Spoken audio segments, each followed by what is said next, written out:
You're in for a little shock. You've been a naughty boy.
To Sumeru, our next objective should be to head to Sumeru City and find a way to meet with Lesser Lord Kusanali. And speaking of Lesser Lord Kusanali, even though we haven't heard too much about her, she doesn't seem to be the same deity who abducted your sister. But even so, people call Sumeru the Nation of Wisdom, you know. If we can get a chance to meet the God of Wisdom, maybe she can give us some useful information. But, Paimon doesn't know the way to Sumeru City. Maybe we can climb up to that spot with the statue of the Seven on it. That'll give us a way better view of things.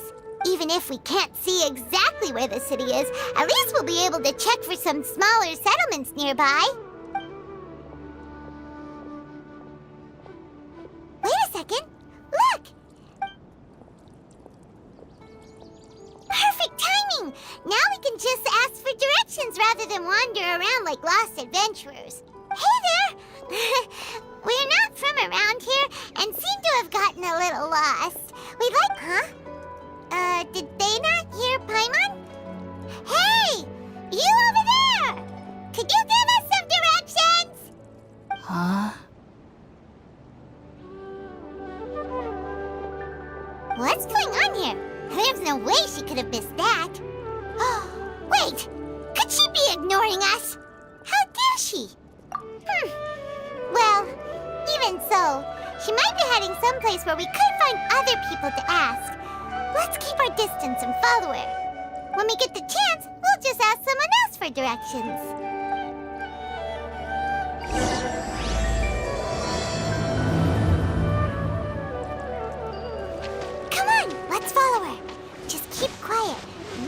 she doesn't notice us.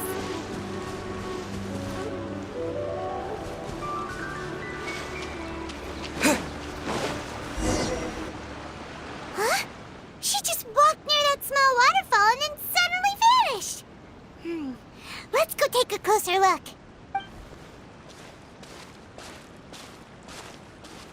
Paimon thought this cave would lead to a village or something, but, it looks like that's not the case. Look, she's sitting over there. Wait, she couldn't possibly be living here, could she? What should we do now? Do we try asking her for directions again? It looks like she's meditating or something. If we bother her now, she probably wouldn't let us off very lightly. Oh! What a lovely smell! It's coming from that sensor over there.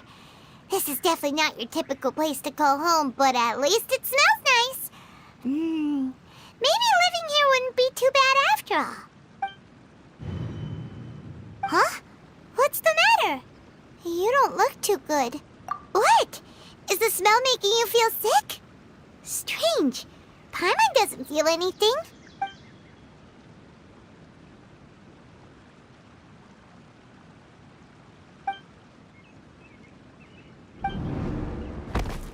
What's happening? Traveler? This is no time for a nap. Oh, come on, wake up.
Traveler's been out for a long time now. Yes, you can relax. Believe me, Master is extremely knowledgeable. If he says that he's going to be alright, then there's absolutely nothing to worry about. Oh, are you awake now? Oh, thank goodness! Traveler, you're finally awake! Well, we're at... Good question. Where are we? Paimon was in such a panic when you passed out that she even forgot to ask what place this is. This is Gandharvaville. It was originally built by scholars from Sumeru as a place to rest in the rainforest. Now it's mainly used by the forest rangers as a base of operations. My name is Kale. I'm a trainee forest ranger. My master and I found you passed out during our patrol, so we brought you here. Oh, no things are necessary. I didn't do anything really. By the way, how are you feeling now? Any discomfort? Oh, that's Master's herbal medicine you're tasting. He gave you some while you were unconscious. Before I forget, Master mentioned you should take more medicine once you wake up.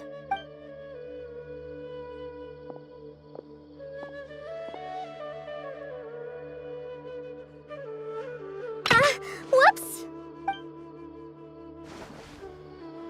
Kale, what's the matter? Were you trying to retrieve the medicine? As I've already told you, you must be careful with these. All right, I'll get it for you once I'm finished here. Sorry, Master. Now, the guide to Avidya Forest's edible fungi is clearly posted on our bulletin board.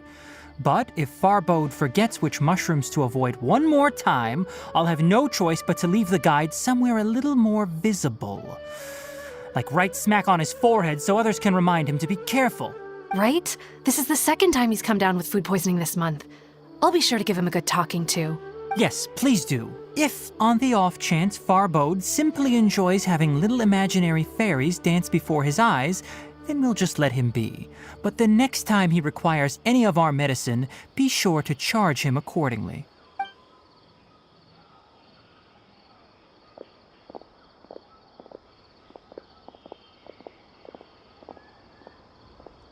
So, how are you doing? Feeling better? Oh, this is my master, Forest Watcher Tainari. He is chief officer over all the rangers here in Gandharvaville. I already informed Paimon about the reason you fell unconscious earlier. But now that you're awake, let me explain it for you as well. It is common practice for Sumeru scholars of certain darshans to dedicate themselves to training and meditation in isolated areas, particularly the nearby forests. While meditating, they use a certain incense known as spirit borneol to help calm their minds as they enter a state of deep rumination. In hopes of asking directions, you two followed a scholar named Hypatia into her cave. The incense you smelled inside was the spirit borneol I just mentioned. That incense typically has no effect on most people, but for a very select few, it can have profound effects on one's cognition, as you experienced firsthand. Does that make sense? Very good.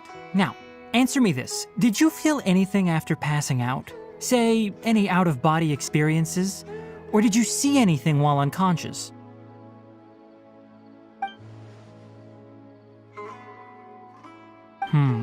Kale, let the others know to stop bringing their patrol logs here for now. Huh? Why? Because these two will be staying here for the next few days. They can have my room and I'll bunk with Amir. Now get a move on and be sure to do as I've said. Yes, Master Tainari.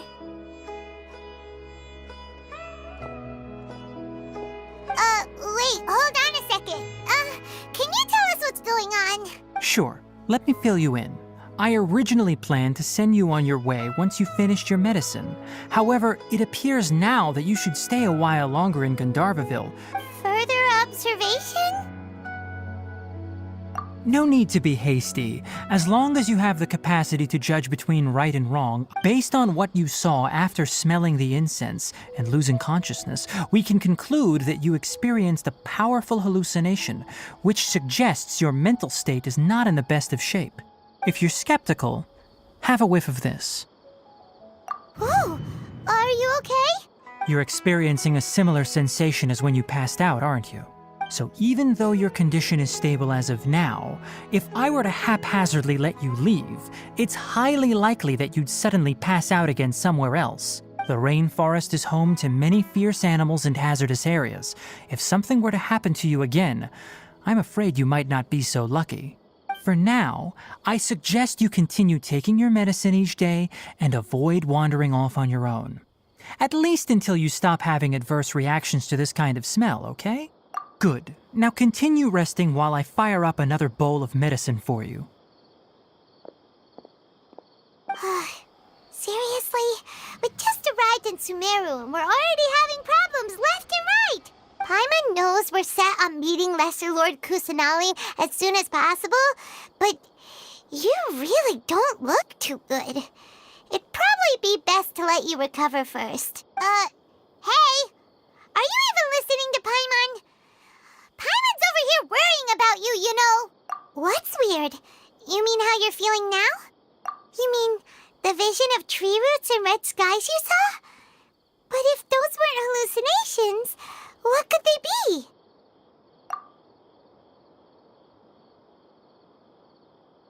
Well, considering how unique you are, Paimon trusts your judgment here. But why didn't you say anything about it to Tainari? If he misjudged your condition, then there's a chance you could get worse, right? Huh? You mean that Tainari already knows that what you saw weren't hallucinations?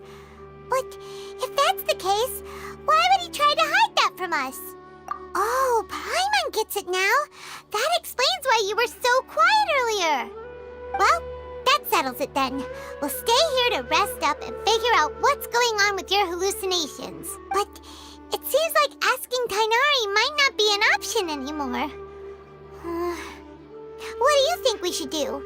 Good idea! Kale's pretty friendly. We can ask her tomorrow about what she knows regarding the Dendro Archon and customs in Sumeru.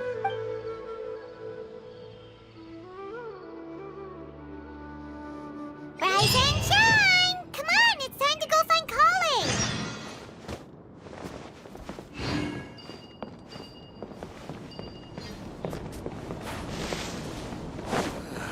I'm dead on my feet. I think.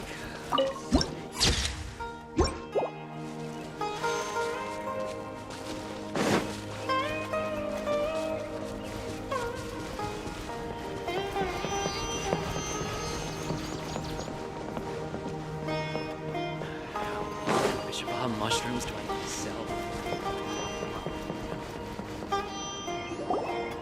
All right, next let's see your right hand. Yes, not bad. But please remember that you still need to be careful. Understand? Yes, I will. By the way, Master, I still haven't received the patrol route for today. Look, Kale, today's patrol will be a long one, so you won't be coming along this time. Besides, there's a chance we may encounter... well, you understand. But I have a vision too! Am I useless to everyone now? Don't talk like that, Kale. This is not something you need to be worrying about right now. Ah, there you are. Feeling any better? Yeah, since we'll be staying here for now, we thought we might as well try lending a hand around here. Seems you're not the type to sit back and take it easy for a while, huh? In that case, perhaps Kale could take you two for a patrol south of Gandharvaville for the day. And if you're feeling up to it, you can be responsible for cleaning the Statue of the Seven. Tainari, we're ready to head out. Roger, I'll be right there.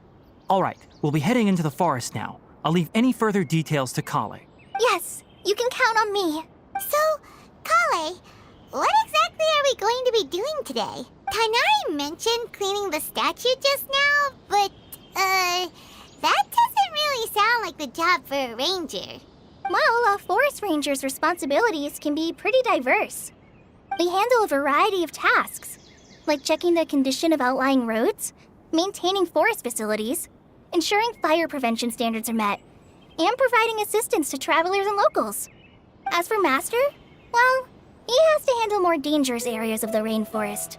Today we can perform routine checks on the pathway lamps as we make our way to the Statue of the Seven. Paimon, traveler, this way! You can leave the task of checking the lamps to me. In the meantime, you two can keep an eye out for anything unusual.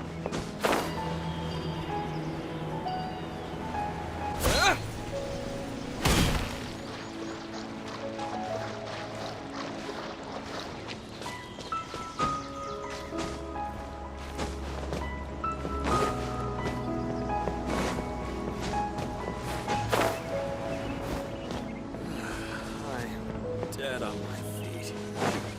Nothing wrong with these two lamps. Let's move to the next ones. Oh, this lamp seems to be getting a little wobbly. Let me make a note of it. No problems with this lamp. Good.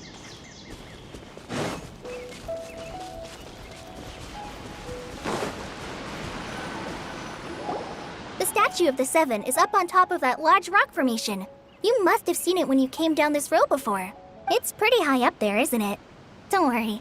If you're afraid you can't make it up there, I'm sure Master wouldn't mind if you don't clean the statue. Oh? I guess I'll leave it up to you then. There's not much footing once you reach the statue, so be careful up there. Paimon will fly up with you and help you with those hard-to-reach areas. By the way, Kale, do you know anything about the Dendro Archon? You know, what's she like? That depends. Are you referring to Greater Lord Rukkhadevata or Lesser Lord Kusanali? Huh? Greater Lord Rukkhadevata? Oh, is that the name of the former Dendro Archon? Uh-huh. Greater Lord Rukkhadevata was Sumeru's first Dendro Archon. She created the rainforest as well as the wall of Samiel around the desert. Her works provided a means of peaceful living for everyone. To the people of Sumeru, she's not only a symbol of wisdom, but also of power and kindness. Unfortunately, she disappeared in a great calamity that occurred a few hundred years ago. According to what Masters told me, the sages later found the newly born Dendro Archon and whisked her back to Sumeru. To celebrate the reinstatement of their lost deity, the sages dubbed her Lesser Lord Kusanali and let her reside in the sanctuary of Sarastana. Uh-huh. Then what happened? Well, and then... I'm not too sure what happened, to be honest. Huh? You're not too sure? But aren't you from Sumeru? Yeah, I'm from Sumeru. But... Maybe it's difficult to discuss this topic with strangers. If that's the case, then don't worry, we understand. No, it's not that. I'm not trying to hide something from you. Besides, I don't consider you two strangers. Anyway, you two know Amber, right? Wait, Amber? You mean... Yes, that's her. I once lived in Mondstadt for a while, and she helped me a lot during that time. You could even say that she helped me become a new person. There's no one like Amber. She lives life to the fullest while always adhering to her strong sense of justice. She's ready to answer the call for action at any moment, but is also very understanding of others. If you ask me, she's a prime example of a true outrider. She's the first person anyone coming to Mondstadt will meet. You can't help but be enthralled by her charm and enthusiasm, causing you to fall in love with the lands of Mondstadt and... sorry. Paimon thought the work of Outriders was a little different from what you just described, but one thing's for sure, you really like Amber. Sorry. I was rambling on just now. It must have sounded kind of weird. It's alright, Kale. Knowing that you're a friend of Amber somehow makes Paimon suddenly feel a lot closer to you. So, how do you know that we've met Amber? Well, after I returned to Sumeru, Amber and I have stayed in touch by writing each other letters. In one letter, she mentioned that Mondstadt was attacked by a fearsome dragon, but the city was saved by a mysterious blonde traveler and their floating companion.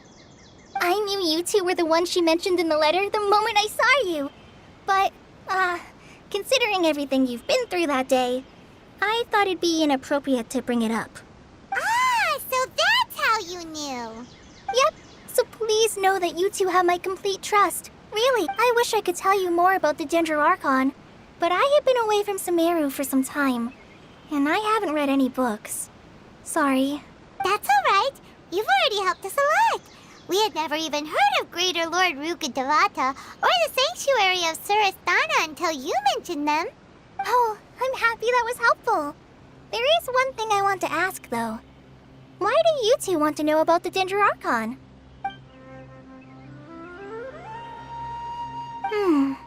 So that's why you're here. Don't mention it. We are friends after all, right? Alright, we have a statue to clean. You both have my thanks. While you two are up there cleaning, I'll go ahead and inspect the forest canopy. Let's meet back here shortly.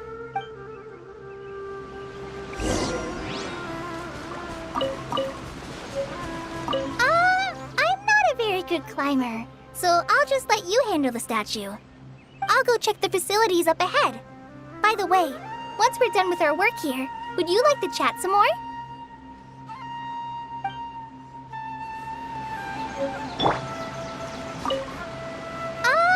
I'll go check the facility.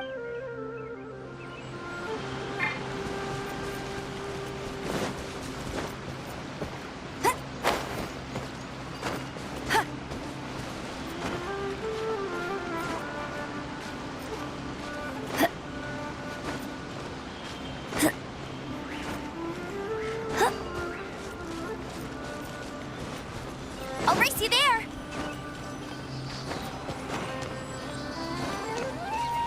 The Dendro Archon statue of the Seven is up there. You should try touching it like the other ones we found on our journey.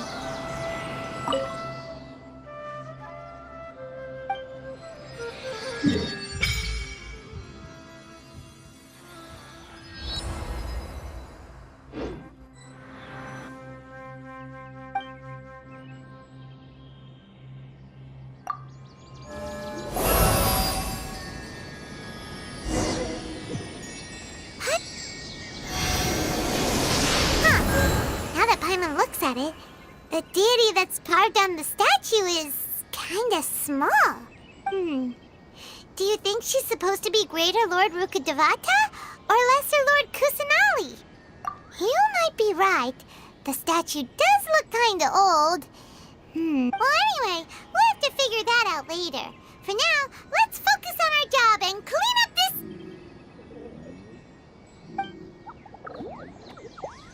Huh? Wait a sec. Is it just Paimon, or was there something moving? Yeah, that's it. Small and round, like cabbage, but moving. It really freaked Paimon out. Whatever it was, we should probably go and investigate. Actually, on second thought, maybe we should get to cleaning first. Paimon will fly up and take care of the top, and you clean everything below.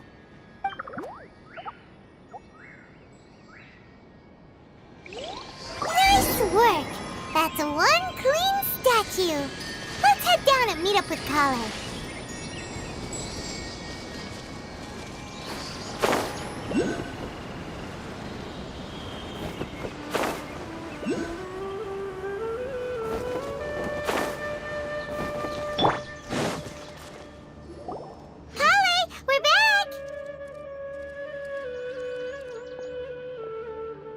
Welcome back! You must be tired after all that climbing. Let's take a little break. By the way, Kale, have you ever seen any small creatures scurrying around the forest? You know, A creature that looks like a veggie? Well, I guess Master would say something like, all plants are living organisms, so they also fall under the category of creatures. Wow, fascinating! It almost sounds like an imaginary creature that you hear kids always talking about. I'll be sure to keep an eye out for anything like it. Oh, I almost forgot. Are you two hungry? I packed some food and water for us. yay, food! What kind of goodies did you bring? Hey, don't be a party pooper. It's not like Kale is a stranger or anything. Besides, the best way to compliment a chef is to show passion for their food. Xiangling taught Paimon that. I prepared a nice portable dish that forest rangers like to eat called pita pockets. I hope you'll like them. Whoops! No, you dropped it on the ground! Not to worry. I wrapped a few layers of oiled paper around each pita. They should be fine. Oh, whew. Paimon nearly had a heart attack there. Those pitas are amazing!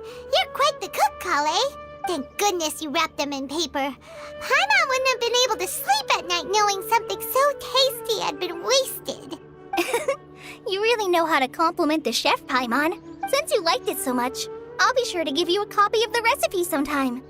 I'll even include all my personal cooking pointers, so you'll be making your own pita pockets in no time. Yay! Thanks, Kale! It's hard to believe someone as diligent as you could have clumsy moments, too. Oh, I guess it happens from time to time. So, Kale, don't you think that Tainari's a little too strict with you? He won't let you touch anything without his permission. Paimon knocks stuff over all the time flying around the Traveler, but he's never said anything. Everyone has their clumsy moments. No, you've got the wrong idea about Master. Sure, he may seem a bit harsh at first, but with some time, you'll see that he's actually very kind-hearted. I've heard the veteran rangers say that Master is from some ancient and mysterious race that is known for their cunning wit and reclusive nature. Oh, by the way, you've heard of the Academia, right? Well, there's a group called,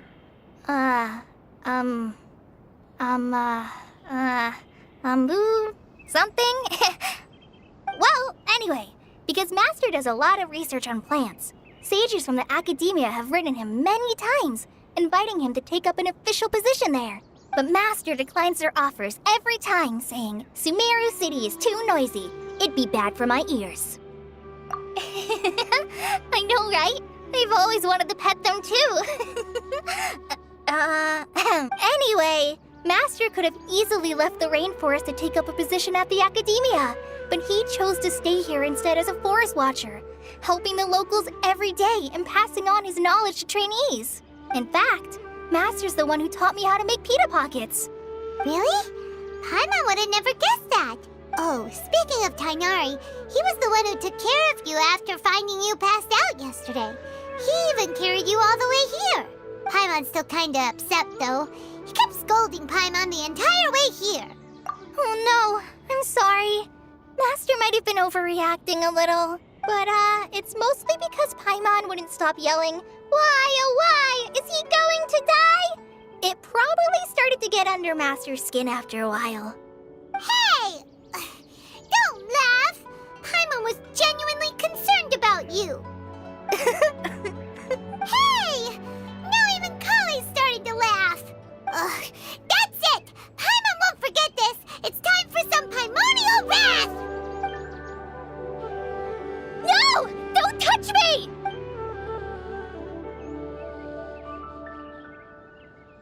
Oh, sorry, Kale. Paimon didn't mean to scare you. No, I just... I didn't mean that. Kale, are you okay? What's the matter? No, I'm fine. I'm sorry. I must have startled you both reacting like that. Oh, well, it's getting late now. Let's hurry back to Gandharville. I think Master and the others should be back by now, too. Huh? What was up with Kale just now? And why is she in such a hurry all of a sudden? Look, she's practically running back. Paimon can't even see her now.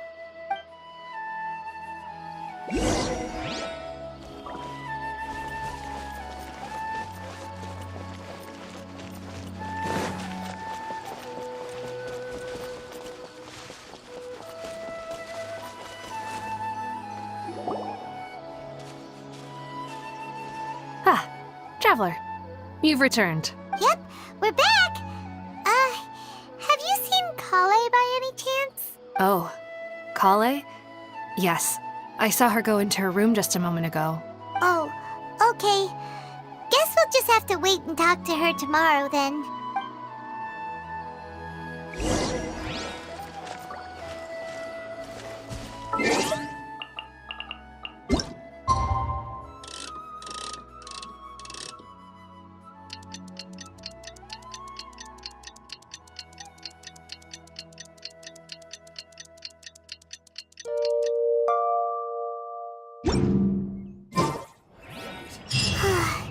Paimon was thinking all night about what happened with Kale, and still can't figure out what the problem might be.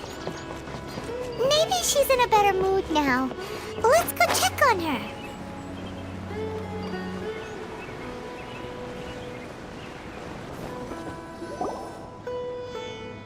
Ah, it's you two. I was just about to go look for you. Huh? Tainari?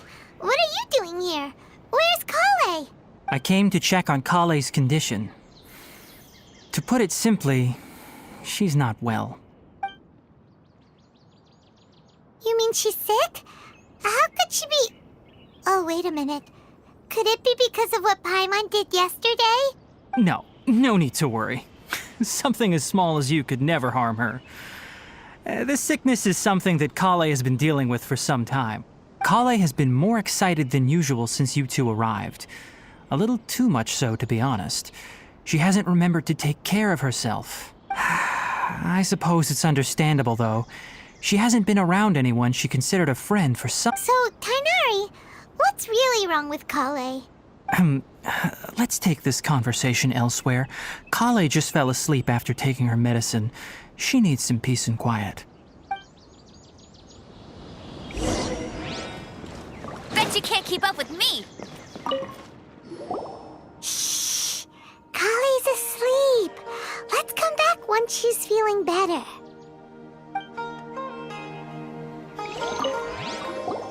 Shh!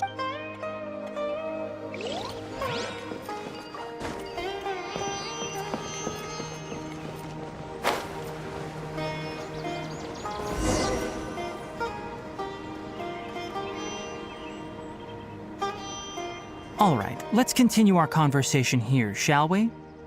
To be honest, I hadn't realized that you're that honorary knight from Mondstadt until Kale told me just now. I've also heard all about your deeds in Liyue and Inazuma. So, just to clarify, what I'm about to tell you about Kale is not because of who you are or your past feats. Instead, I am going to tell you because, well, because Kale asked me to. And honestly speaking, I was against Kale revealing her past to you. But she insisted, saying you two treated her with sincerity and as a friend. So now she wishes to reciprocate the gesture. So, Tainari, what exactly is wrong with Kale? You said this is something she's been dealing with for some time. Just how serious is it? Right.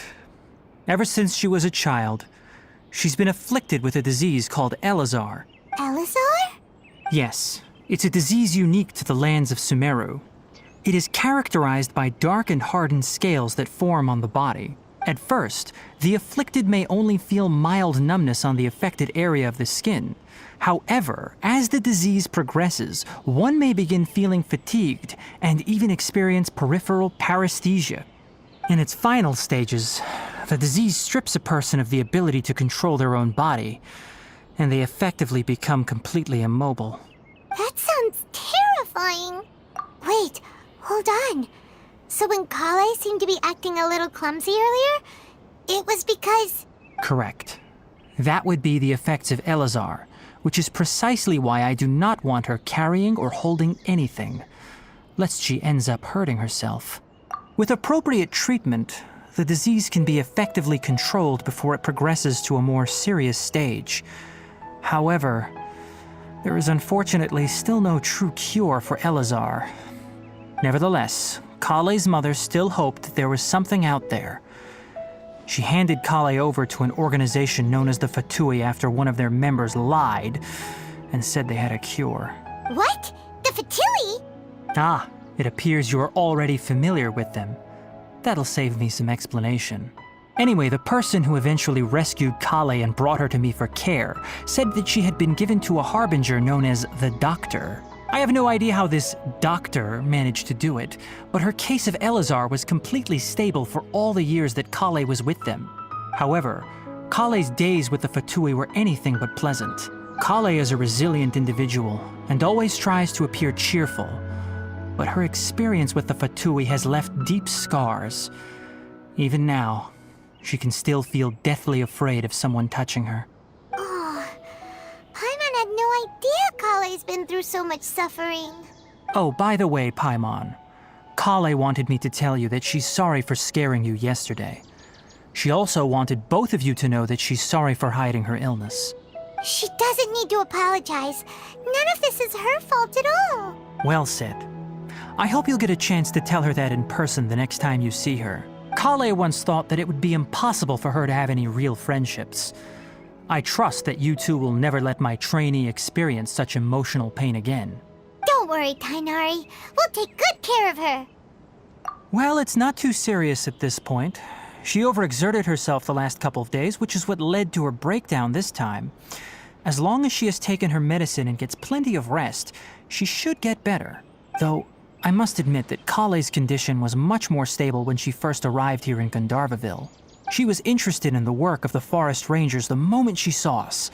I could see that she was serious about learning, so I felt compelled to ask her to join us. Her stamina has gotten much worse recently. Though a moderate amount of physical exercise is always necessary, I'm afraid the long-distance patrols are a little too much for her now. All right, now that I've told you about Kale's past, I think I'll head into the rainforest to find some ingredients needed for her medicine. I'll see you two later. Yeah, we'd like to do something to help Kale too. All right, but I must warn you two. The rainforest is a dangerous place, especially for someone who's still recovering like the traveler. You must follow closely and listen to every instruction. No problemo. Let's go then. We'll be looking for a plant known as lunar lotus. It's often used to help those afflicted with Elazar recover their energy. Hey, Tainari, where exactly are we going to find this plant? Lunar lotus can be found all over the rainforest, but it often grows right here around Gandharvaville. given the name, it sounds like we should be looking for it in the water. You are correct. Lunar lotus grows in the water. When fully matured, they look like giant blue flowers floating on the water's surface. Quite an attractive species, if you ask me. The large petals are actually the plant's leaves and sepals, which surround a very small flower. You should note that many of the plants found in Sumeru have names that are contrary to their species.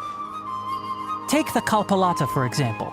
The plant is not a lotus at all, but rather a vine. And then there's the Sumeru rose, which is not a rose, completely contrary to its name.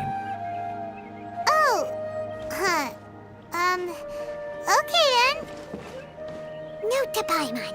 Never bring up the topic of flowers with Tainari.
There should be lunar lotuses growing somewhere in this area. Let's split up and begin searching. If you could manage to gather 4 of them, that will rendezvous here once you've gathered the needed amount.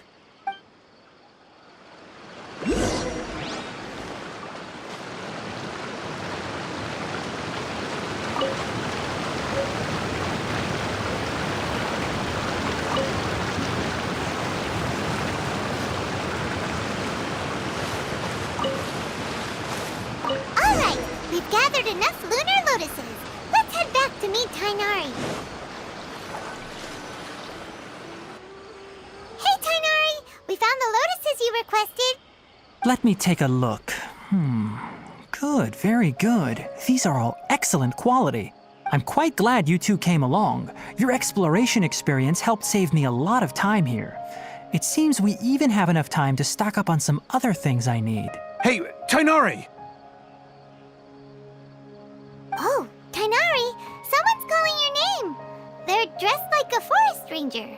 Ah yes, that's Amir and the others. But didn't they just set off not too long ago? What are they doing back so early? Let's go find out what's going on.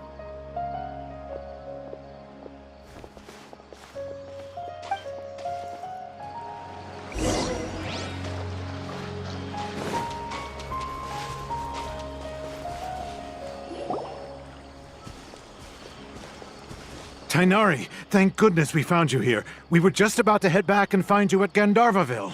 What's going on? We just discovered a withering zone. The withering is back? But the patrol route you were on should have been already clear just a week ago. It reappeared so quickly. Can you tell me the exact location? It's up ahead, deep in the river valley. It's appeared in a spot that blocks nearly the entire narrow part of the valley area, so we decided to come find you as quickly as possible. And the radius of the contamination? Sorry, I couldn't get a clear enough view to tell. No one in our patrol team had a vision, and it appeared to still be spreading. So we didn't risk getting any closer. Okay, I understand. You made the right decision. I'll go deal with it right away. In the meantime, please guide these two back to Gandharvaville. Wait, Tainari, why don't you let us help you? You two have only just arrived in Sumeru. You're still unfamiliar with many things in these lands. There's a unique type of anomaly that occurs in the Sumeru rainforest. It's called the withering. The affected areas not only cause nearby vegetation to wither, but it's also lethal to wildlife and even people. If you don't carry a vision, then you should think twice before approaching such places.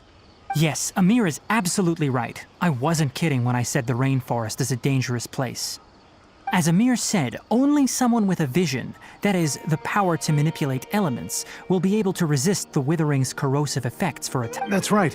If any of the forest rangers without a vision come across a withering zone, we first make a record of the location and then have a ranger with the proper abilities deal with it, like Tainari here. Only someone with a vision can venture within a withering zone and find a way to deal with it. But you don't seem to carry a vision. Don't worry, he may not have a vision, but he's a real pro at using the power of the elements. It seems the rumors about you are true. In that case, all right, you two may accompany me. We typically only teach visitors how to identify the withering as they're about to leave Gandharvaville. We'll make an exception today and show you what it looks like up close.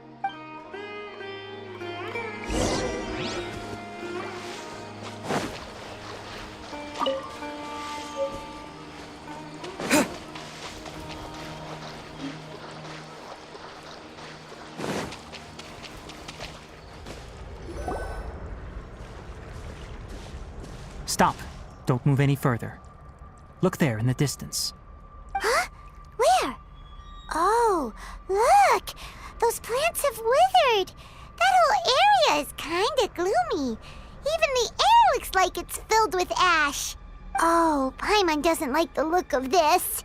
That is the withering. All right, traveler. We're going to have to enter that withering zone. Once inside, we'll need to look for what we call tumors of the withering. If we eliminate those, then the area will be saved. Thank you, but I must warn you.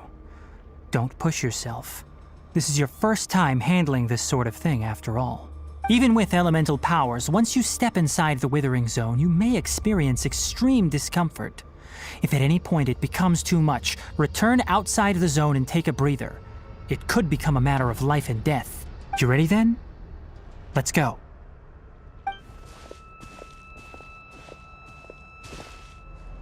First, we must locate any branches sustaining the withering zone.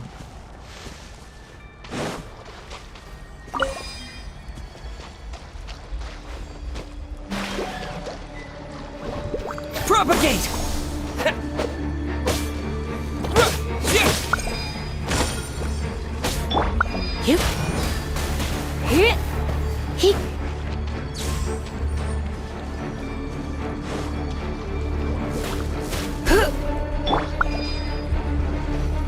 Cool it!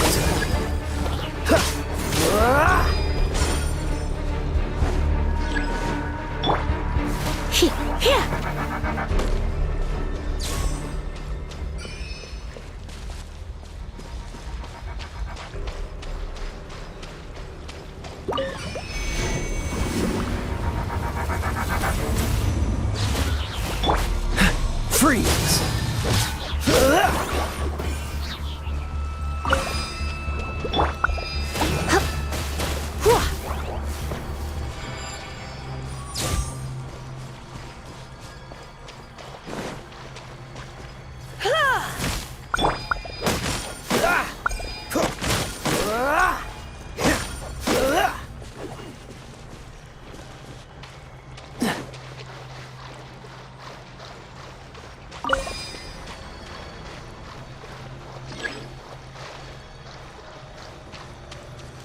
Cool it!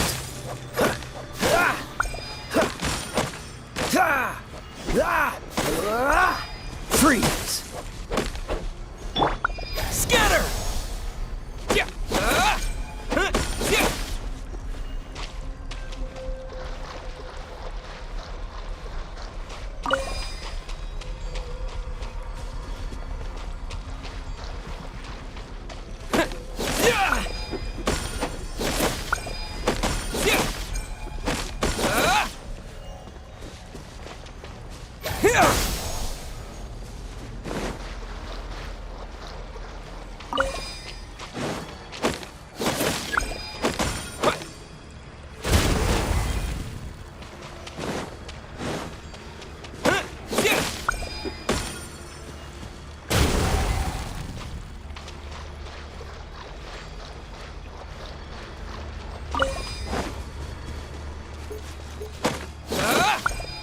Great work. Now that all the branches have been cleared, we'll need to take care of the tumor.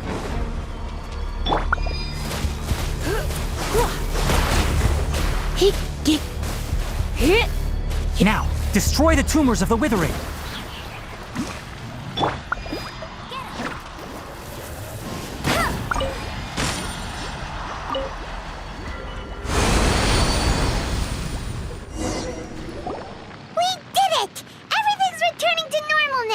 Yes, thanks to you two. We were able to quickly restore this area back to normal. Tainari? You make it sound like we did well, but why does Paimon have the feeling you're worried about something? It's that obvious, huh? Alright, it's like this. Recently, the rate at which the withering zone appears has been increasing. Even though we were able to quickly clear that withering zone, it won't be long before another one appears. If that simply meant more work for me, then that wouldn't be an issue. But it's far more severe than that. The withering is leaving lasting effects on the rainforest itself. For instance, even though we cleared out the withering zone, many of the plants that were affected will not recover. This presents a crisis for the ecosystem itself. Many plants in the rainforest are already in decline, directly impacting the wildlife that depends on those plants. And most disturbingly, as the appearances of withering zones have started to increase, Kale's case of Elazar has also become more serious. Huh? But why's that? I'm still not sure of the exact reason. However, I've received word from acquaintances at the academia that similar cases are being reported for patients with other conditions. No, none that we know of. The withering has been recorded in Sumeru for millennia. It's said that it originates from the depths of the world. By the way, have you heard of Irminsul before? Irminsul is a tree located deep beneath the surface. Although it isn't like any tree we know in a biological sense, you can basically think of it as a large tree that grows downwards rather than upwards. I'm sure you've heard of ley lines, right? They're like the roots of Irminsul, spreading and extending from a massive cavern deep underground. Ley lines continually absorb the memories of this world, which are then funneled into Irminsul, allowing it to collect knowledge and wisdom from ancient times to present day. The Dendro Archon is known as the God of Wisdom because her consciousness is directly connected to it. It is also said that the Dendro Archon's power is a manifestation of Irminsul. And as for the Withering, its emergence is related to a disease that's affecting it. That's right. My ancestors learned of this from Greater Lord Rukadevata's familiars a long time ago. But even those mysterious creatures did not know of a cure for Irminsul. I'm afraid we rangers will be battling the withering zones here for a long time until a cure is found. Alright, that's enough on this topic for the time being. Now that we've taken care of things here, it's time for us to head back to Gandharvaville.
Bet you can't keep up with me!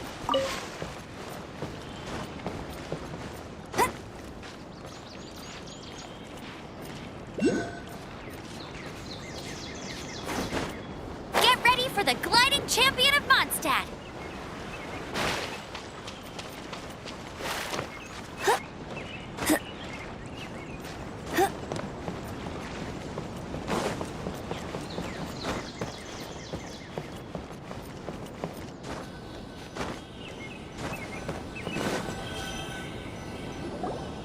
Oh, Tainari, you all made it back. How did it go? The withering zone you reported has been taken care of. No. Huh. Wait, is that? Oh no, Hypatia!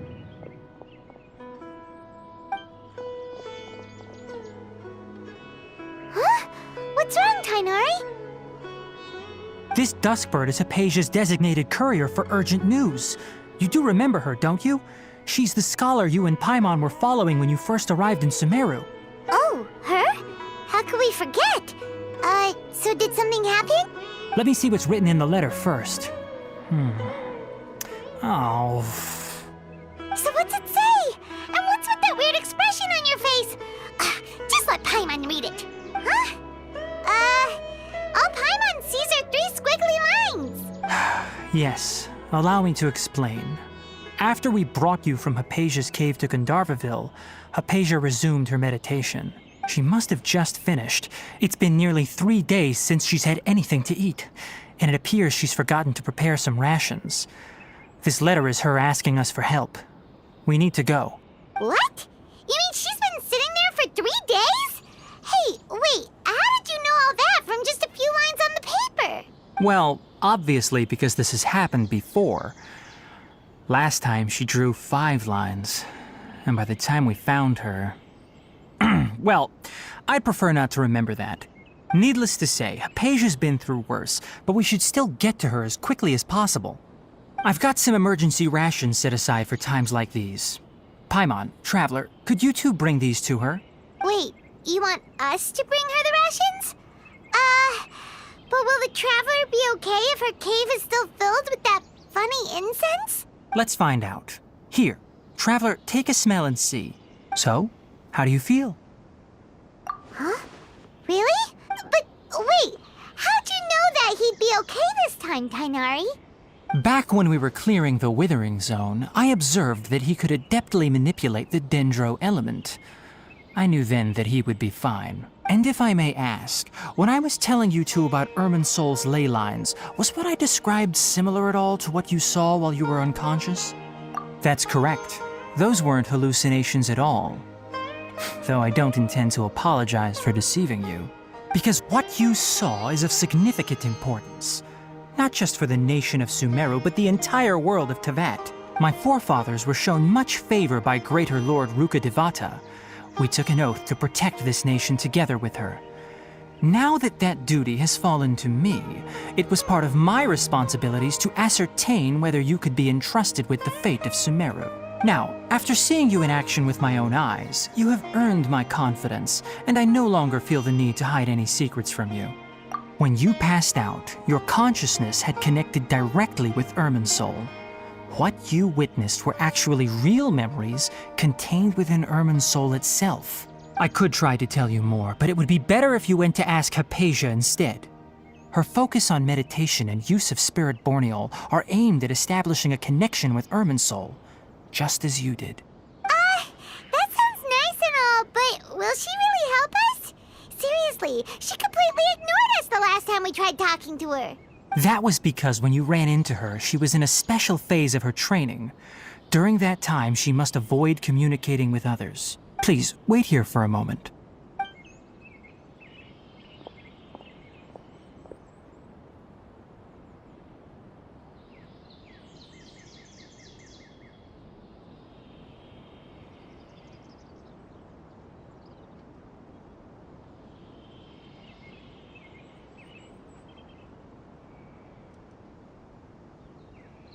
Here, take these. It's a meal I packed for Hypatia, as well as some other ingredients. I'm sure it'll come in handy. Also, here's a letter that I would like you to give to her. Just show it to her and she'll answer any questions you may have. No, I should be the one thanking you.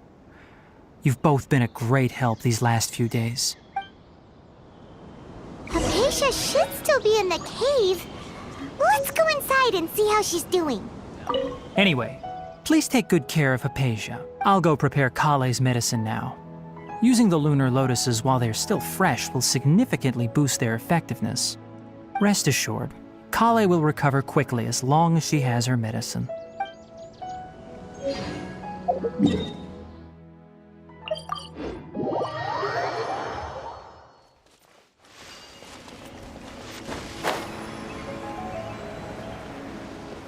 Hypatia should still be in the cave. Let's go inside and see how she's doing.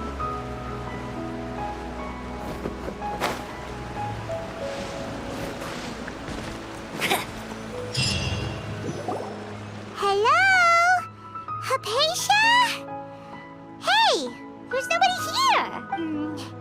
Maybe she went out to look for some food. Let's try looking around the area.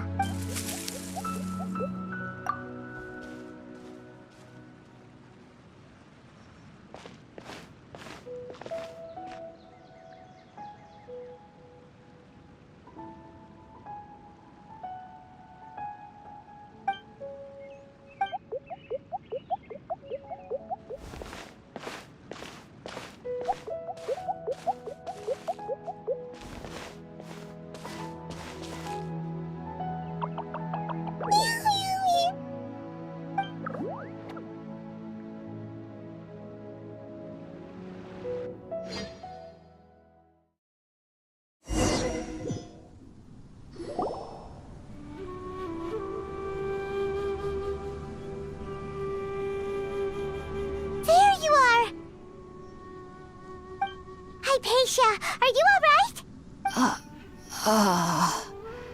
So hungry. Need water. There's no way we can get her to eat in her current condition. Let's try finding some water first. Huh?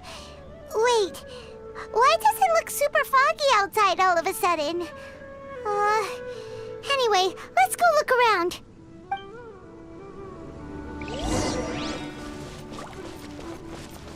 So hungry. I'll race you there. Huh? How'd things out here end up looking like this? What happened?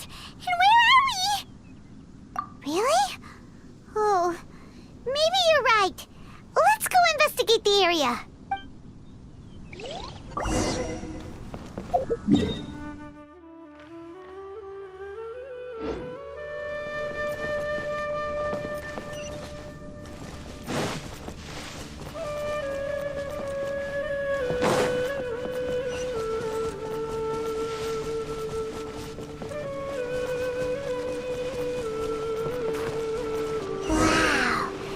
This is huge!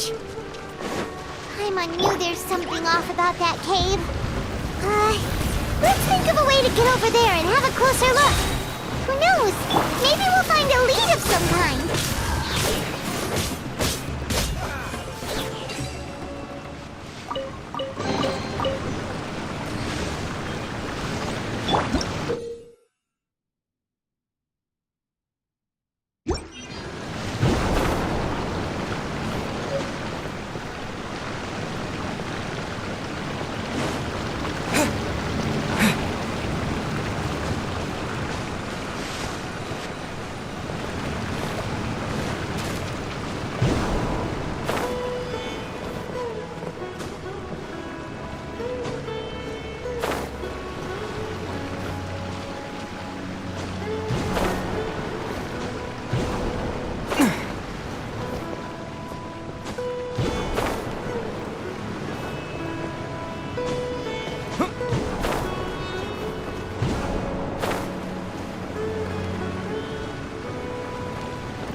Propagate!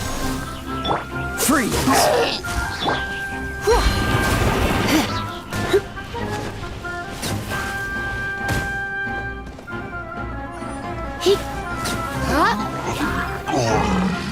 Try not to enjoy this too much. Don't get frostbite.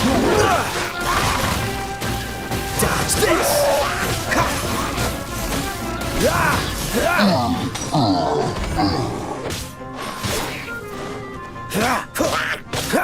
Cool it!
in Tibet is going on here? This place is getting weirder by the minute. Hey, what's the matter? You don't look so good.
Well.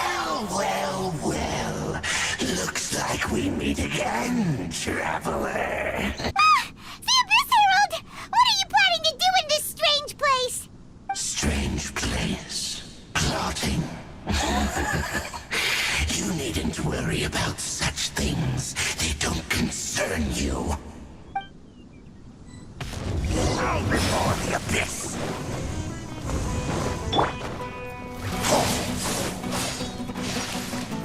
No one escapes my sights!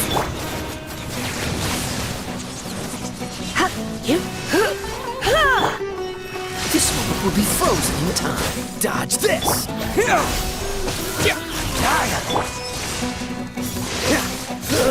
Cool it!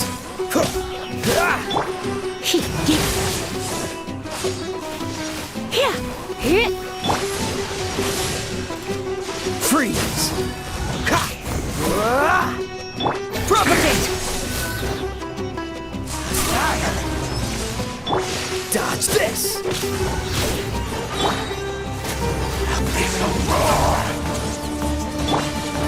Don't get frostbite!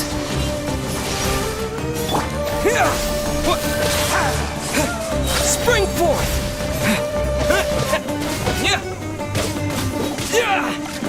Propagate!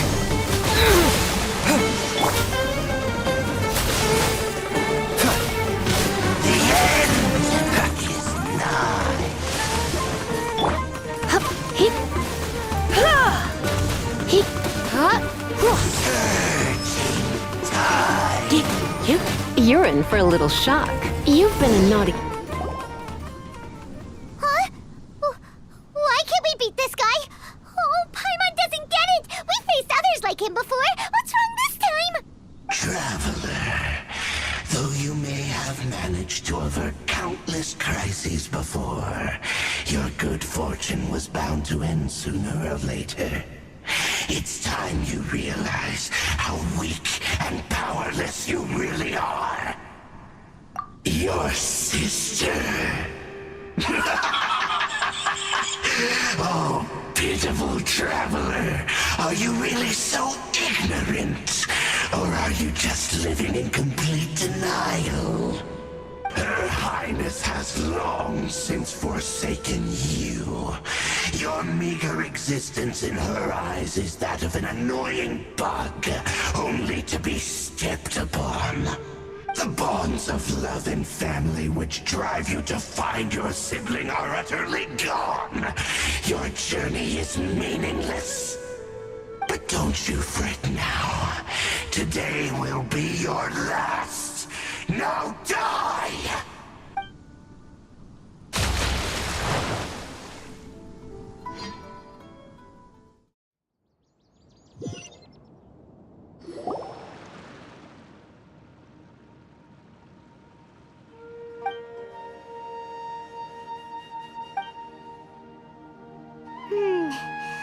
What do we do? We haven't seen Hypatia anywhere out here. Oh, there she is! Quick, let's see how she's doing. So sweet. Well, the good news is that she's still conscious. Hey, why'd you drop her food on the floor like that? Are you okay? That's really not like you. Anyways, we can talk about this later. We better make sure she's all right first.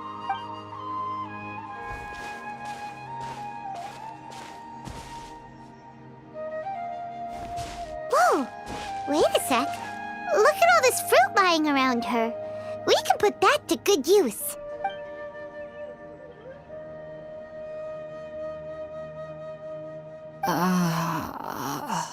Who is there? Tainari, is that you? Huh?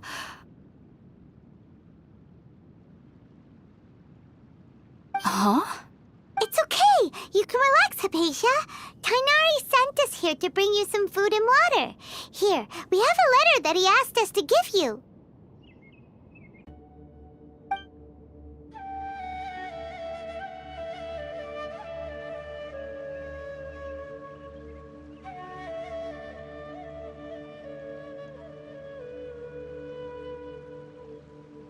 I see. So, you're friends of Tainari. I apologize for all the trouble I've caused you. I'm grateful that you came so quickly to save me. You even brought all this fruit. Well, actually, we didn't bring the fruit. It was already here when we arrived. We were kind of wondering about that, actually. When we found you here, there was all this fruit lying around and even some juice dripping from your lips. How did you end up like this anyway? Oh, really? I seem to understand now. All the fruit was likely from my, neighbor. Must have come by and saw me like this. Your neighbor? You mean there's someone else living nearby? Oh? So you're able to see them too?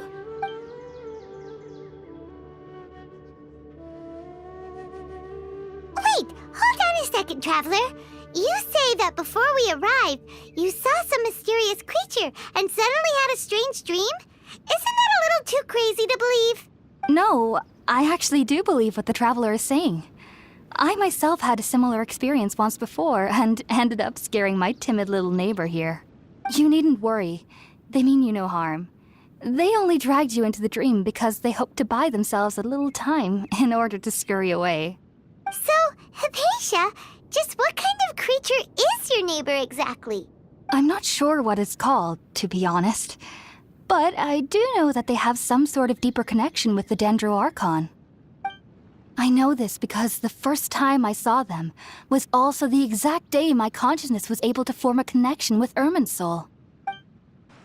Even after I opened my eyes and stopped meditating, my heart was still pounding, and my mind was racing with all the knowledge that I had touched.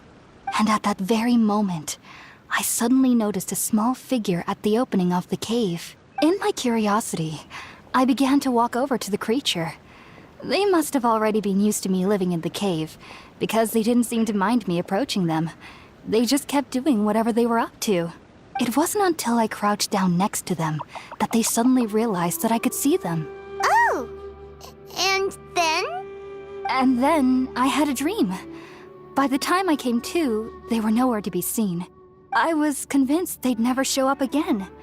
But sure enough, I saw them nearby a few days later. And they weren't alone. I feel like they aren't as afraid of me as the first time I approached them. But I never would have expected them to save me. Yes, no doubt about that. By the way, Tainari mentioned in his letter that you had questions for me regarding Irminsul. Sorry about that. Sounds like just drinking juice still isn't quite enough for my stomach. Well, if somebody hadn't dropped the food earlier... Anyway, looks like we'll need to prepare something ourselves.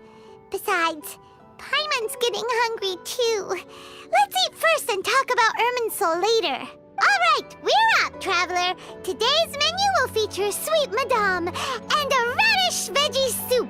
You'll love them, Hypatia. They're our specialties after all. Sounds good. I've never tried any dishes from other nations before. I certainly look forward to it.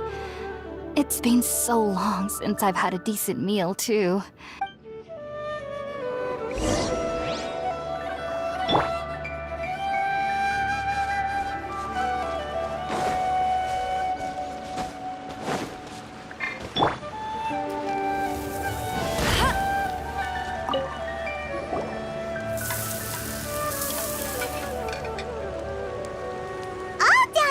Let's use the empty box that Tainari gave us since we already washed it.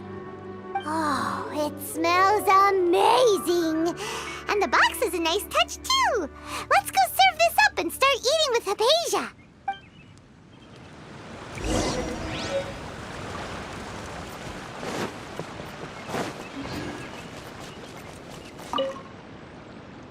Are you already finished cooking?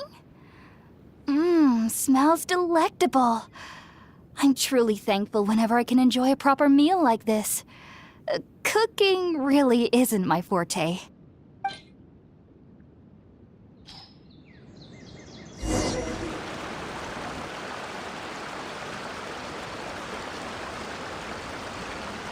Even though everything you mentioned was in Tainari's letter, it's still hard to believe you were able to connect with Irminsul immediately after smelling Spiritborn eel for the first time. It took me nearly 3 years before I could do so. And everyone at the academia even lauded me as a genius. You should know that some researchers spent their entire lives without ever successfully connecting with Irminsul as you have. So why does this incense allow people to connect to Irminsul? The ingredients used to make Spiritborn eel primarily consist of plants created by Greater Lord Rukkhadevata. These special ingredients are conducive to heightening our senses to the Dendro Archon's power. Since the root of the Dendro Archon's power lies within Irminsul, we can occasionally tap into her powers to peer into the depths of the earth. That's all right. I'm sure you'll come to a clearer understanding as you remain in Sumeru. Makes sense. But Paimon's got a question. Why was he sensitive to the smell of those plants for such a long time? That was primarily due to his body's unique constitution.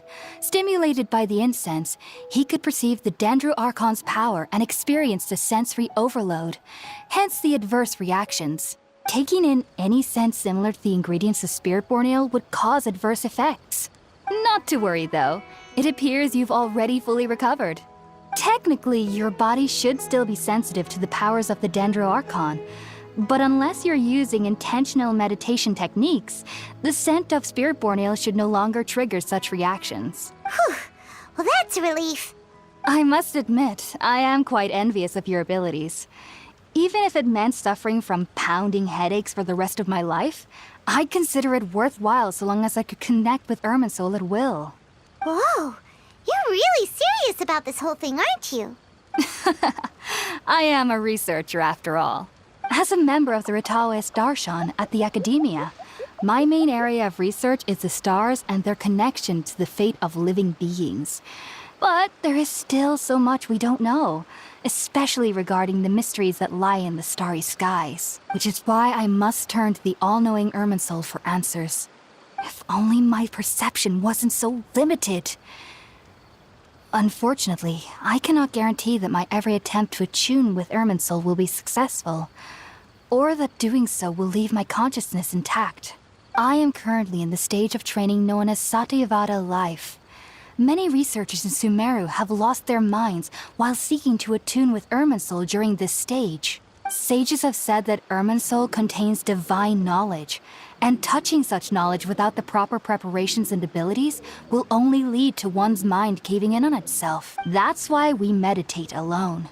We need to ensure that our minds will be calm while minimizing the possibility of involving anyone else. Whoa, so knowledge from Irminsul can be super dangerous. Aren't you afraid of the risks, Hypatia? Of course I do. Especially during nights that are pitch black with no moonlight, and dead silent without even the sound of insects. However, I've been feeling better as of late. I don't get as scared anymore knowing that I have a little neighbor living nearby. I believe that being able to see them is a sort of blessing from the Dendro Archon. But what's strangest of all is that they're clearly an envoy of the God of Wisdom herself. And they have the curious power to make people dream. What's so strange about that? It doesn't sound so out of place for a divine being, does it? Well, it's strange because nearly nobody in Sumeru can ever dream. Huh. Is that true? Yes, well, to an extent. Only children can dream in Sumeru. Adults, however, never do. The sages say that wisdom implies rationality, but that which occurs in dreams is often neither rational nor logical. Yes, if one struggles with anxieties, those emotions could influence their dreams. The fact that the people of Sumeru do not have dreams is seen as a blessing by the sages. They believe that Greater Lord Rukkhadevata, the god of wisdom, is keeping us away from the foolish delusions you encounter in your sleep. I was born into a family of scholars in Sumeru City. Ever since I was a child, my parents would always tell me that I'll know I've grown up once I stop dreaming. I studied hard, enrolled as a student in the academia, and went on to become a researcher. Sure enough, I never dreamed again. But then, on the day I scared the little Aranara, I suddenly saw a dream again. It was incredible. Though I don't exactly remember what I saw, I clearly recall the feeling. I suddenly felt like I was a child again. Back then, I was foolish and ignorant as any youth would be, but I was free of fear. Maybe dreaming isn't as bad as we've made it out to be. Just be sure not to speak of this if you travel to Sumeru City. They'll look at you as if you've lost your mind. So, do you have any thoughts about the things he saw when he connected with Irminsul? Sorry. I'm afraid I don't have any answers as of now. All I can say is that what you saw is a memory contained within Irminsul itself. World forget me. What could that possibly mean? If only I could ascend past Satyavada life and begin Paripurna life. I might have some more answers for you. If you two are ever in the area again, please be sure to come and see me. There's no need to be thanking me. You two are my saviors. Besides, I'm already looking forward to tasting some more of your cooking.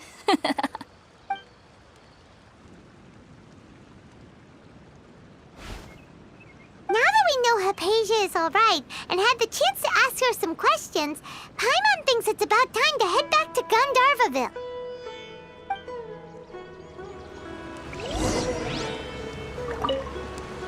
Heading out, I see?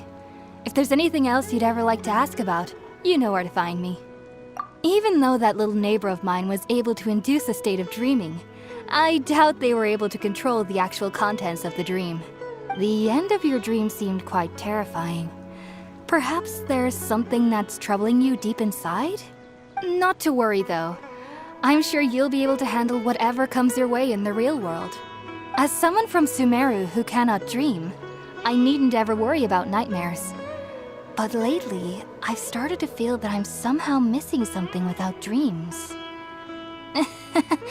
It's a little hard to explain. Heading out, I see? If there's anything else, Sumeru researchers use Spirit-born Ale to assist them in connecting with Irminsul to extract knowledge from it. Though the process can be risky, we believe that the knowledge gained is worth it. Unfortunately, I cannot help you understand your dream. At least not yet. I'm still learning how to attune to the depths of Irminsul myself. I hope that I'll be able to ascend past Satyavada life and gain deeper insights. Heading out, I see? If there's anything else you'd ever like to add, I've heard local children here in the rainforest speaking of fairy-like creatures. But I'm from Sumeru City, and have never heard of such things when I was a child. Perhaps this is because I had a very strict upbringing. My parents would seldom allow me to play with other children. I doubt they'd ever believe me if I told them about my little neighbor out here. And speaking of my little neighbor, I think they can somehow sense when Tighnari is coming to visit me. I've noticed on several occasions that as they're playing under the trees, they'll suddenly tense up and scamper away for no apparent reason. Shortly after they do this, Tighnari always shows up here. Perhaps I should ask Tainari about this the next time I see him. Heading out, I see? If there's anything else you'd ever like to ask about, you know where to find me. Take care. Do remember to come visit anytime you're in the area. I would be happy to chat with you.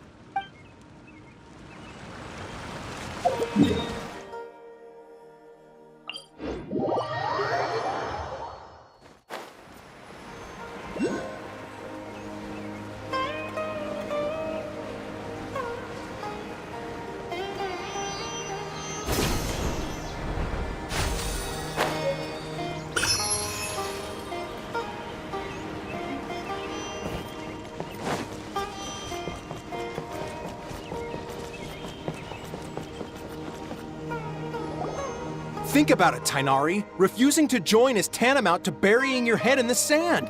I understand that you're a forest watcher and that it's your duty to combat the effects of withering zones.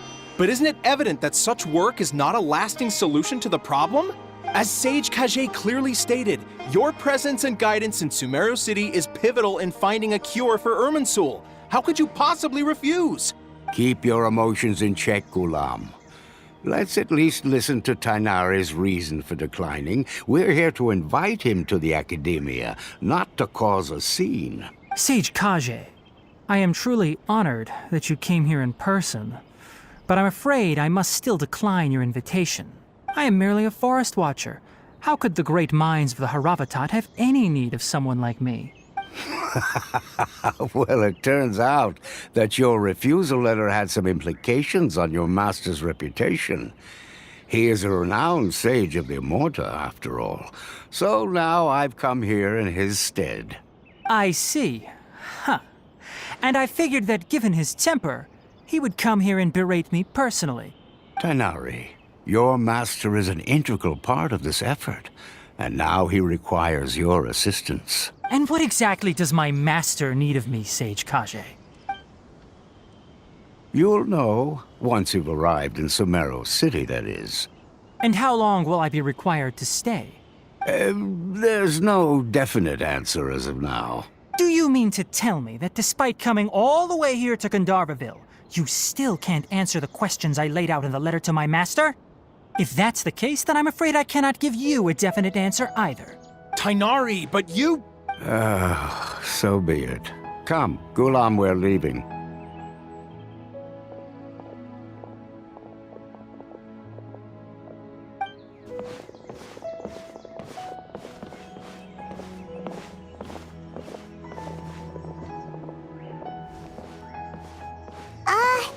Tainari, what was that all about? It's nothing. Some people from the Academia wanted me to go to Sumeru City to assist them with a project, but I had to refuse on account of all my responsibilities here. But all that can wait. How did things go with Hypatia?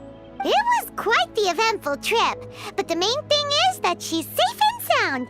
She answered a bunch of questions for us, too. Very good. Now that the traveler has made a full recovery, there shouldn't be any reason for you to tarry here longer. I assume you will be heading to Sumeru City, correct? That's right! We want to meet Lesser Lord Kusanali and ask her for advice.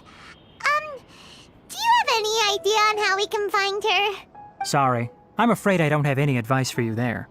Well, do you at least know anyone we can try asking in Sumeru City? Let me think. My trips to Sumeru City have been fairly short, and most of my acquaintances are researchers. How about this? I'll write you a letter of introduction that you can give to a researcher I know. He's from the Immorta Darshan and is adept at gathering information. Asking him might prove worthwhile. Also, when you enter Sumeru City, you'll probably end up receiving something like this item here. I'm not sure if it will ever come in handy for you, but maybe you can give it a try. Oh? What is it? It's called an Akasha Terminal. It's a tool produced by the Academia that utilizes the legacy of Greater Lord Rukkhadevata. Some say that this very item is the basis of Sumeru's reputation as the City of Wisdom. Needless to say, this device and its usage fall under the Academia's expertise, so I'll leave it to them to show you how to use it. Great! Next up, Sumeru City!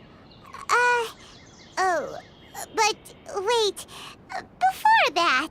That's right! Tainari, we have something important important to say to Kale before we leave. Is she doing better now? Yes, she's doing much better. After being confined to her bed all this time, I thought a little walk would do her some good. Last I saw her, she was taking the path towards the North Crossing. She knew you two would be leaving soon, so she must have wanted to see you off. Thanks, Tighnari. All right, let's go! Farewell, and good luck to you both. Kale is waiting at the northmost crossing of Gandharvaville. You should be able to find her there. Don't you worry about Kale. I'll look after her.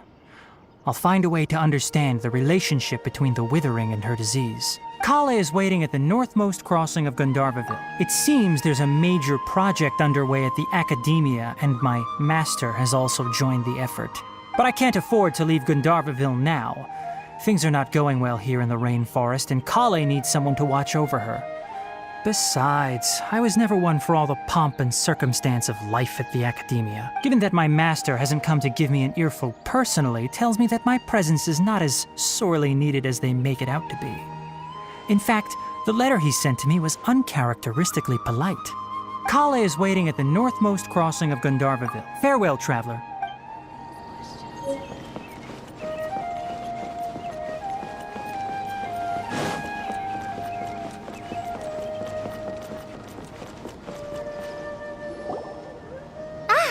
I've been waiting for you two.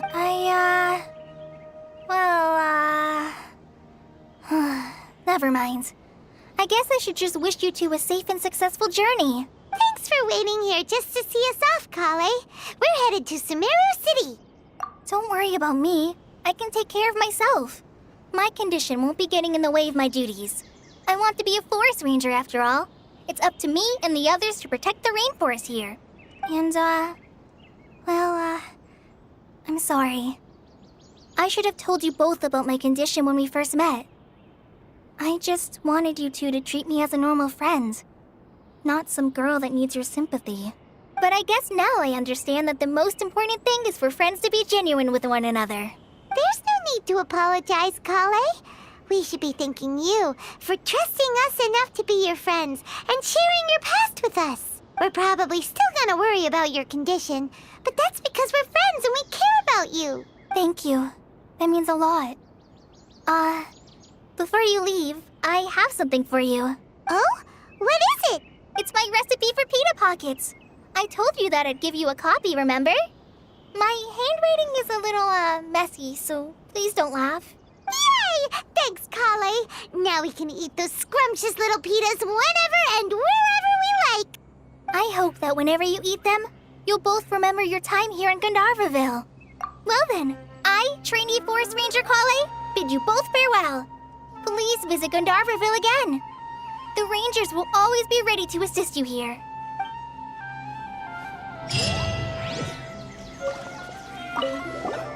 I hope you have a safe trip to Sumeru City and get to meet the Dendro Archon there. I'm much better now. I'll be back on patrol again starting tomorrow. Even though I'm not quite ready to help Master clear the Withering Zones yet, there are still plenty of other tasks for me to handle. Oh, and Traveler?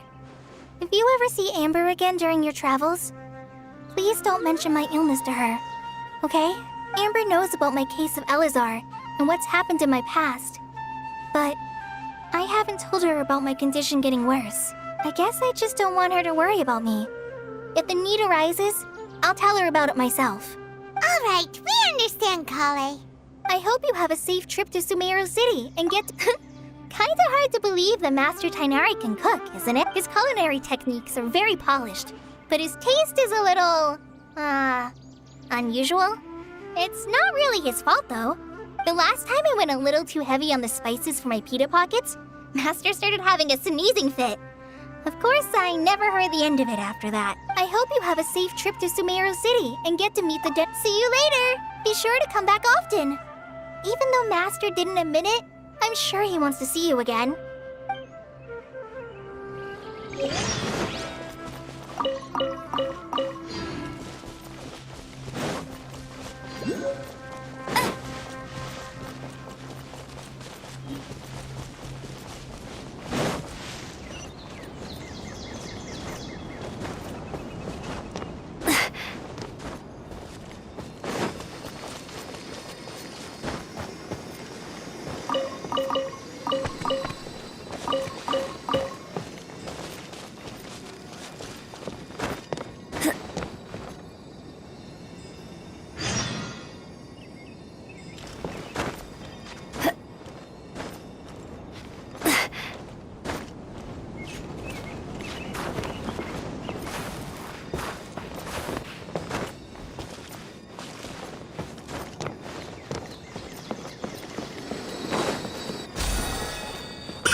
This is not the end.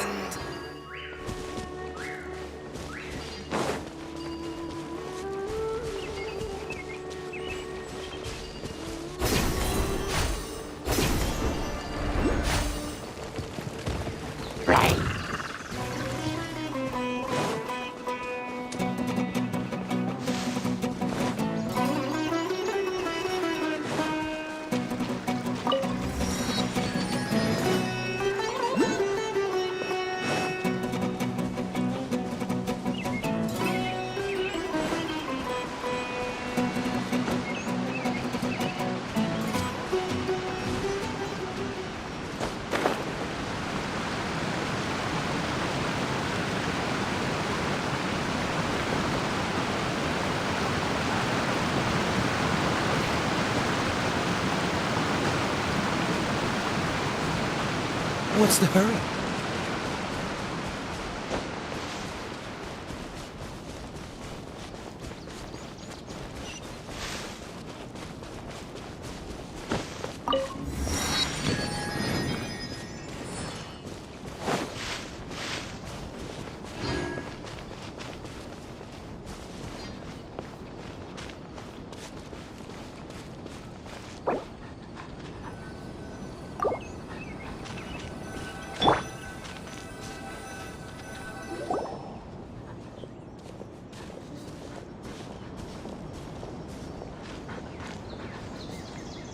Sumeru City! We finally made it! Oh, did you see that? When those people entered the city, something on their heads lit up. One moment, please, you two. It appears this is your first time visiting Sumeru City. Oh, yeah, that's right. But how did you know that? Because there's currently no information on either of you in the Akasha. But no need to worry, that won't prevent you from entering the city. In fact, the Academia conveniently provides each traveler to Sumeru City with a device. Perhaps you two have heard of the Akasha before. It's our beloved Greater Lord Rukkhadevata's lasting legacy, a treasure trove of collected knowledge. After centuries of tireless research on the Akasha, the Academia created one of its most ingenious inventions, the Akasha Terminal. As long as you are within Sumeru's borders, you may use an Akasha terminal to connect directly to the Akasha and access any knowledge you need. I should mention that due to technical limitations, the operation of Akasha terminals will be much smoother and more effective in large cities such as Sumeru City and Port Ormos. Oh, so this is the thing that Tainari was telling us about. It sounds pretty amazing. You two are quite fortunate. Until recently, it was standard practice to only issue Akasha terminals to outlanders who spent an extended amount of time in Sumeru. However, this policy was recently changed, and now all travelers are issued one upon arrival. Here are your Akasha terminals. Please handle them with care. It kinda looks like a leaf. To activate it, simply hold it in your hand and say the following phrase to yourself. May the mighty God bless us with their voice of wisdom. Oh, since this little doodad lets you access knowledge, maybe we can use it to find a way to meet Lesser Lord Kusanali. Let's give it a try. May the mighty God bless us with their voice of wisdom.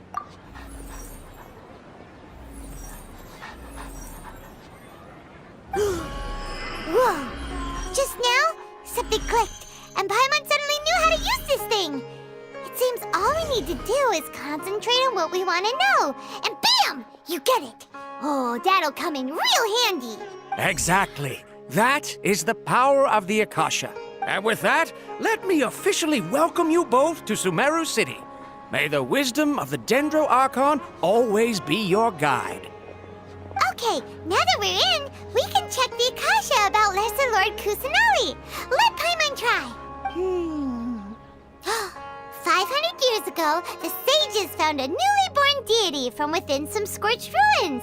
The deity now resides in the sanctuary of Suristana.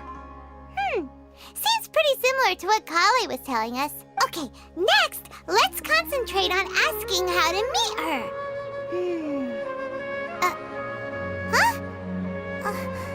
Paimon doesn't sense anything. Oh, come on! Focusing on this question feels like when you have something you're trying to remember and it's that's on the tip of your tongue, but you just can't think of it. Ugh, Paimon's brain is exhausted. Oh, smart idea. But what are you going to ask it?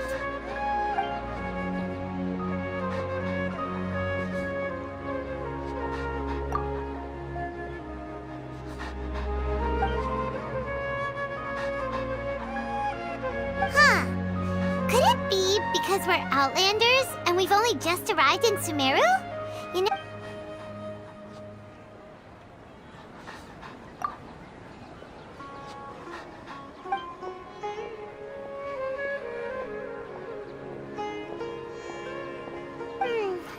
You too? Well, glad it's not just Paimon.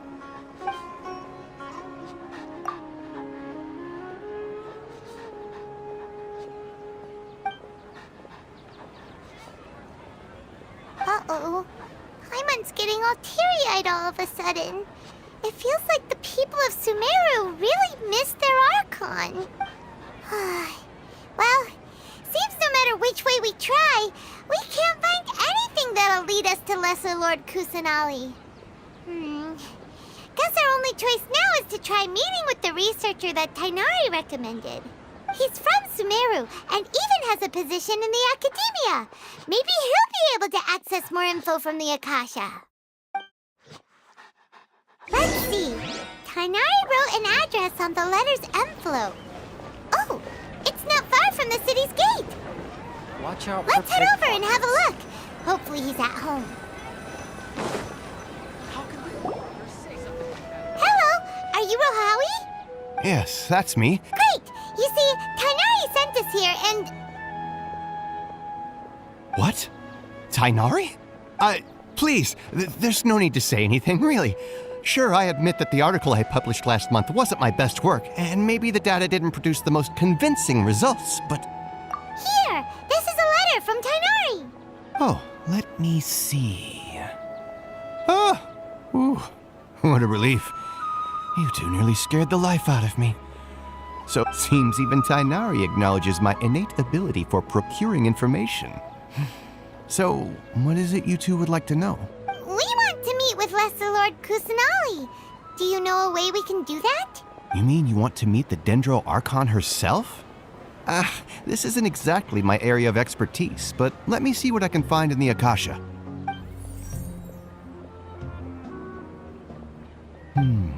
Sorry, the Akasha didn't respond to my query. What? You too? But what about your abilities for getting information and all that? Paimon was sure you'd be able to access more info than we did. Well, as I said, this isn't my area of expertise. I am but a lowly researcher, so the Akasha doesn't see a need for me to know more about the Dendro Archon. All I know is that ever since Lesser Lord Kusanali returned to Sumeru, she's never left the Sanctuary of Sorasthana or made a public appearance. Huh. Didn't expect her to be such a mysterious figure. The Dendro Archon is somewhat of a recluse. Perhaps she just doesn't want to entertain visitors, which would explain the lack of information in the Akasha. But then what can we do? No need to worry just yet. I'm only hypothesizing here. You could certainly try asking around and see if anyone else has ideas. And besides, you two should consider the bright side of things. Not being able to see Lesser Lord Kusanali may not be a bad thing.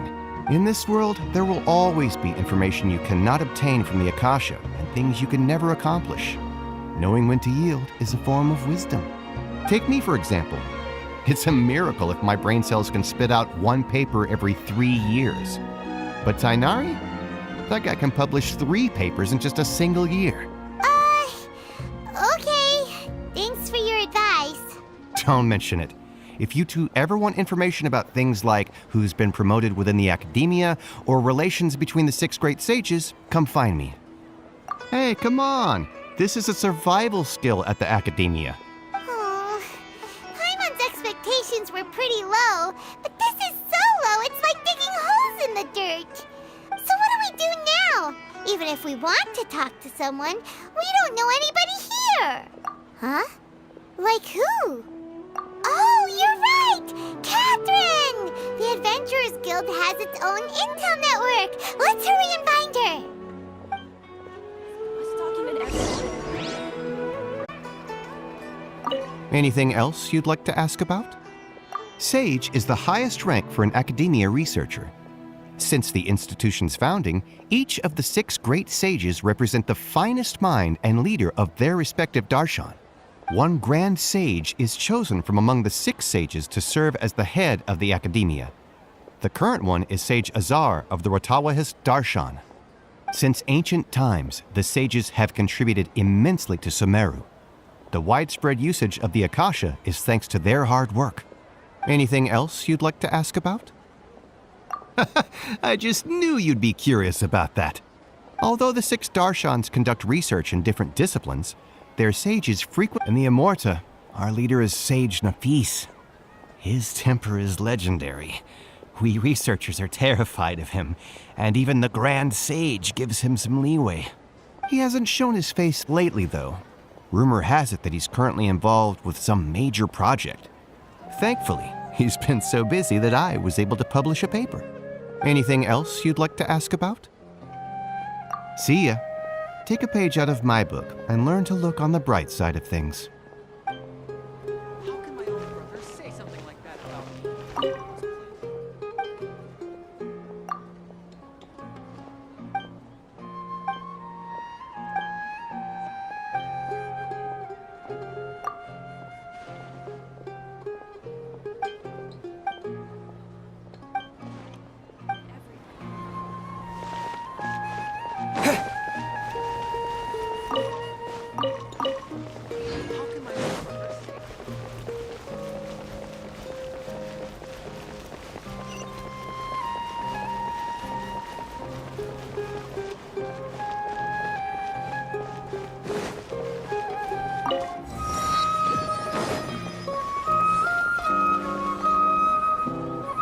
Ad Astra Abyssosk. Hello, Traveler and Paimon. Catherine, we need your help with something. Understood. The Adventurers Guild is always ready to serve you. With what do you require assistance? We want to meet with Lesser Lord Kusanali. Do you know a way we can do that? You two wish to meet with Sumeru's Archon. Understood. Please wait.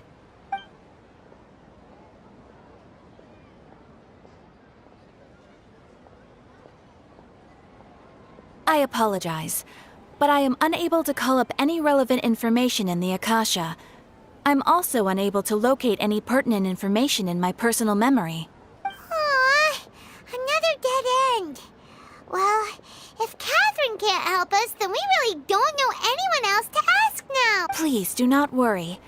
I may know of someone who can help you two. In Sumeru, the Adventurers Guild does not serve as the vanguard of information. Rather, there are numerous active mercenary groups collectively known as the Eremites. They take on various contracts and work all across Sumeru, so they naturally accrue intelligence. An Eremite brigade called the Corps of 30 is in charge of Sumeru City's defenses. Not only are they the oldest brigade, but they are responsible for managing and coordinating the affairs of all other mercenary brigades. Corps of 30? What a weird name. Supposedly, they are named as such because their ranks numbered 30 at their inception. Asfand, an advisor with the Corps of 30, maintains good relations with the Adventurers Guild. Though he's already retired, he and his words carry great weight within mercenary circles. If you'd like to get in contact with him, you can find him at the Corps of 30's headquarters, the Citadel of Rexar. You're welcome. I wish you two the best of luck. We look forward to your exploits in Sumeru. All right, off to the Citadel of Rexar we go!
Welcome. The Adventurers Guild told me to expect you two. It's nice to meet you, Osfond. We'd like to ask you about something.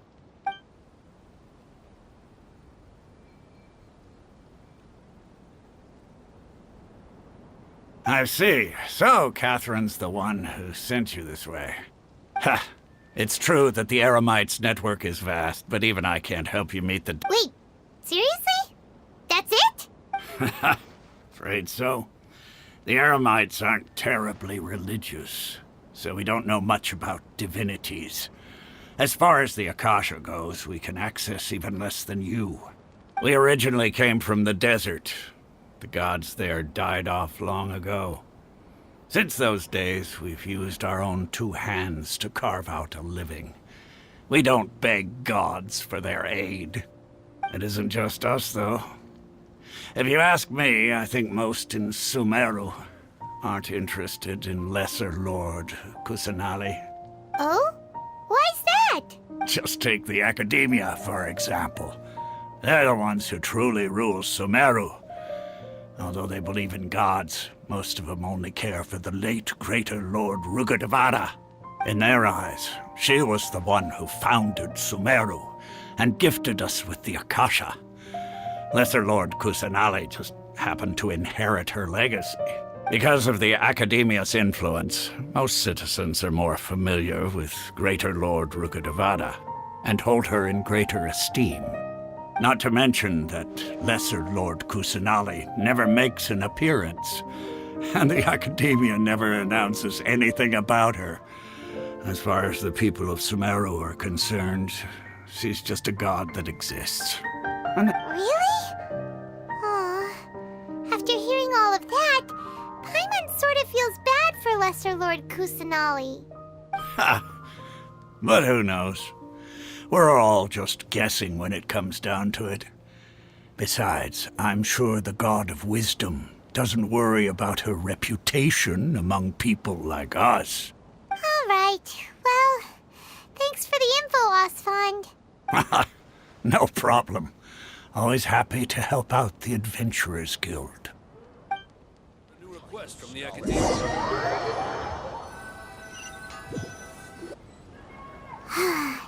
Seems Osfond was right about most people's attitudes here. Not only are they not interested in the Dendro Archon, they even say stuff like, if the Akasha doesn't think I should know, then I don't need to know about it. We've been asking for information non-stop ever since we got to Sumeru. But the harder we try, the more helpless everything seems. Isn't there at least one person in this entire city who cares about Lesser Lord Kusanali? Oh, you two are interested in Lesser Lord Kusanali? Huh? Who are you? From the sound of it, you two are Outlanders who recently arrived here. You've been asking around for information on Lesser Lord Kusanali, right? Oh, I'm sorry. I forgot to introduce myself. I'm Dunyarzad, one of Lesser Lord Kusanali's faithful followers. Whoa, really? Then do you know how we can meet with her? I'm afraid I can't help you with that. But your conversation earlier did happen to remind me of a legend about the Dendro Archon. Sure. It goes like this. Long, long ago, there was a man who heard a prophecy. It predicted that a great calamity was about to befall him. Panicked by what he heard, the man sought out the Dendro Archon in hopes that she would bless him with the wisdom to help him escape his predicament. The man journeyed across deserts and through rainforests and experienced tribulations of every kind. However, he still couldn't find any trace of the Dendro Archon. In despair, he thought, alas, the Archon has abandoned me. He then had no choice but to sorrowfully resign to his fate. Okay, and then what happened? And then, the calamity came. But to his own surprise, the man felt somehow emboldened by the trials of his journey. By relying on his own strength, he managed to overcome the adversity. At that moment, a bird perched upon his shoulder. This bird was, in fact, an avatar of the Dendro Archon. She said, "O Archon Seeker, do you now understand? She and her wisdom have long been found by you. Along your journey, we were in every flower and blade of grass, every ray of sparkling sun, and every breath of dancing wind. So long as you continue to think and ponder, we'll be wherever you go." Yeah, thanks for the story! Paimon feels all warm and fuzzy inside after that. In a way, it seems like this story is also one of the Dendro Archon's avatars. Dunyarzad, since you worship Lesser Lord Kusanali, can you tell us anything else about her? Of course. So did you two know that, I'm terribly sorry, but it seems something's come up now. Let's chat another day.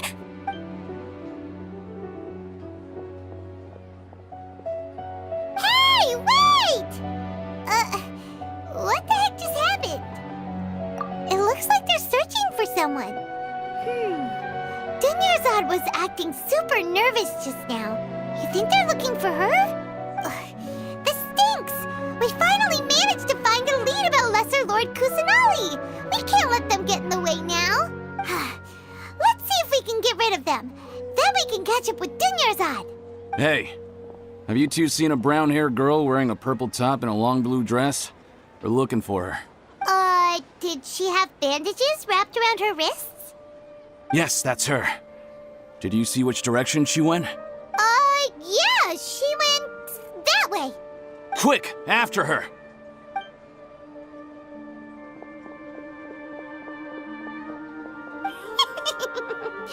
That should keep him busy for a while. Let's hurry and find Dunyarzad.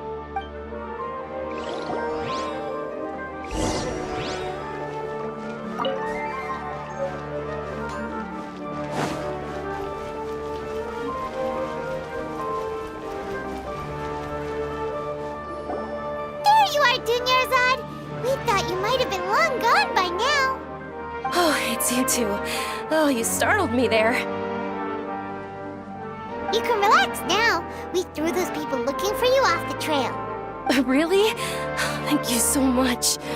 Unfortunately, I believe there's still more of them out there looking for me. Uh-oh, looks like there are some coming this way. Huh? More of them? Then what are we standing here for? Run! No, wait, my body isn't in the best shape. It's difficult for me to run. Okay, sounds good. There's a tavern on the other side of the port we can go to. You probably wouldn't expect me to hide in a place like that. All right, let's move out.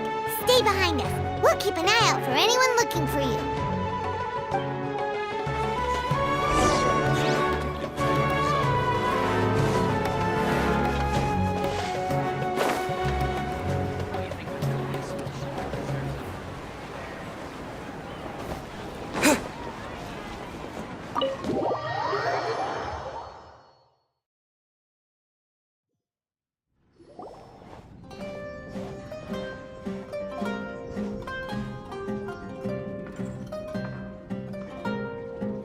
We made it. Oh, they shouldn't be able to find us now. Wait, stand down, Dia.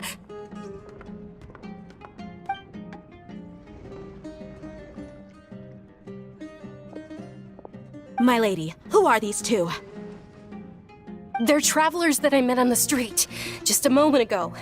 They happened to notice that you were all searching for me, so they helped me hide. I see. In that case, you two should scram. There's nothing here for you. Wait a sec! Who the heck are you? And why are you shooing us away? I'm Miss Dunyarzad's bodyguard, here to see that she returns home safe and sound. My lady, let's get going. You've been gone for so long that your parents are worrying themselves sick. And if I refuse to go with you? It'd be easier for the both of us if you cooperated.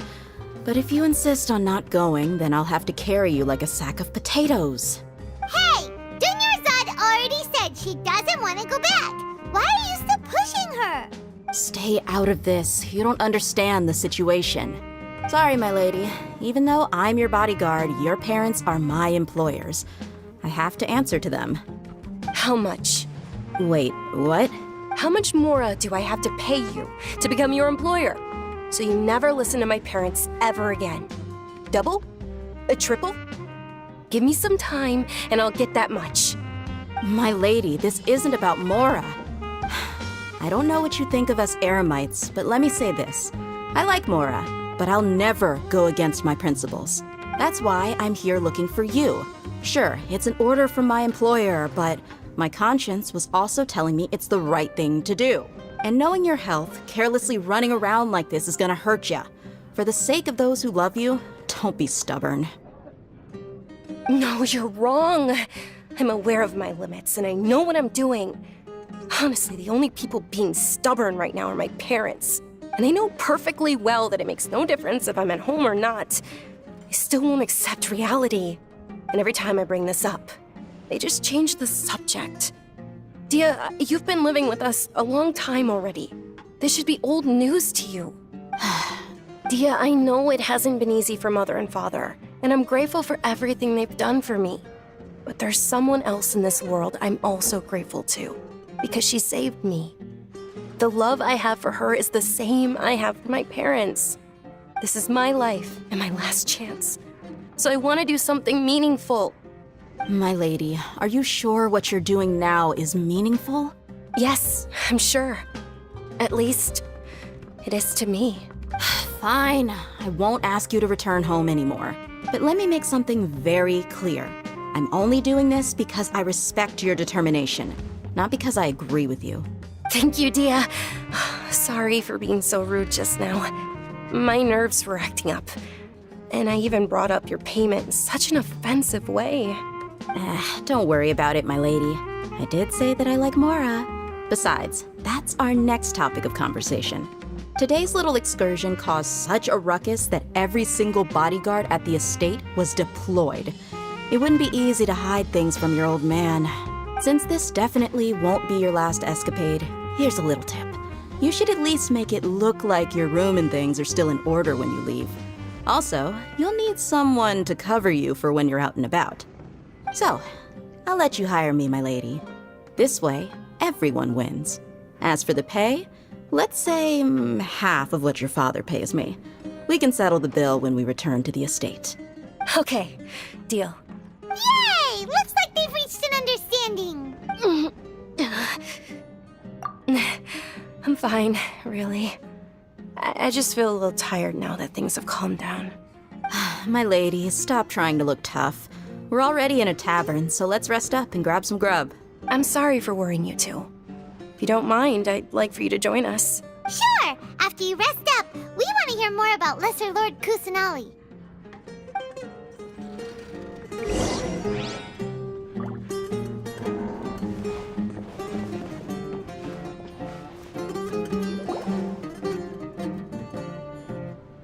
Ha! Well, if it isn't Dia. Haven't seen you in nearly half a year. Word on the street is that you're a bodyguard for the Homayani family now. Ha! Don't you find that kind of work boring? Nah, you get used to it. How about a menu over here? You got it. Huh? Isn't this little Miss Homayani herself? We don't get to serve personages like you very often. We'll be sure to prepare our very best. Thank you, sir, but there's no need. I don't have a lot of Mora on me, and I really ought to save as much as I can. But please bring these two the best food you have. They're my new friends, so I want to be a good host for them.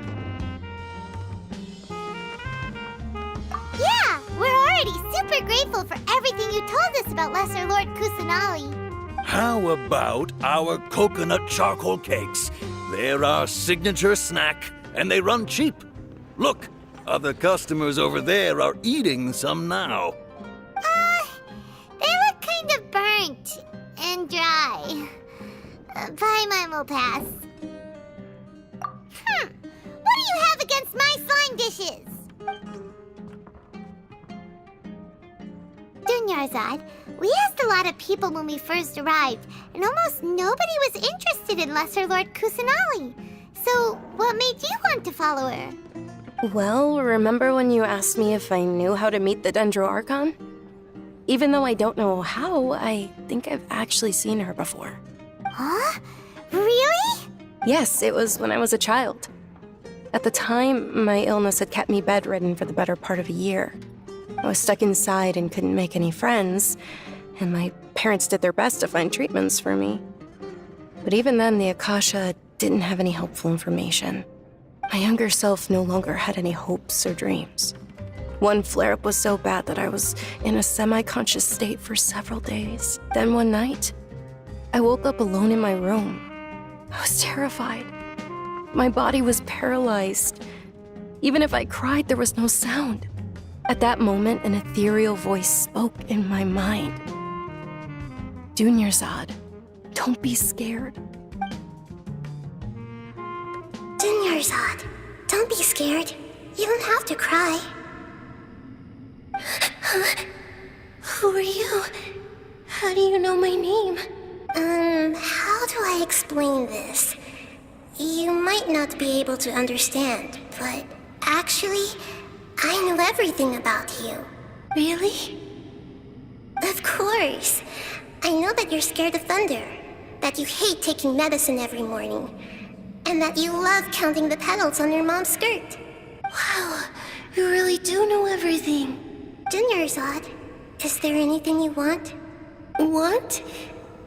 Not really. I can't go anywhere or do anything. Huh? But aren't you a child? All children have wishes. Tell me what you want, and maybe I can make it happen. But can you make my illness go away? Oh. I'm sorry. But I'm not powerful enough to do that right now. Then, can you be my friend? After that, the voice said, "Okay, I'll be your friend." Although my body was suffering during those days, that voice encouraged me and told me many wondrous things. Beyond my window was the flourishing Sumeru city. Beyond the city was a lush rainforest. And beyond that was the wall of Samiel, deserts, and all of Tevat. Once I finally made it through that bout of illness, I couldn't hear that voice anymore. I told my mother about it, but she said that I must have been dreaming. But I know that that voice wasn't a figment of my imagination. Before that, I had never heard of Tevat. Yes, for sure. If it weren't for that voice, I would have never grown curious about the outside world, nor would I have learned how to read and enjoy so many books. That voice sparked a desire for wisdom. It had to have been the Dendro Archon. I've been hoping for a chance to repay her kindness. In fact, I was running around today to help prepare the Sub-Zerus festival for her. What's the Sub-Zerus festival? It's Lesser Lord Kusanali's birthday, which was the day that she was found by the sages. It's actually an old holiday that originally celebrated Greater Lord Rukkhadevata's birthday. When she passed away, the holiday eventually became a celebration of the Lesser Lord's birthday. I heard everyone was overjoyed when they welcomed her back to Sumeru. In those days, the festival was a huge deal. But because of the Academia's influence, people have gradually lost interest in the festival. The Academia actively participates in Sumeru's many holidays dedicated to Greater Lord Rukkhadevata. But when it comes to the Sub-Zerus festival, forget any funding. They practically act like it doesn't exist. Maybe they see Lesser Lord Kusanali's birth as confirmation of Greater Lord Rukkhadevata's death, so they're reluctant to celebrate it. Aww, but that's awful. It is. It's absolutely terrible. Sure, the Greater Lord founded Sumeru, but hasn't Lesser Lord Kusanali been the one quietly protecting us for the past few hundred years? Just remember that we're still out in public. Don't get too carried away now. I know that people over by the Grand Bazaar still hold the Sub-Zerus festival to this day. But I hadn't met any of them before, so I was never able to contribute. But recently, I made a friend there who also follows Lesser Lord Kusanali. I gave her my savings because I want her to throw a wonderful festival this year. That's the least I could do for Lesser Lord Kusanali. Hold on, my lady. Does this friend happen to be Nilu, the one who sends flowers to the estate? Yes, that's her. I saw her leaving the other day with a nervous look on her face. It seemed like she was hiding something in her arms. Did you give her something? Yes. Initially, I didn't have much more prepared, so I had Nilu sell one of my skirts. I've agreed with Nilu to meet up at the Grand Bazaar today and see how things are coming along. Dia, would you accompany me? Sure, that's quite the trip, though. I'll carry you. No, that would be too much, even for you. You might as well just accept the lift. If I let you walk, who knows how long it'll take us. And if anything happens to you, then I'd really never hear the end of it from your father. But of course. Nilu will be thrilled to hear there are more people interested in Lesser Lord Kusanali. Your theory is just putting the cart before the horse.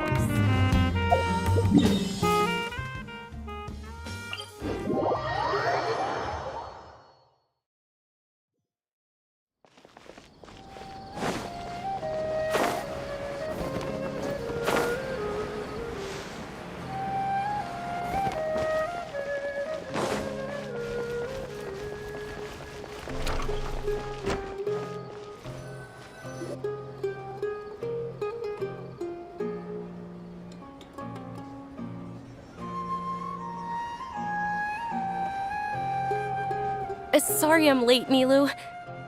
Oh, Dunyarzad. It was taking you so long that I assumed you got trapped at home, but you made it in the end. Uh-oh. But if Dia's here, that means you got caught, right? You could say that, but everything worked out.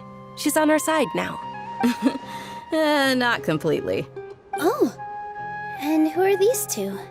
Oh, meet the Traveler and Paimon, my two newest friends. They're visitors who just arrived at Sumeru City and are looking for information on Lesser Lord Kusanali. So you're followers from another land? Oh, really? Well, that's okay. You're still invited to the Sabzeruz festival. By the way, Dunyarzad, we've already started decorating the Grand Bazaar. It looks spectacular, thanks to your generous contribution. You're very welcome. It's the only thing I could do. Do you still have enough Mora? Probably? But don't sweat it. We've already finished renovating the stage. Come on, I'll show you.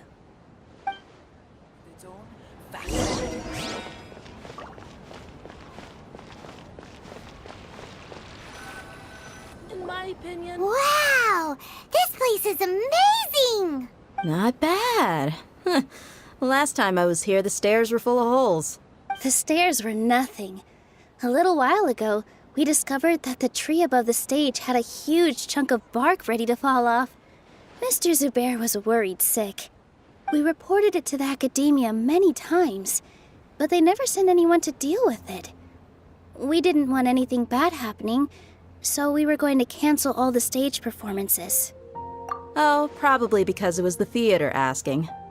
The academia looks down on performers like us.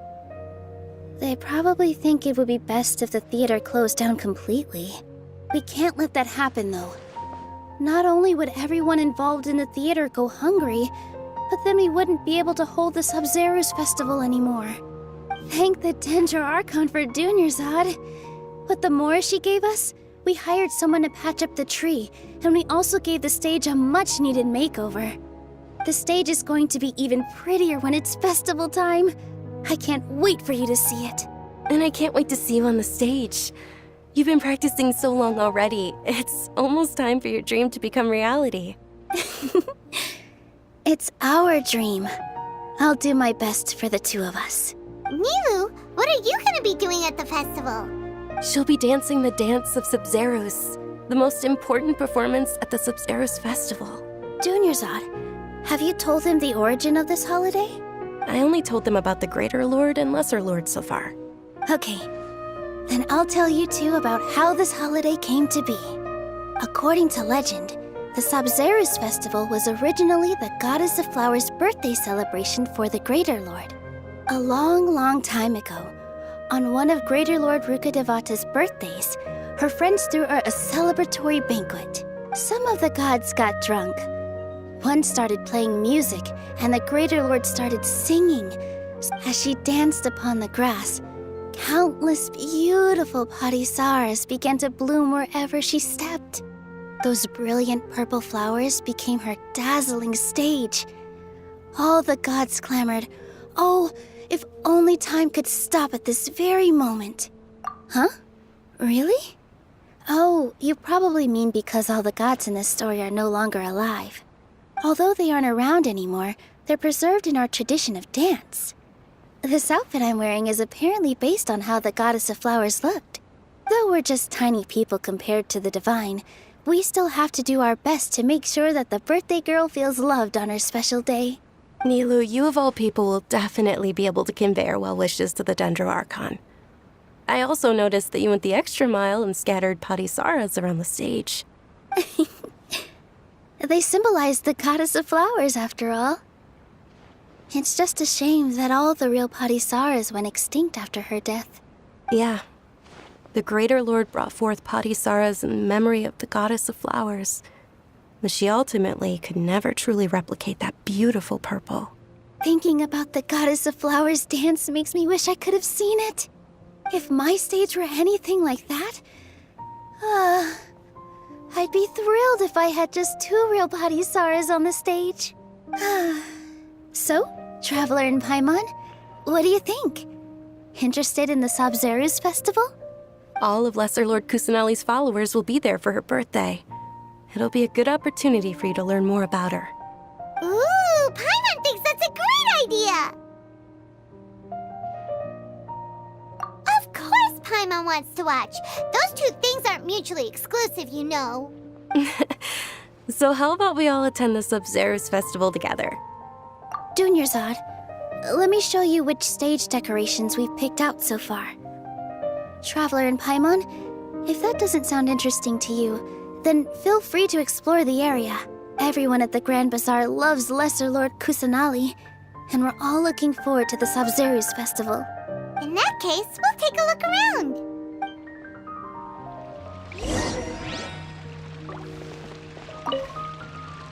Whoa! What's with your yellow hair? And why do your clothes look so funny? Are you an outlander? Did you know that the Sabzeruz festival is about to happen? There'll be loads of fun things to do at the festival. But the best part is when Ferris, the Knight of Flowers, passes out candy to everyone.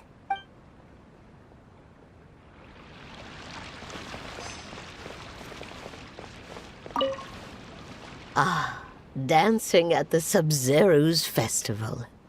You know, I also danced when I was younger.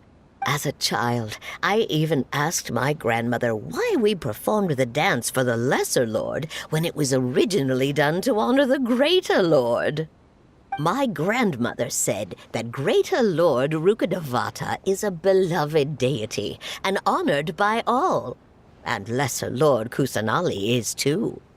If the goddess of flowers ever knew Lesser Lord Kusanali, then she would certainly have wished to be her friend and hold celebrations for her too. The Sabzeruz festival has been losing its appeal over the years. That is, until a wealthy benefactor stepped in this year and brought the festival back to life. I heard she forked out a lot of mora to make it all happen.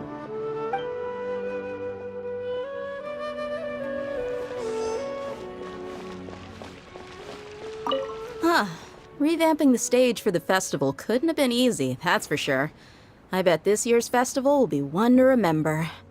I don't know much about the Grand Bazaar, but I do know that the residents here have a penchant for song and dance. 2 things that the academia doesn't particularly approve of. Oh, and the perfume sold around here is a lot better than what you'll find elsewhere. The fragrances are longer lasting and they're gentler on your skin and... I mean, that's what I've heard at least.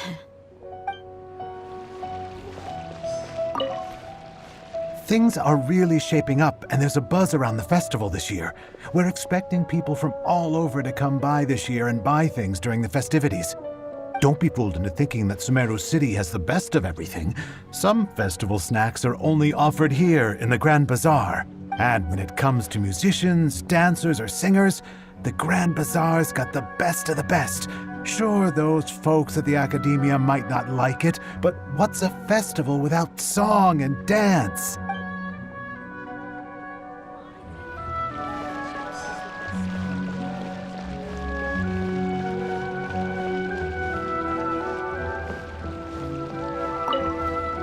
Nilu, your outfit looks amazing. There's also something different about you from when we first met up. I thought I'd add a little extra pizzazz to my dress for the festival. See? Wow, did you sew all that yourself? Uh-huh. Sewing is a fundamental skill for everyone in the theater company because we make all our own costumes. Did you know that Mr. Zubair not only can make costumes, but props too? I've noticed that you can't keep your eyes off that crown over there. Would you like to try it on? May I? Of course. The legends say that the goddess of flowers had beautiful horns on her head, so this crown was made to reflect that. Dunyarzad, you look absolutely stunning with it on. It's like I'm looking at the goddess of flowers herself.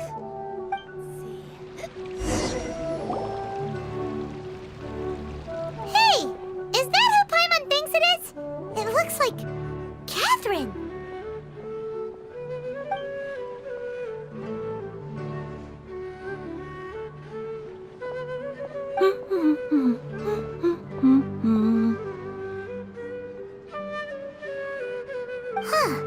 Come to think of it, Paimon's only ever seen her behind the counter at the Adventurers Guild.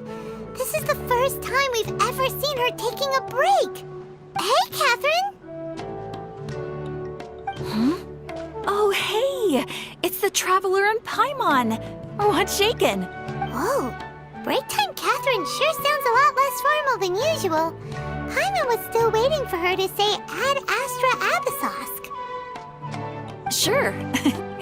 Standing behind the counter at the Adventurers Guild doesn't require any complicated functions. But saying and doing the same old things over and over again can get pretty monotonous.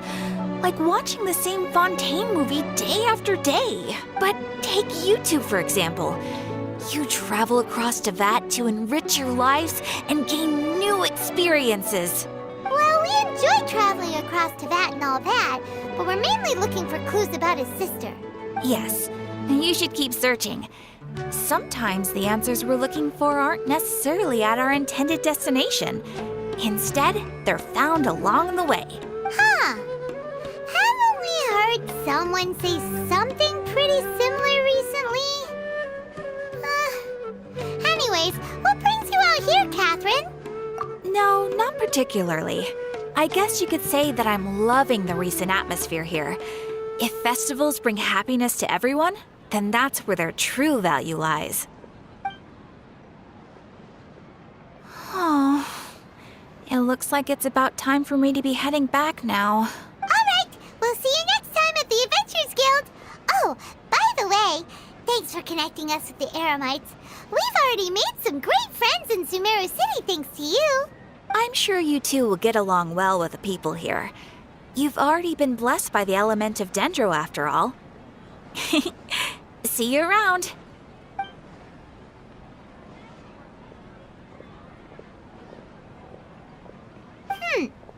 There's something really different about Catherine today. Hey, Traveler. Oh, hey, Dia. What's going on? I've got something to tell ya. My lady knows you're looking for ways to meet Lesser Lord Kusanali, and she's been trying to come up with a way to help you. Well, Are you serious? We'd love that. it might not necessarily pan out, so don't get your hopes up too much. I'll need to take you two somewhere and ask someone some questions. My lady is feeling a little worn out at the moment. Nilu's found a place for her to rest. After I take my lady home, let's meet in front of the Citadel of Regzar. Sounds like a plan. Let's head over to the Citadel of Regzar and wait for Dia. We've got all kinds.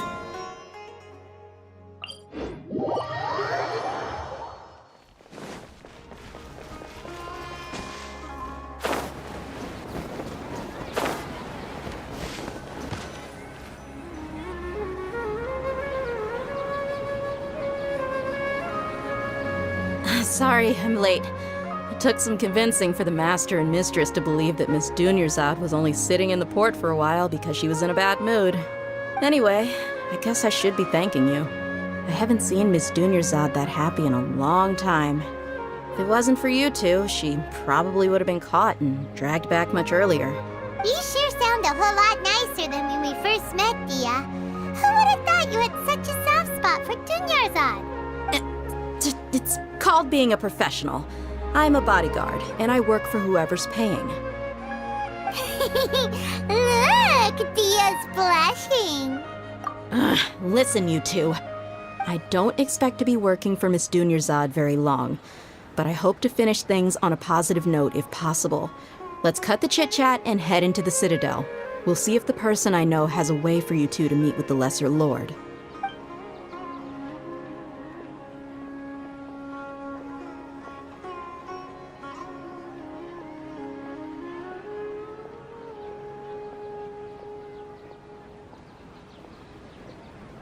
Oh, hey, Chief. Ha, Dia! What are you doing here? And well, didn't expect to see you three together. I take it you all know each other already? Mm-hmm. We met this morning after the Adventurers Guild pointed us to Ozfon for more info. No kidding. Huh. So, where's Ruksha? I thought I'd help these two out by asking about the theft. Anything you can tell him? Ruksha's gone over to the Academia. The Grand Sage recently ordered Sumeru City to begin bolstering its defenses, so people from all over have been called back to the city. Since you've already mentioned the theft, I suppose I might as well tell him what we know. Appreciate it, Chief. Theft? Sorry, what the heck are you guys talking about? Just recently, the Academia lost something, and there's a chance the item is connected with the Dendro Archon. This case might just somehow help you in meeting her. I suppose that's one way to look at it. But if you ask me, the case is more about the Academia than anything else. Let me fill you in. The Academia recently sent a convoy to pick up an important package from Aru village.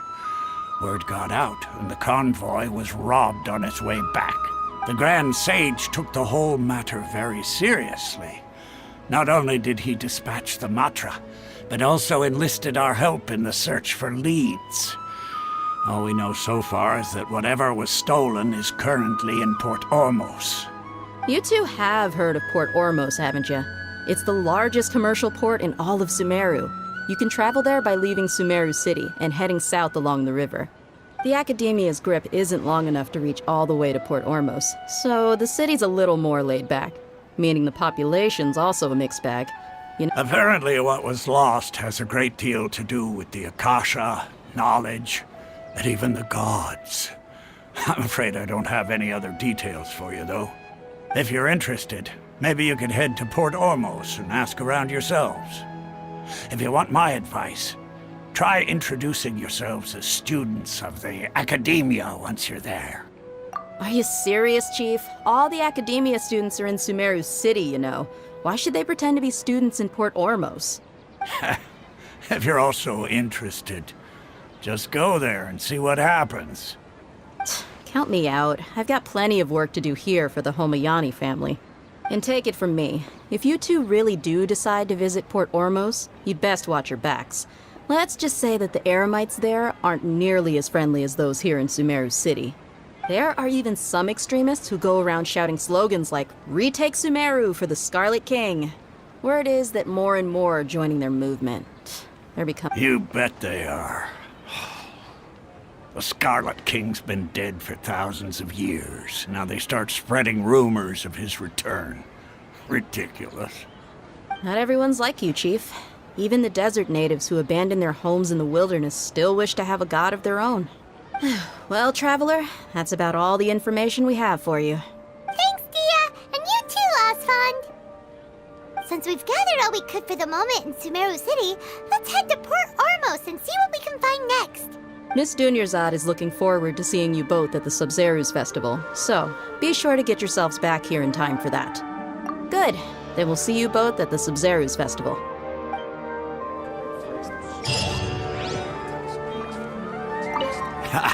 You two must really be something if you've got Dia the Flame Mane speaking on your behalf.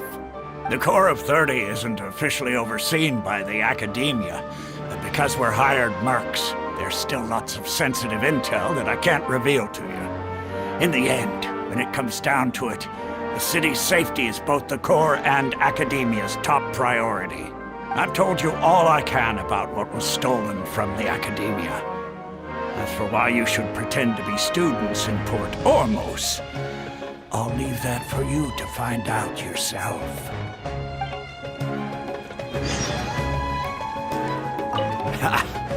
The core of Third, I've told you. It's been a while since I visited the Citadel of Rexar. I'll catch up with Chief for a bit before I head back myself. He really did a lot for me in the past. Remember, to get to Port Ormos, just follow the river south from Sumeru City's port. Just be sure to take care of yourselves out there. We'll meet again at the Sub-Zerus Festival.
Thanks to the Academia's help, we can stay safe when we go to the city.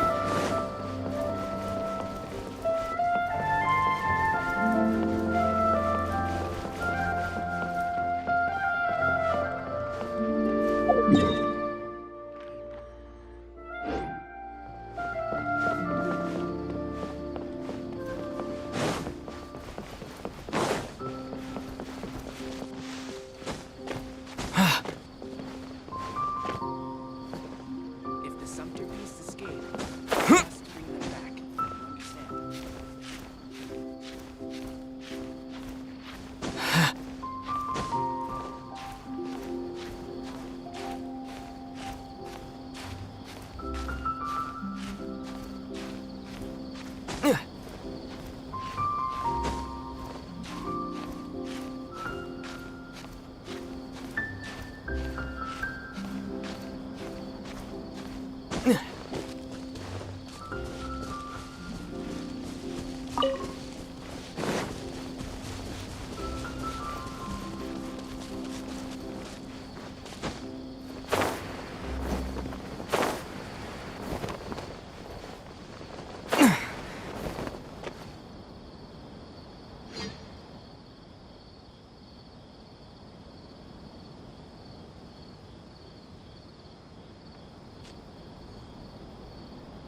Come and have a good look yourself. Traditional spices of the highest quality, made with pride and experience. You've got a deal. I can't thank you enough for always looking after my business. Believe me, I'm not making this up. Several Eremite mercenary groups are nearly in open conflict, but does the core of 30 care? And that's not all. Did you know that... Wow! Talk about hurly-burly! This place is busy! Well, guess that's only to be expected for the largest port in Sumeru. Maybe it's because of what Dia told us earlier, but Paimon can't seem to shake the feeling that there's also danger lurking in these crowds. Ooh. Let's get our bearings so we can start looking for leads. We know that whatever the Academia lost is related to the gods. But other than that, we don't have much else to go on. Osfun told us to try posing as Academia students while asking around. Paimon checked the Akasha on the way here, and the Academia doesn't seem to have any research facilities in Port Ormos. Paimon doesn't get it. Won't we look even more suspicious going around saying we're Academia students and asking about the stolen item? Well, given all the people that come through here every day, if there's any information to be found, Paimon bets we could find it in the market. Let's ask around and see what we come up with.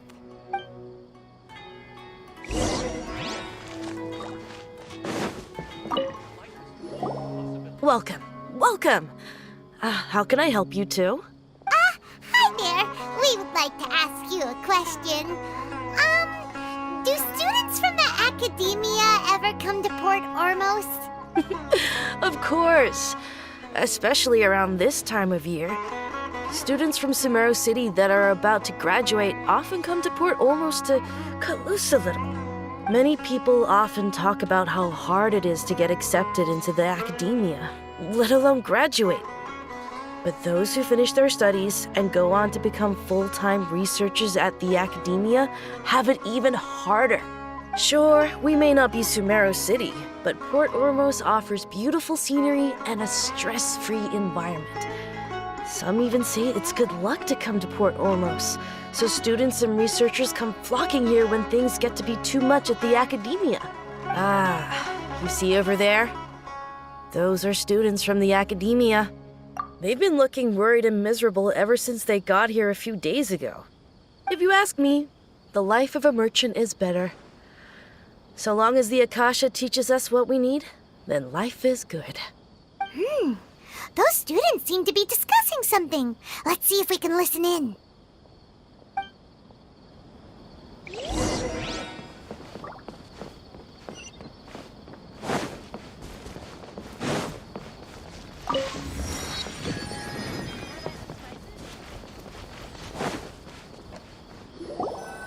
It's no good.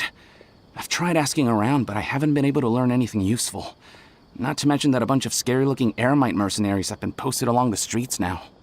There's been a lot of fighting between the different Eremite factions in Port Ormos. If we choose to move on our own, then it would be wise to steer clear of them. Especially the group that's constantly shouting some stuff about the Scarlet King and some resurrection. I've even heard that the Citadel of Regzar is starting to get fed up with them. What was that group called again? Ein something or other? They're called Ein el Ahmar. Today, I heard that the thing we're after might be in their possession at the moment. Wait, come again? Don't you see? Many of the Eremites in Port Ormos deal with trading this kind of thing. They're usually pretty wary of outsiders, but not so with students of the academia. It's because the kind of goods that students are looking for aren't the kind of goods that Eremites are after. As long as they know you're a student, then deals can be made. I've heard that Ein el-Hakmar likes to set up shop at the Jafar Tavern.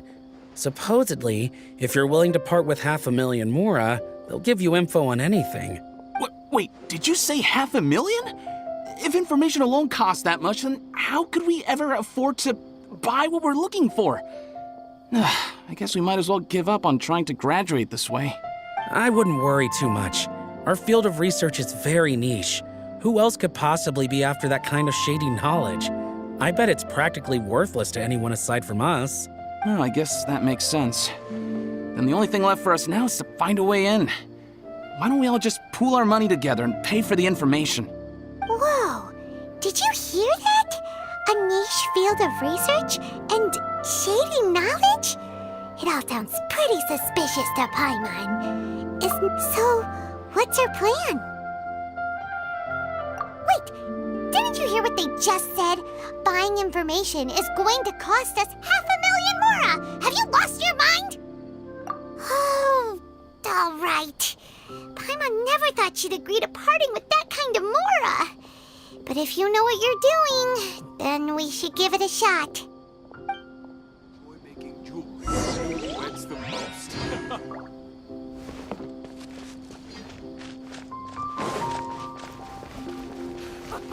He will pay the price one day.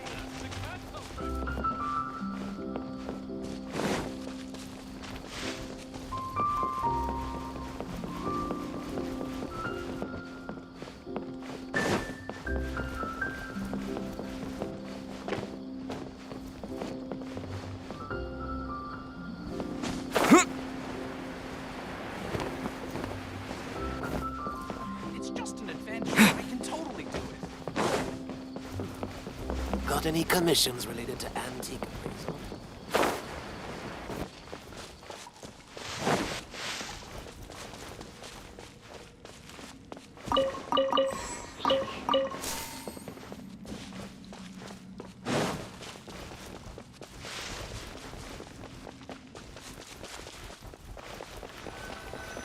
This is the place we heard those students talking about. Let's find a seat somewhere and see if we can spot the group they mentioned.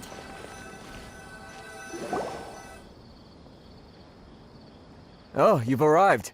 Please, take a seat. So, they think that they can go toe-to-toe with the boss? Ha! Once we reclaim the power of the Scarlet King, they'll be the first that the boss punishes. They're nothing to be afraid of. Our main rival now is the Caracal Battalion. They've also amassed a significant amount of mora this time, so we mustn't underestimate them. How can the Caracal Battalion compete with the boss when they're nothing but a bunch of money-grubbing opportunists out for a quick mora? Yeah, with Boss's fervent devotion, he'll be able to use this power to bring our god back this time. Huh. All these guys talk about is the Scarlet King, so they're probably the ones we're looking for. Greater Lord Ruka Devata. That traitor and her followers must not be spared. The day will come when the Scarlet King exacts vengeance on Sumeru, and all of them shall be punished. Yeah, Paimon was wondering what they meant too. We should ask about that if we get the chance later.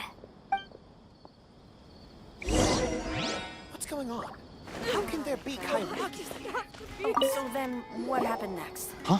Who are you? What do you want? A student? Huh. What's a student from Sumeru City doing in Port Ormos? Ah, well, if it's info you want, you've come to the right place. The question is, can you afford it? Oh, Paimon can't stand to see so much more go. But there's no other choice right now. Here, this is the merchant's address. Whatever you're looking for, you'll find it there. Hmm? Well, what are you waiting for?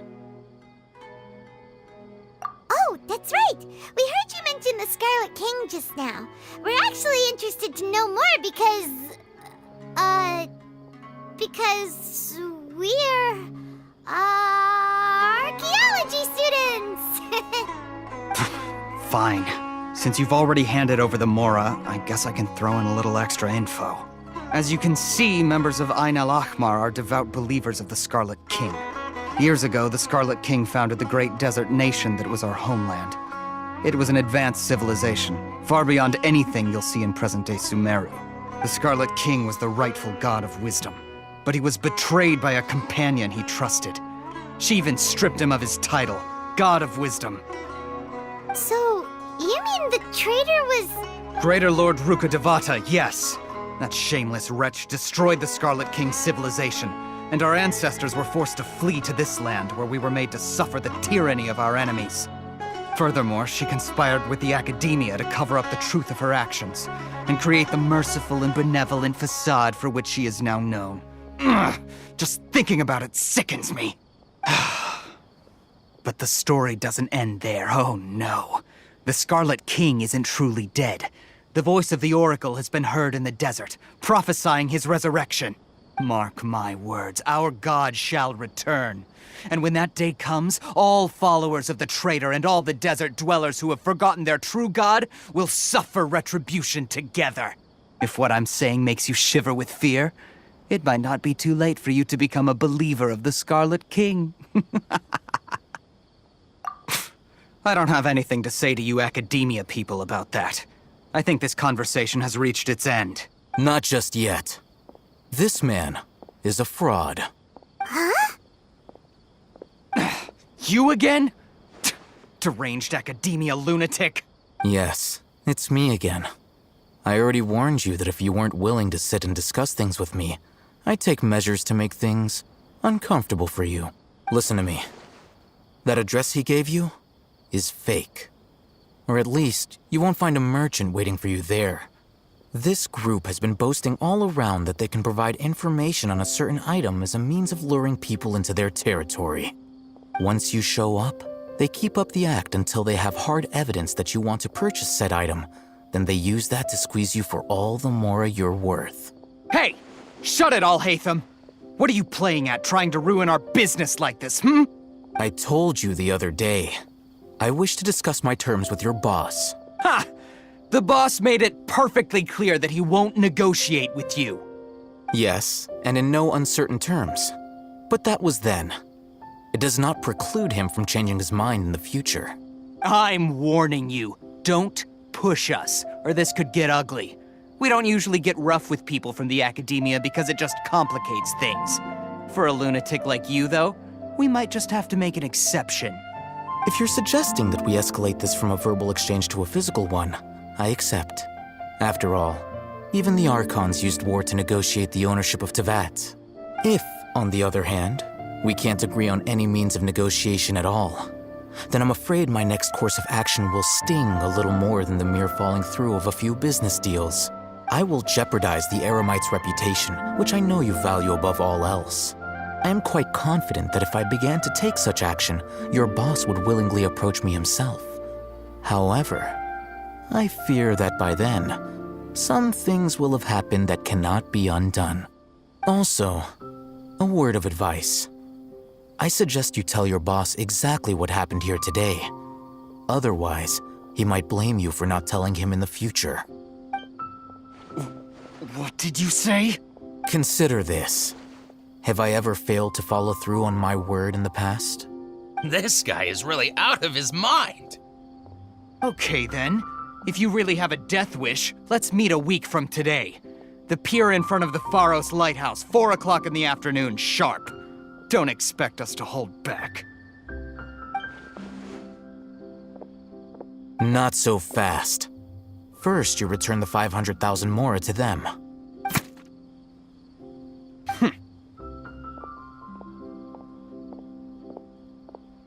Please, I beg you, don't provoke them. We can't afford any trouble with this crowd. They haven't even paid for their food yet. Ah, Mr. Iman. There appears to be fewer staff in the restaurant recently. This wouldn't happen to be because they're all busy spreading the word to the students, would it? Someone who chooses to do business with a group like that really can't afford to get so flustered the instant someone confronts them about it. Consider the meal compensation for our silence. I'd say you're getting an excellent deal. Whoa, did you see that? He not only got us our mora back, but sent the Emirites running too. Plus, he seems to know a lot about what's going on around here. Let's catch up with him and ask some questions. He went that way! After him!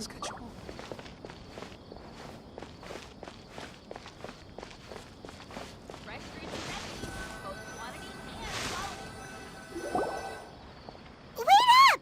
It's Al-Haytham, right? What do you want?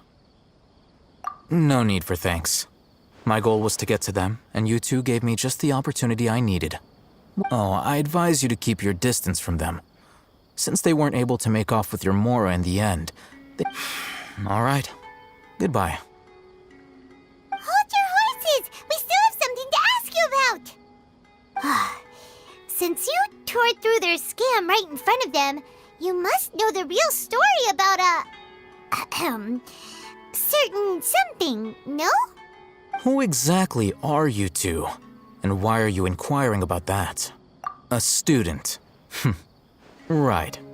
Look, you should know that those thugs conducting business with you had nothing to do with your lie. Huh? Oh, yeah!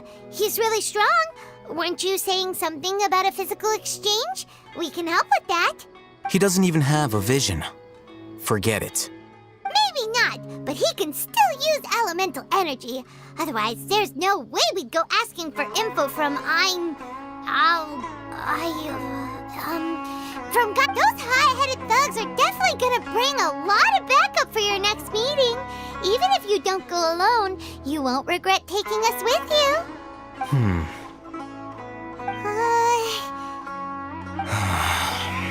All right, I accept. Got a pen and paper? If you're searching for someone who sells that kind of merchandise, I'll give you one of their addresses, and you can try your luck. We'll reconvene at the appointed time by the pier. It doesn't matter if you show up or not. So,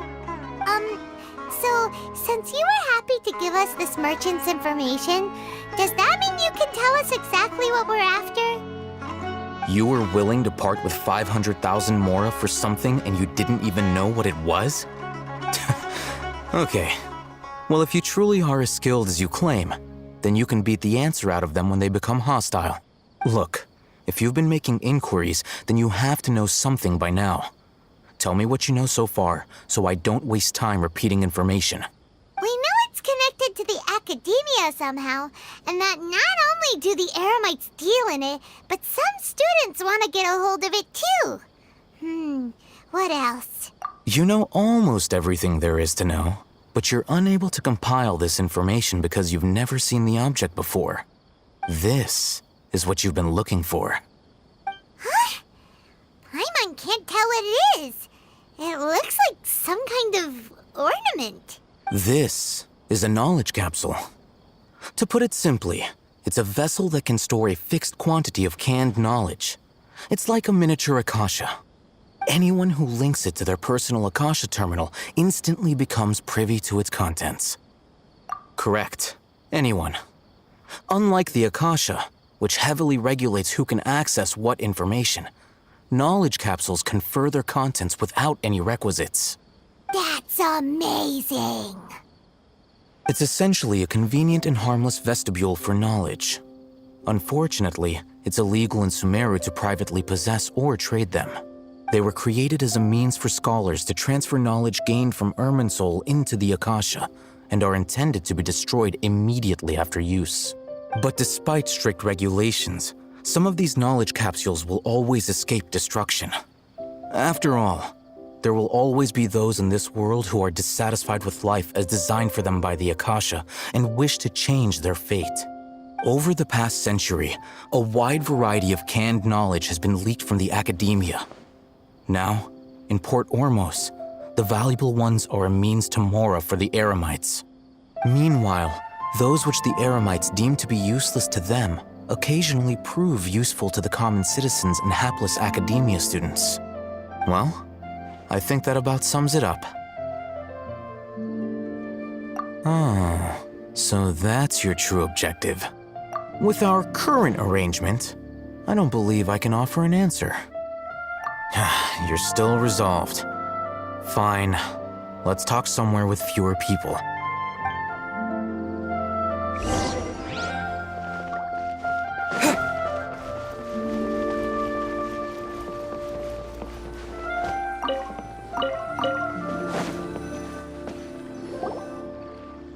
Let's continue our conversation here.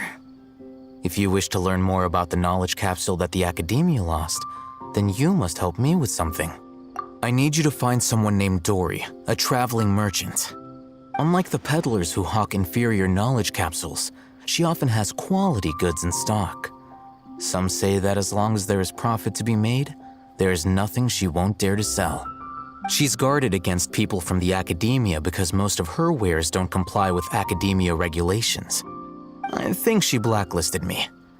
I met with her informant, but it soon became clear that they had no intention of letting me get any further. Become one of Dory's customers and earn her trust. This is my condition for further collaboration. Why do you want us to meet with her? Until you complete this task, you don't have question privileges. Fine. So how do we go about doing this? You two are outlanders who haven't been here for long, so Dory should view you as safe clients. I'll give you the informant's address and their contact password. Beyond the password, though, I have no way of knowing what other tricks she might have up her sleeve. You'll have to improvise. This is kind of nerve-wracking. The true challenge begins after you meet her. She has a keen nose for Mora and a shrewd eye for wares, and she only likes customers who she deems to have good taste. I'll prepare some funds for you. Buy her highest quality wares and earn her approval. But we only just saw a knowledge capsule for the first time. We don't know how to tell which ones are good and which ones are bad. Is that something we can learn quickly? That's true. Have you two heard of elemental sight?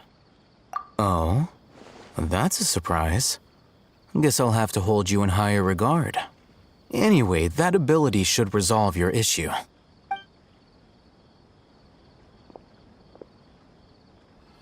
Here are 2 knowledge capsules.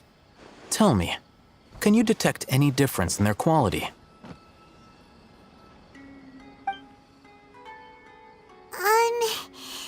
They look the same to Paimon. Try inspecting them with elemental sight. How'd it go? Did you see anything? Rumor has it that higher quality knowledge capsules generally appear brighter when viewed through elemental sight. That's because knowledge originates from Irminsul, the root of Dendro power itself. The more powerful the knowledge, the richer it is in Dendro energy. However, some canned knowledge with a high concentration of elemental energy is of little use in contemporary times, so those capsules are of little value. Using elemental sight is merely a stopgap measure, but it should suffice for earning Dory's trust. That sounds pretty impressive. Here's a sheet with the informant's location and contact password, and here is the Mora for purchasing canned knowledge. Don't be cheap. You'll need to spend to catch Dory's eye. If there's any Mora left over, just keep it. Oh, and be sure to exercise some caution. There have been Matra present in Port Ormos lately. Your efforts will be for naught if they catch you. Matra? They belong to the Academia's regulatory body. They also handle cases of illegal canned knowledge transactions. Like I said, the Academia has banned both their trade and possession. The Matra are razor sharp. You're in for nothing good if they lock their sights onto you. If you two want to back out, now's the time. Okay, then we have a deal. If you succeed in your dealings with Dory, come find me at the Wikela Funduk. We'll have an open discussion then. Looking at what Al-Haytham wrote, Dory's informant is a trader near Old Ormos. Let's follow these instructions and try to get in contact with him. Hello. What are you two looking to buy? What a unique palette. We have unripe hara fruits, but we usually keep them in the back. I'll have someone escort you. Following the paper got us past the first round.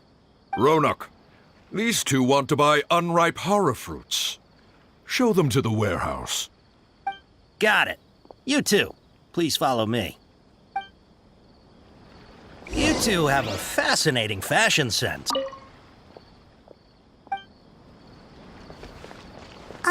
Hold on. Let me think. Sumeru Rose means common Every ship merch. deserves the best maintenance. No. Look again. We're obviously wearing morning flowers. Ah, my mistake. I do apologize. Whew. That pop quiz sure was scary. The warehouse is up ahead. Please follow me.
Port Ormos is pretty great.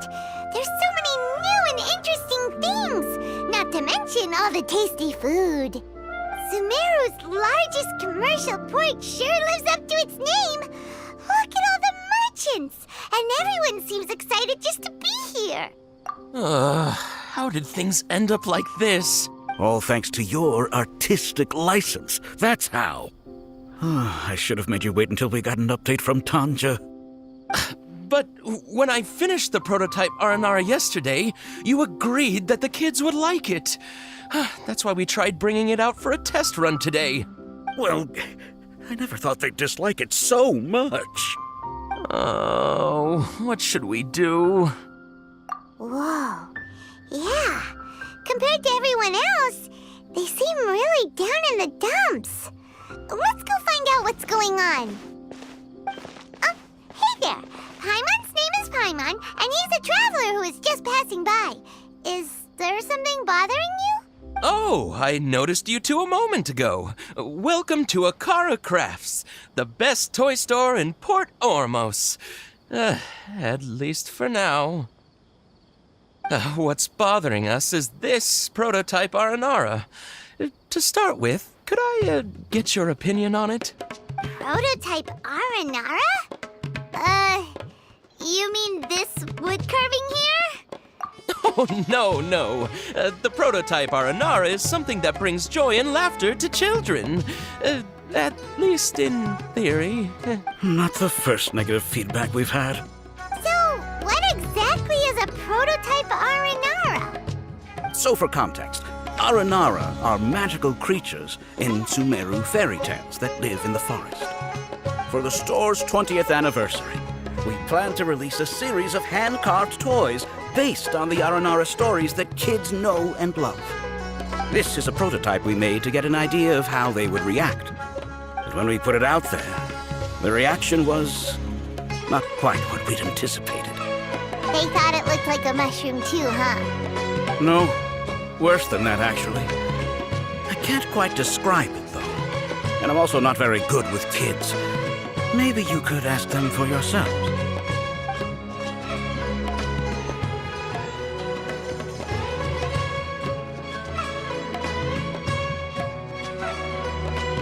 This is not an Aranara. No way. I've read Uncle Tanja's Aranara and the ill little fungus. It says that Aranara are supposed to be chubby and squishy. The carving looks nothing like that. Toys do look better when they're round and chubby. Uncle Tonder said in Aranara's vow that you can deceive the eyes, but you can't deceive the heart. This carving makes me feel lost and confused inside. I don't think the creator put his heart into it at all. Ooh, didn't put his heart into it, huh? Oh, sounds like one of those things that's easier said than understood. Kassid and Alia didn't like this carving, but I think it's okay. It doesn't look too happy, so it's kind of pitiful in a cute way.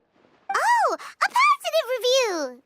Yeah, so I would totally ask my dad to get it for me, if it wasn't meant to be a Nara. Oh, well, that took a sudden turn for the worse.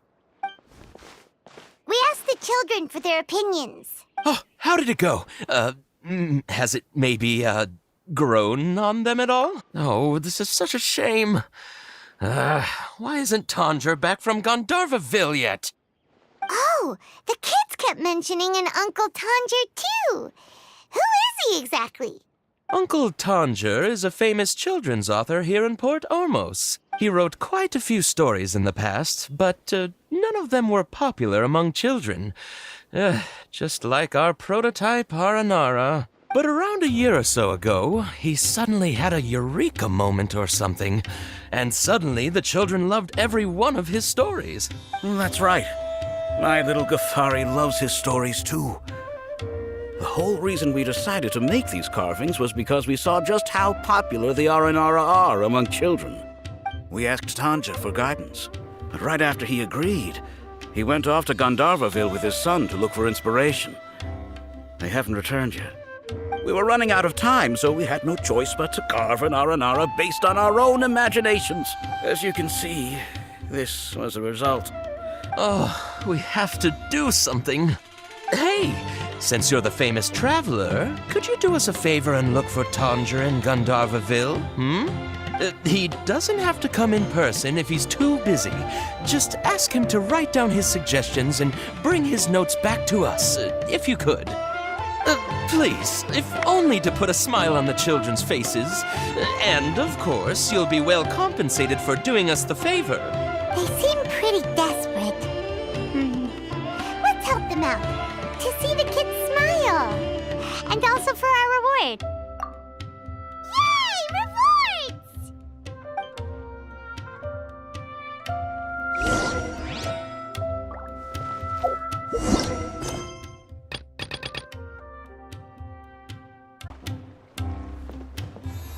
Before I retrieve your products, I need to confirm a few things. Please forgive me, but we may not have sufficient stock for you today. Earlier, many of our hara fruits were taken by mice. Thanks. If better goods come in, you'll be the first to know. You look like you have some skill. Why don't I pick out some fruits that'll make you dizzy? Yep, that's the right answer. But eating hara fruit that makes your head and ears ring sounds like a bad life decision. Would you like your hara fruits to be packaged in the Sumeru City or Port Ormos style?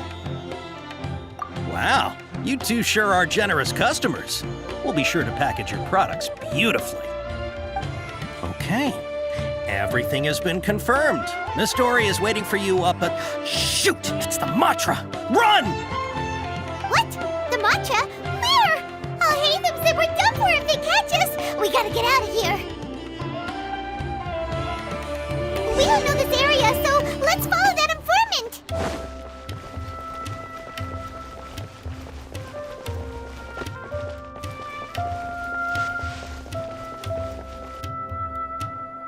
He ran that way!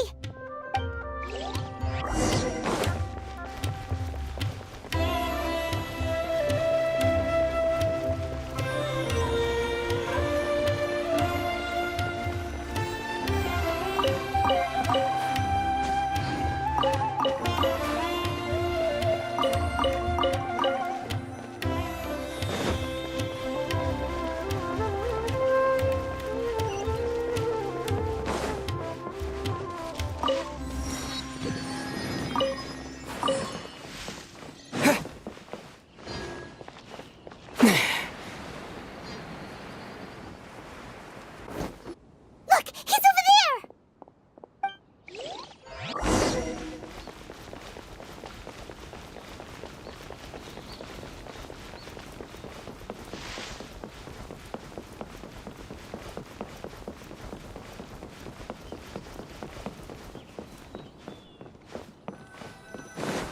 Hey!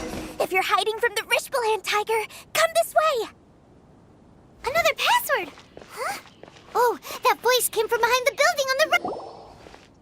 Here, over here. You can stop running now.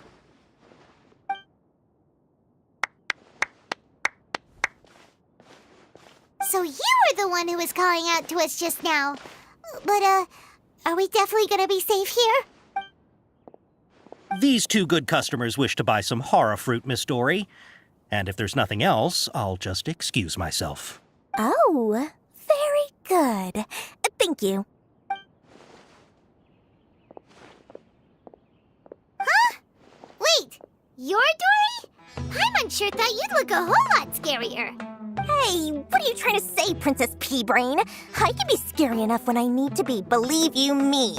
If you don't watch what you say, then you can forget about doing any business.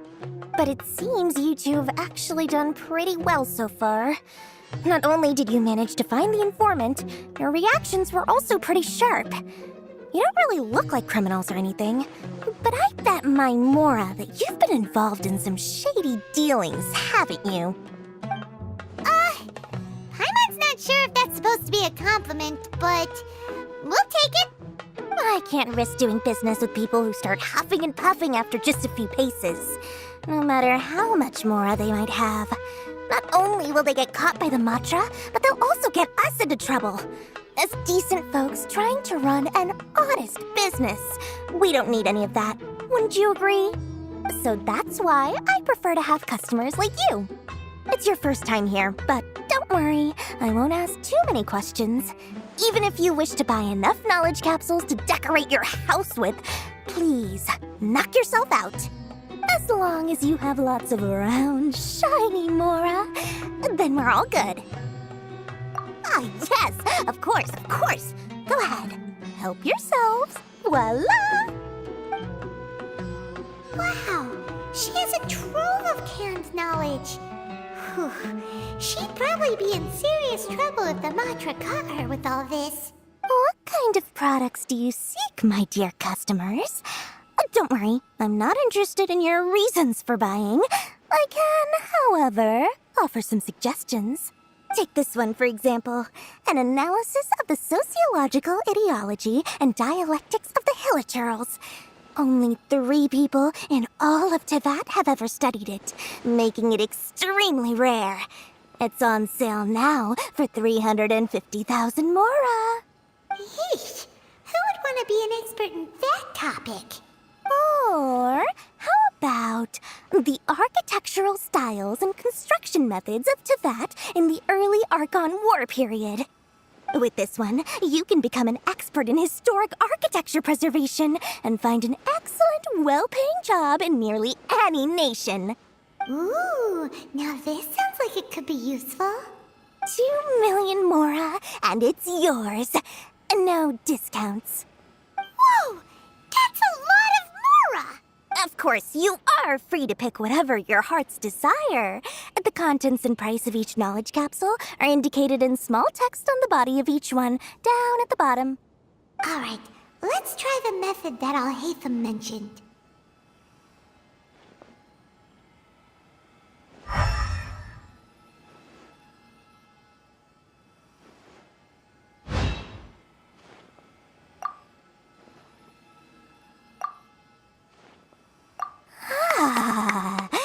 You've really got a good head on your shoulders, and quite the eye for quality.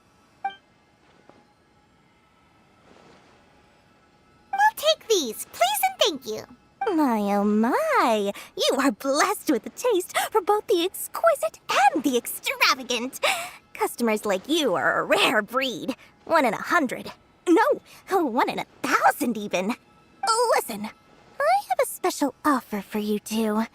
If you spend just 100,000 more, you can pick any knowledge capsule of your choice up to a value of 1 million mora. Say what now? Hey, did you hear that? Spend another 100K and we get a capsule worth a whole 1,000,000! But all the canned knowledge we just bought is easily worth 500,000 mora.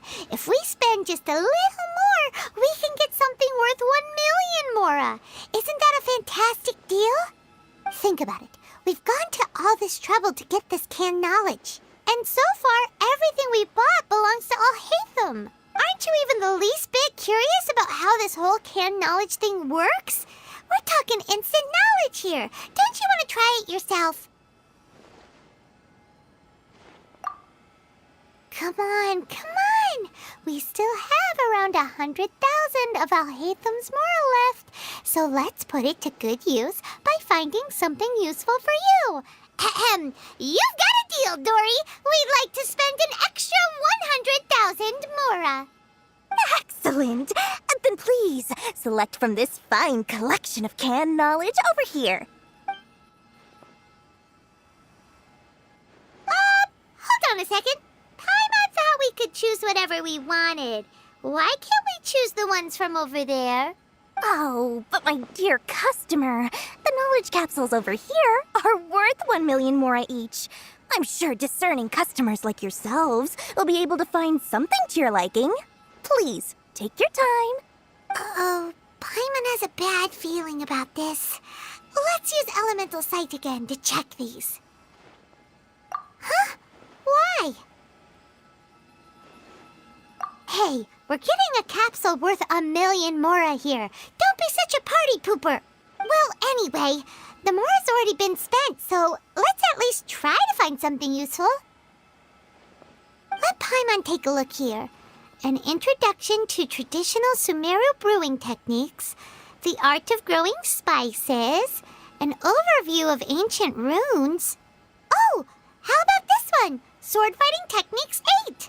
Not sure we'd ever find volumes 1 through 7, but at least this knowledge should be useful, right? Let's go with this one. Dory, we'll take this one. All right, very good. I'm expecting some new goods in the next couple days, so be sure to check back again soon. Whether it's canned knowledge or anything else you need, bring your mora to Dory and doors will open. Our dealings with Dory went smoothly enough. Let's head to Wakala Funduk and meet up with Al-Haytham. Perfect color. Hopefully now he'll finally tell us about what the Academia lost. Mora, mora, shiny mora. Oh, please come back anytime you need something.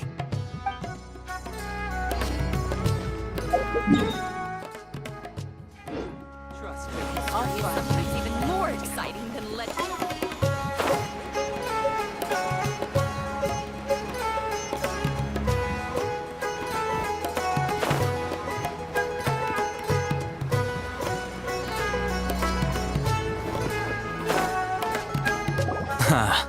You two made it. And from the looks on your faces, you were successful. Whoa, there's so many people from the Academia here. Why would you pick this place as our meetup spot? Well, Wikela Funduk is under the Academia's control, so naturally the Academia has people working here. I came to Port Ormos under the pretense of conducting official business. You're a pretty daring guy. Relax. No one here is interested in anything we say, and the Matra won't come here. Okay now, tell me how your encounter with Dory went. Okay, we did what you asked. So, can you tell us about the knowledge capsule that the Academia lost now? Before that, I have to ask, why are you two so intent on tracking it down? You don't have to answer, of course. Yeah, he just wants to meet the God of Wisdom and ask her about something important. We've been in Sumeru for a while now, but we still haven't found a way. When we heard that the Academia had lost something that might be related to the gods, we came here in case it turned out to be our lucky break. In that case, you're on the right track. A short while ago, the Academia lost a knowledge capsule in the desert. It's supposedly a divine knowledge capsule. Use it, and you'll gain the wisdom of the gods. Wow, there's really such a thing as that? Hey, if we find it, do you think we could learn how to meet the Dendro Archon? Ooh, or how to find your sister? I highly doubt it has any mystical properties, but it does indeed exist. And it's right here, in Port Ormos. So, where exactly? That's what we need to find out next. I won't deny that. I am investigating because I'm curious as to what the divine knowledge capsule truly is. As you know, the Eremites in Port Ormos also have their eyes on it. It is an extremely precious item. The knowledge contained within may bring great power or wealth to whoever has it in their possession. Several brigades have been vying for ownership of it as of late, but there is still no victor. My personal finances and connections cannot compete with those of the Eremites. After attempting various methods, I finally managed to reach a tentative agreement with several brigades. I agreed to forego ownership of the divine knowledge capsule in exchange for the opportunity to study it. However, there are those who are less amenable to negotiation, such as those from Ain al-Ahmar. They adamantly believe that the divine knowledge capsule contains the Scarlet King's power, and that he will return to this world when they obtain it.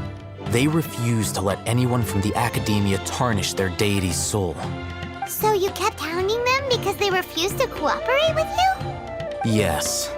Ain al-Ahmar isn't exactly wealthy, but its members are determined to get that capsule by any means necessary. To that end, they've resorted to many methods more foul than fair in order to amass sufficient funds. So, I've been sabotaging their business to force them into negotiating with me. The divine knowledge capsule should be up for a secret auction within the next few days. Each brigade will place their own bid, and the prize will be covertly given to the winner. To ensure the capsule's security and to evade the Matra's notice, the winning brigade will not publicly disclose their victory. Unless I know whose hands the divine knowledge capsule ends up in, my agreements with them will fall through. Dory is the most reliable source of information, but that avenue was previously closed to me. With you on board now, the situation is different. In other words, you wanted us to befriend Dory so you could find out where the divine knowledge capsule is. Yes, you can say that. But this arrangement harms none of us. The day after tomorrow, go back to Dory and try to purchase information on the divine knowledge capsule's whereabouts. If she has no information, wait 2 days and approach her again. If I get the opportunity to study the divine knowledge capsule, I will relay my findings to you. Will that suffice as compensation? Okay, then we'll meet up in 2 days. Alhaitham, before you go, we actually bought a knowledge capsule for ourselves, but we're not sure how to use it. You two want to try using a knowledge capsule? Sure, I can teach you. Doing so right under the Academia's nose is a bit problematic, though. What do you say we head to the outskirts of town?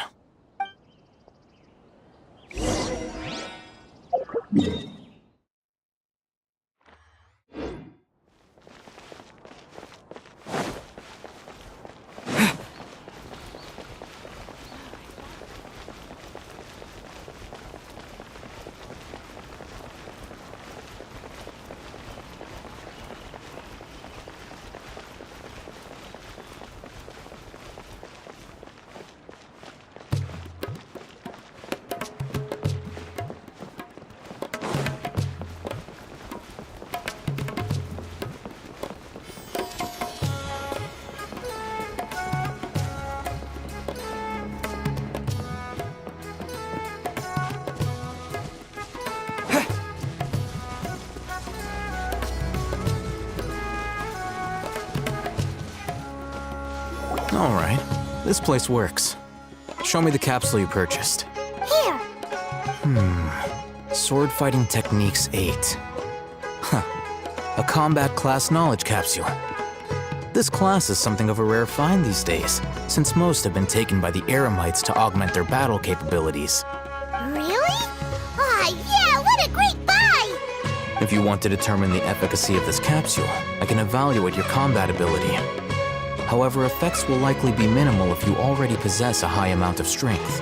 We can conduct a controlled experiment where you fight 2 battles, one before using this knowledge capsule and one after. While you fight, we can use an Akasha terminal to monitor your various physical parameters. There may be variances in your physical strength between the 2 tests, as well as a disparity in your opponent's abilities. But don't worry, I'll run statistical analyses afterward to mitigate any confounding effects. Wow!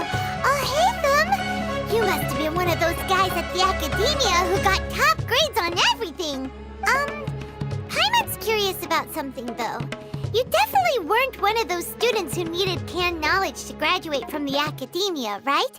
So why are you risking getting caught by the Matra for this capsule? When you are unable to understand a researcher's actions, most cases can be attributed to curiosity. This is but one theory. Sounds like you're trying to avoid the question. All right, let's begin the test. Just fight as you normally do.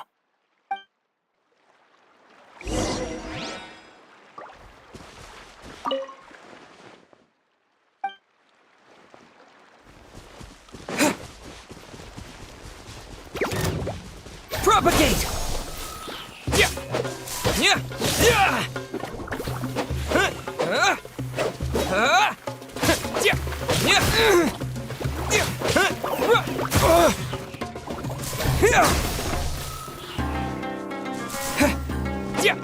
Yeah!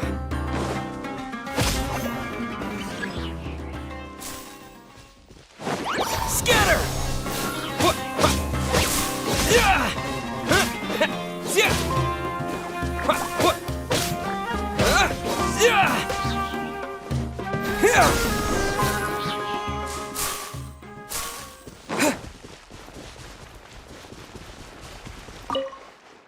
All right, I'll link your Akasha terminal to record data. The next step is to use this knowledge capsule. Hold it in your hand. I'll help you establish a connection with it so you can activate its power.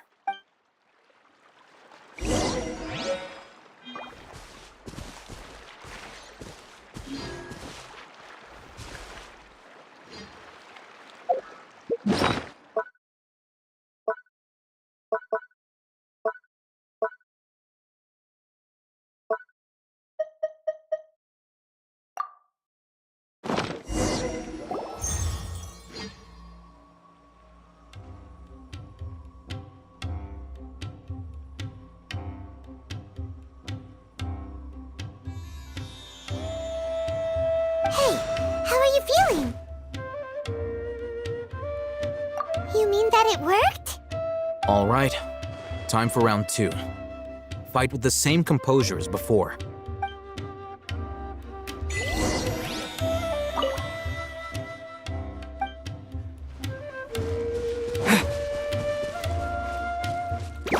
Propagate! Yeah!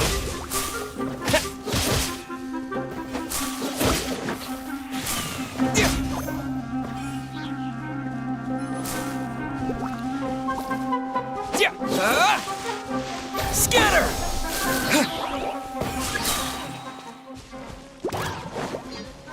Terminate!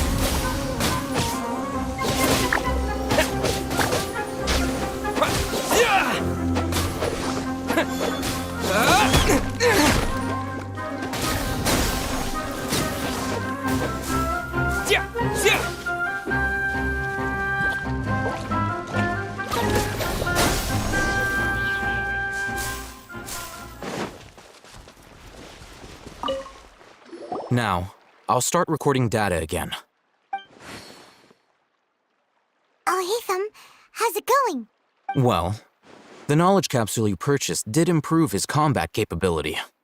During the second fight, his overall fighting performance increased by 0.073%. Wow, Wait, how much? Ah! Dory's such a jerk! She totally scammed us! 1 million mora? This thing isn't worth a tenth of that amount! Of course, this could be because he is so powerful that the capsule's contents were unable to produce a substantial increase. At the very least, this test allowed me to gain more insight into you two. Our deal seems increasingly worth my investment. I'm heading back to Akela Funduk. I await your response in 2 days' time. This is Mora for when you ask Dory for information. Pay her as much as she requests.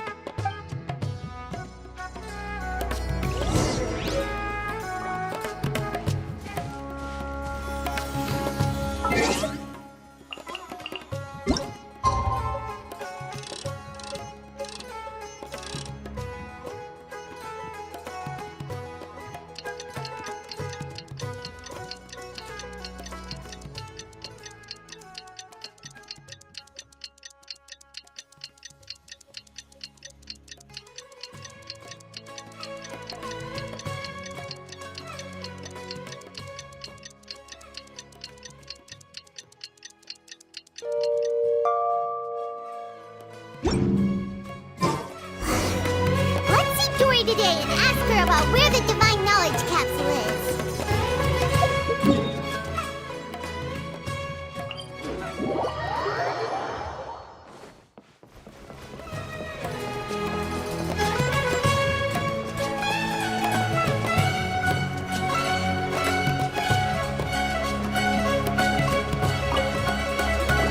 Over here! Welcome back, my loyal patrons. What can I do for you this time? You name it. Can knowledge, supplies, or anything else you need. I'll find a way to get it. Where there's a waterfall of Mora, there's a way. Can you really get us anything we want? Anything at all? Aha! So it appears that canned knowledge alone is no longer sufficient for your opulent appetite. Then please oblige me. Tell me what you have in mind. Oh! I knew customers with pockets as deep as yours would undoubtedly crave something more profound than ordinary canned knowledge. But you know, that kind of information isn't going to be cheap. After all, I had to work really hard to weasel my way into the auction site. Not to mention that if anyone found out that I was the leaker, I would be in big trouble. But how can we be sure your information is accurate? Paimon's curious how you just happen to have this kind of info the moment we need it. Because to me, anything of value is what I consider to be my supply. Therefore, I must always be aware of what's hot on the market in order to secure more sales. As for the information's authenticity, well, you've no need to worry about that. I used a camera to take a picture of the transaction. That way, no one can dispute it. It's always a pleasure doing business with such sterling patrons. Now that you've paid in full, here's the scoop. The Divine Knowledge Capsule was purchased yesterday by a certain Misery, the leader of Ain el Ahmar. Ain el Ahmar? You mean the Eremites who worship the Scarlet King? Ah, so you're already familiar with them. The group has done everything in their power to obtain the Divine Knowledge Capsule. After all, they believe it contains the power of the Scarlet King. That Divine Knowledge Capsule is unlike any other canned knowledge I've seen before. It was glowing bright red. The capsule is clearly visible in the picture I took. You can look for yourself. Thanks for the info, Dory. Please, it's my pleasure. It's all thanks to discerning customers such as yourselves that my efforts yesterday were not in vain. Please, don't hesitate to contact me if you ever need anything else in the future. Mora for Dory opens doors. Well, we figured out where the Divine Knowledge Capsule is. It turns out it ended up in the hands of Ain el Ahmar. Let's head back and talk to Al-Haytham. Remember to bring a token of our friendship the next time we meet, okay? I like to think it's built on a firm foundation of solid, shining Mora. Trust me, I'll find you your perfect color.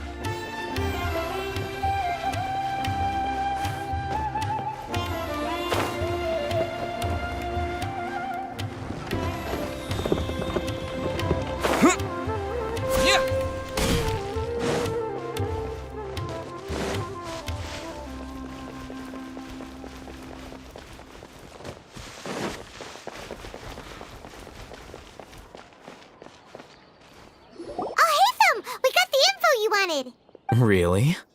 All right. Let's hear. Dory even gave us evidence to verify the intel. Have a look. Huh, look at that. Clear as day. It must have taken some guts just to infiltrate the scene of the Eremites' transaction.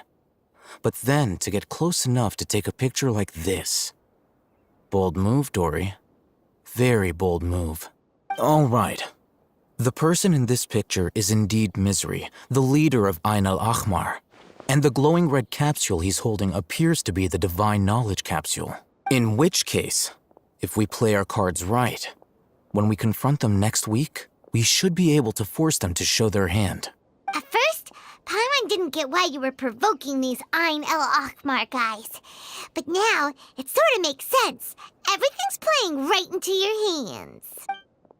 After we defeat them, we can finally have a serious talk with their boss and get them to lend us the Divine Knowledge capsule.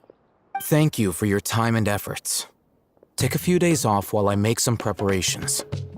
Let's meet up again on the afternoon of the arranged date, 3 o'clock sharp. See you then.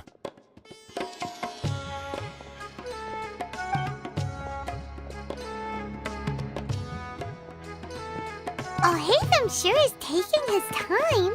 Where could he be? Oh, there he is. Sorry to keep you waiting. Let's head to the pier in front of Faros Lighthouse. Yep, let's go.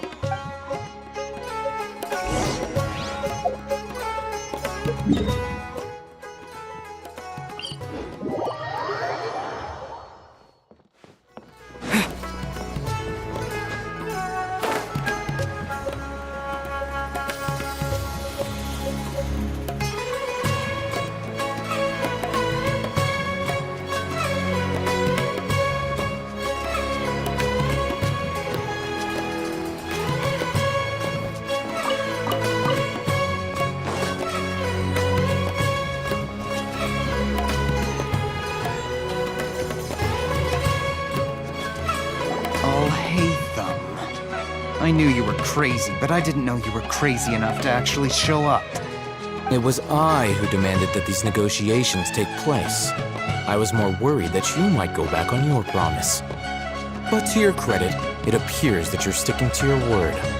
This is turning into quite an occasion. I also brought some backup. Backup? Aren't you the brat from the restaurant the other day? You've come to support this lunatic because he helped you out? Fine. Your funeral. I'm not going to mince my words. Once we're done with you, you'll be nothing more than fish food. Get 'em, boys! Uh-oh, here they come. Good luck, you two. That's close enough. Propagate!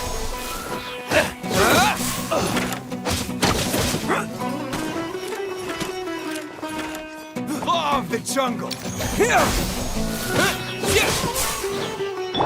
Dodge this! Come a little closer. I'll be back. Following orders. Feeling lucky today. Surrender and I'll be gentle. Propagate! Try to keep up.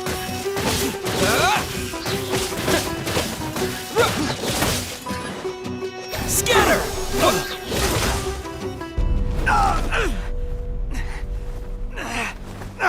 Academia scum!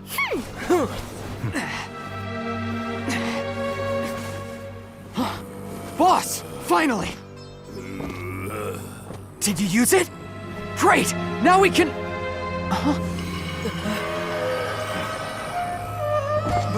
Boss?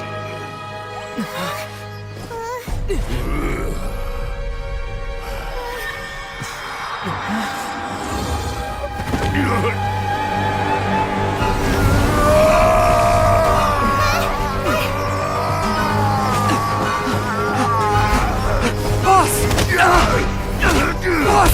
What's wrong? What happened to him? We have to cut his Akasha connection, now.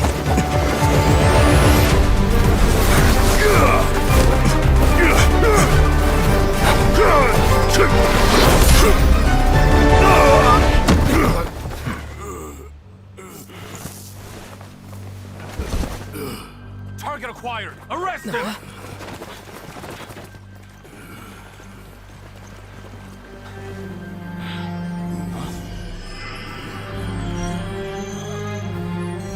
Do not impede our work. Is that understood, Alhaitham? Of course. I was only trying to help. Take him away!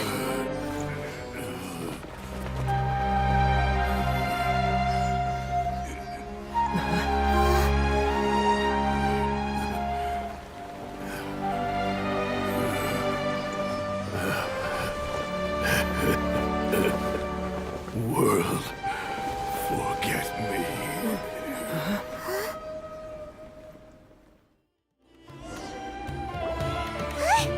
What in Tibet just happened? It's like that big guy suddenly lost his mind. It looks like he used the divine knowledge capsule. You mean the divine knowledge capsule did that to him? Oh, yeah.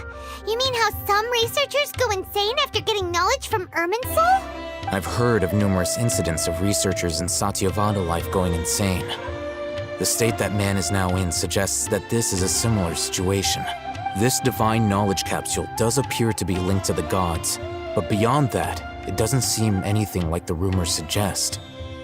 Possessing it doesn't grant you divine wisdom or power. Did you hear what he said? World, forget me. What could that possibly mean? If the mantra took him away, then that means the Academia got the divine knowledge capsule back too. What a shame. We were so close. Still, Paimon didn't expect the divine knowledge capsule would be so dangerous. Imagine if we tried to open it. As things stand, there is no reason for me to remain in Port Ormos. I believe our collaboration has also reached its end. Oh, we were so busy trying to find the divine knowledge capsule that Paimon forgot to ask you something. Since you're a member of the Academia, do you have any idea how we can go about meeting Lesser Lord Kusanali? Truthfully, I don't. Lesser Lord Kusanali appears to exist outside of Sumeru's entire administration. Most of the time, you wouldn't know she exists at all. Moreover, since the Academia possesses the Akasha, a symbol of our deity's wisdom, scholars have no reason to desire to make contact with the deity herself anyway. Everything about Lesser Lord Kusanali is such a mystery! I'm heading back to the Academia. How about you two? It's almost the day of the Sub-Zeros Festival. Maybe we should head back too. We've been rushed off our feet over the past few days, so maybe a little rest and relaxation will do us good. Then we'll part ways here, Alhaitham, until we meet again.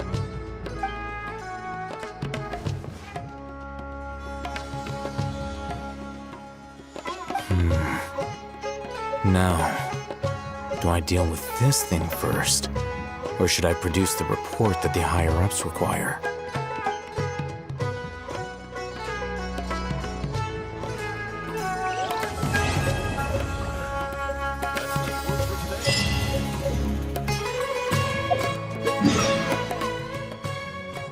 Missed the Sub-Zeros Festival, right? Let's hurry and find Dunyarzad. Paimon thinks she must be around the Grand Bazaar, since she showed us around there last time.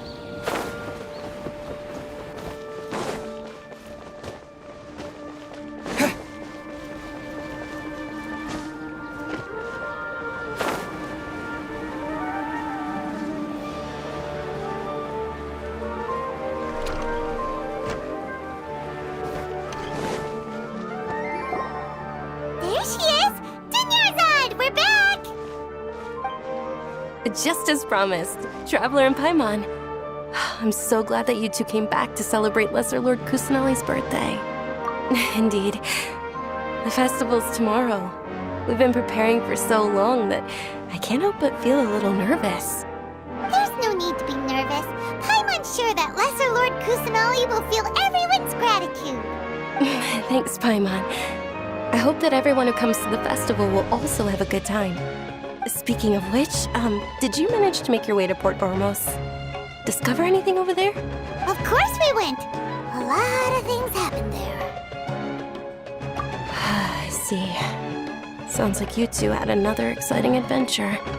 If there is another chance, I would love to join. My lady, if you went to Port Ormos in your current state, we'd both be in for a lifetime of trouble. Dia! You were eavesdropping! It's called covert protection. Keeping an ear out for what's going on around my employer is part of the job.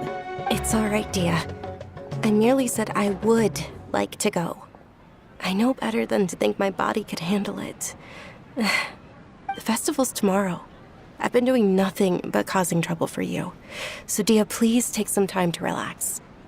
I'll be fine. Even when you put it that way, it still doesn't feel right. Don't worry, my guardian knight. Okay, fine, but only tonight. Tomorrow's a big day, and many no-good scumbags are gonna try to take advantage of that. Oh, you two must be exhausted from your long journey back to the city. My apologies for not realizing this sooner. I've already prepared a room for you to rest. Please follow me. Whoa, you're so thoughtful. Paimon's so ready.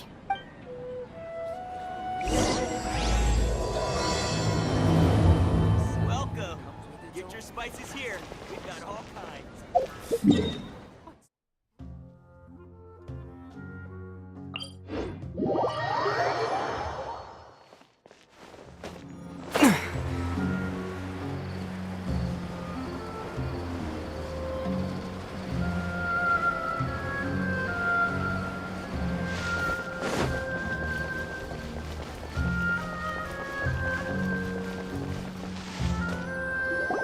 Here we are. It's also fairly close to where I've been staying. It looks really nice.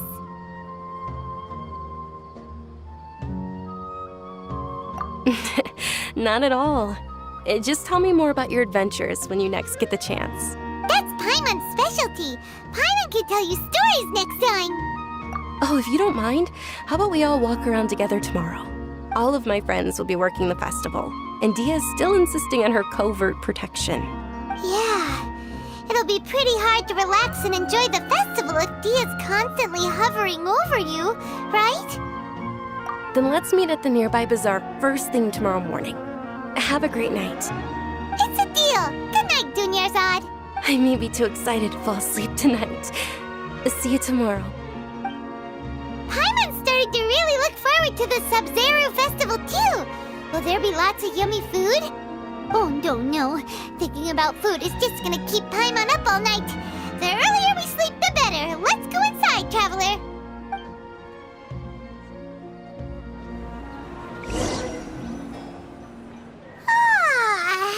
Did we oversleep? We should go meet Dunyarzad right away.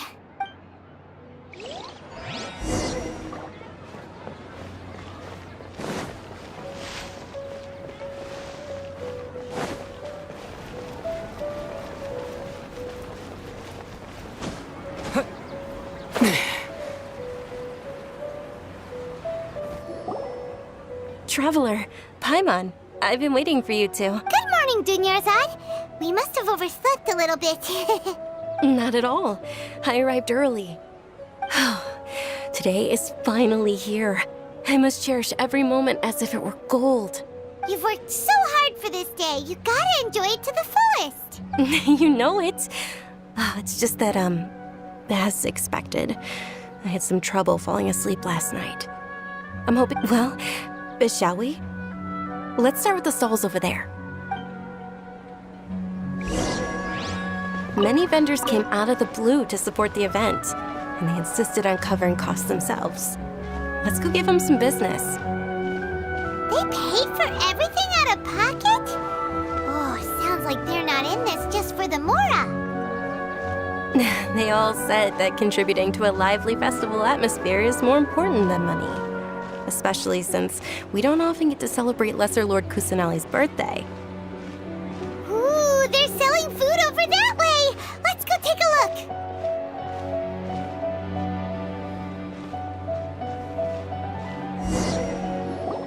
look! This is a stall offering foods from the Haftmewa feast. Oh, you could tell straight away. I thought most people nowadays wouldn't know. Mushrooms, flowers, and all kind of fruit? It's all vegetarian stuff. Oh, Paimon's a little disappointed. So, what's the Haft feast you mentioned just now? It's another Sub-Zero's festival tradition. People used to set their tables with 7 different foods.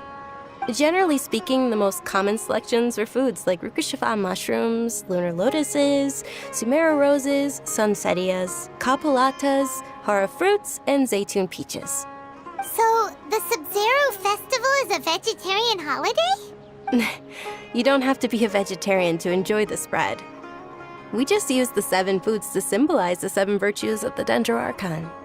Wait, but if that's the case, if Sumeru uses vegetarian food to represent the Dendro Archon, then wouldn't the Pyro Archon's festival be full of food like roasted fowl, juicy meatballs, grilled steak?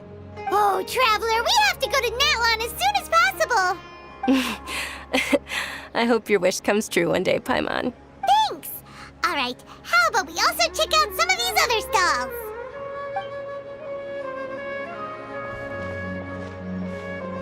Dear customers, would you like to try your hand at alchemical divination?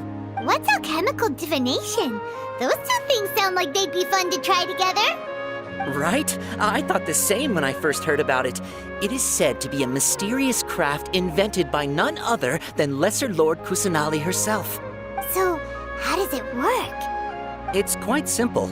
After you give me any 2 alchemical reagents, I'll use them to perform a random transmutation. Sure sounds random.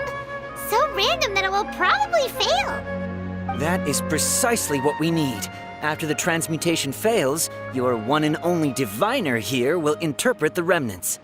Well, according to Lesser Lord Kusanali, everything is interconnected, and all that occurs can be traced back to fate. You could say this is a pearl of old wisdom. Why does everything sound so much more credible when Dunyarzad says it? Are you guys working together? So that's the true wisdom behind it. This young lady sure knows her stuff. So, how about it? Want to give it a try?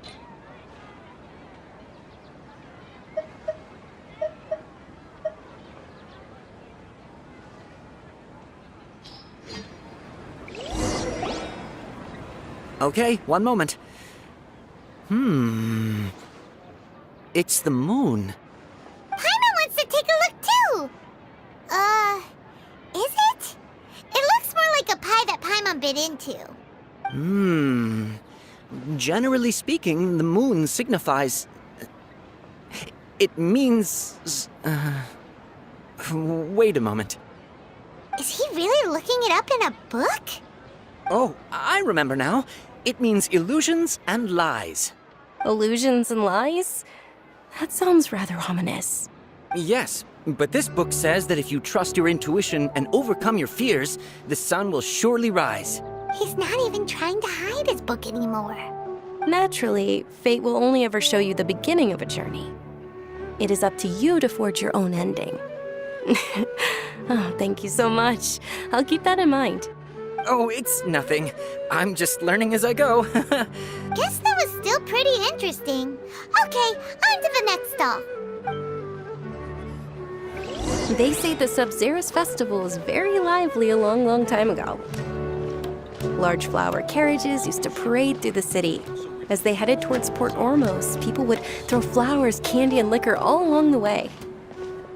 Dunyarzad's eyes are sparkling right now. I wish I could have seen that spectacle. But if you ask me, I'm sure Nilu's dance of Sub-Zeros would be just as impressive.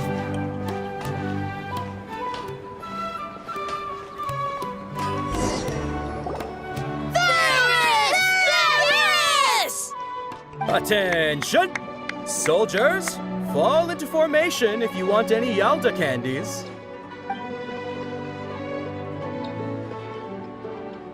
It's a weird guy with a weird hat. Hey, it's Dunyarzad! Miss Dunyarzad, the children love you even more than the Yalda candies. In the few short days it took to prepare for the Sub-Zero's festival, the children have all grown very fond of you. The Hallowed Night of Flowers. It's an honor that you know my name. Attention! In the name of Ferris, the Knight of Flowers, I commend you on your contributions to the glorious Sabzeruz festival. All right, little soldiers, take your Yalda candies and don't forget your loyalty to Lesser Lord Kusanali. Dismissed! Yes, Knight Ferris! Just what is going on here? Ferris, the Knight of Flowers, is another Sabzeruz festival icon, and one immensely popular with children. In the past, the actor portraying Ferris would also sit on a flower carriage. It's all thanks to Miss Dunyarzad's sponsorship that the children can make such wonderful memories today. As are we to you, Vihar. Oh, not at all. Oh, speaking of tradition, do you want some Yalda candies? They're a festival staple, and I happen to have some boxes readied here. Take a look and pick whichever one you want. Whichever one? Don't these boxes all look the same? That is the fun part. Each box contains a random flavor. It's up to the luck of the draw. Flavors include lavender melon, hara fruit, sunsetia. Ooh, those all sound pretty good. And there's also lizard tail and oni kabuto. Huh? What's up with those two flavors? Oni kabuto is a little spicier than lizard tail. Dunyarzad, you tried them before? It's all right. Paimon believes in you. I also believe in your intuition. Great! These boxes of candy are numbered 1 to 5 from left to right. Which one do you want?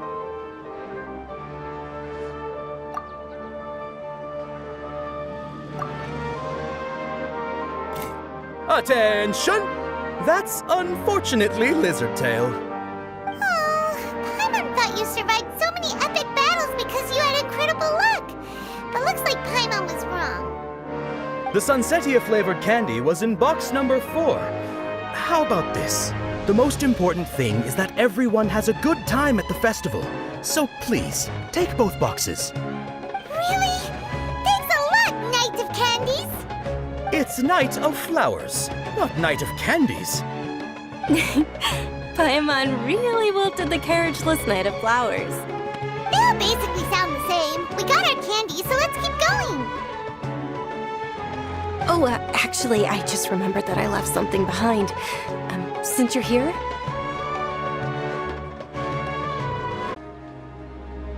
Can you come with me to get it? Dunyarzad, you probably forgot because you're so excited about the Sabzeruz festival. How embarrassing.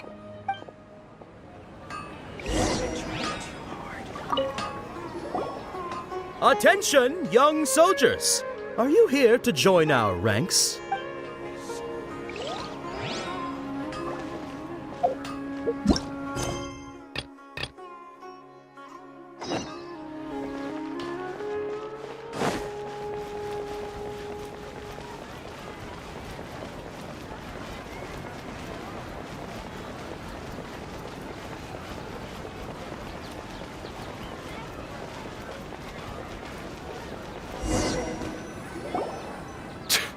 We're too late. Who knew the little lady was such an early riser? I know, right? Hey, wait a minute. Boss, isn't that her? Oh, that most certainly is. We're in luck. She's walking right into our clutches. Those Eremites don't look like they're up to any good. Who are you? I don't believe the Homayanis hired you. That's right. We haven't received any of their mora, but I wonder how much the Humayanis would shell out to get you back. They're a gang of kidnappers! Traveler, hurry and protect Dunyarzad! Hey, did you scumbags even consider that the Homayanis might have hired a merc that outclasses you? You're Dia! Dia the Flame Mane!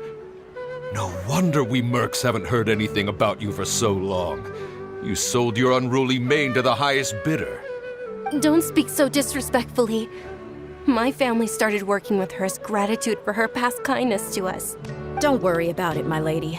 Just some friendly banter between mercs. One punch and those rabid dogs will expose themselves for what they really are. Aren't your claws all dull by now? Don't get too cocky! Traveler, take Miss Dunyarzad to a safe location. No, we're gonna stay and help. There's too many of them. You're right. All right, fine. Please be careful, Dia. Don't waste your time worrying about me. This is my job. Look out for yourself. After I've wiped the floor with them, I'll go find you all.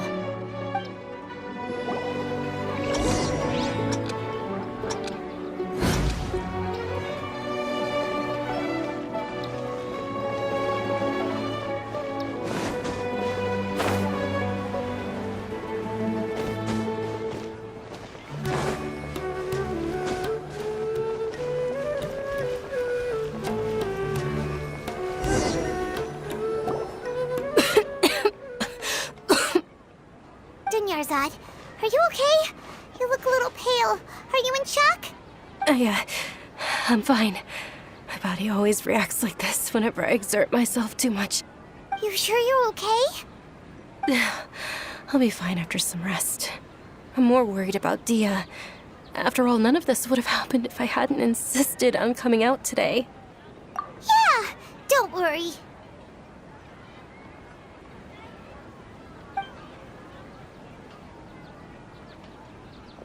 My lady, Traveler, found ya. Dia! You took care of them so fast! Any more of them? Or rather, did anyone follow you? Dia, your arm! Oh, this? I'm fine. It's just a scratch. Normally, they wouldn't have been able to land a hit on me at all, but I'm still getting used to this new greatsword. Please, let me take a closer look. Come on, it's nothing. Us mercs aren't as fragile as you think. Hold on, you said something about a new greatsword. What happened to the one you were using before? About that. Well, I sold it, because I was low on Mora. Stuff like this happens every now and then. It can't be. The anonymous donation that was used for the venue's final round of preparations? Hey, Miss Dunyarzad, I wasn't trying to make you cry. I'm not gonna lose my commission because I made my employer cry, am I? Okay, making your employer cry won't affect your commission, but selling your weapon without permission and getting hurt? I'll have to reevaluate your performance. You're so unreasonable, my lady. Thank you very much, Dia. Don't be like that. I get embarrassed really easily. Are you feeling unwell again, Dunyarzad? My lady, your condition. Traveler, can you take her somewhere to rest? I'll look around the area to make sure we're safe from an ambush. Truly, I'm sorry for the trouble, everyone.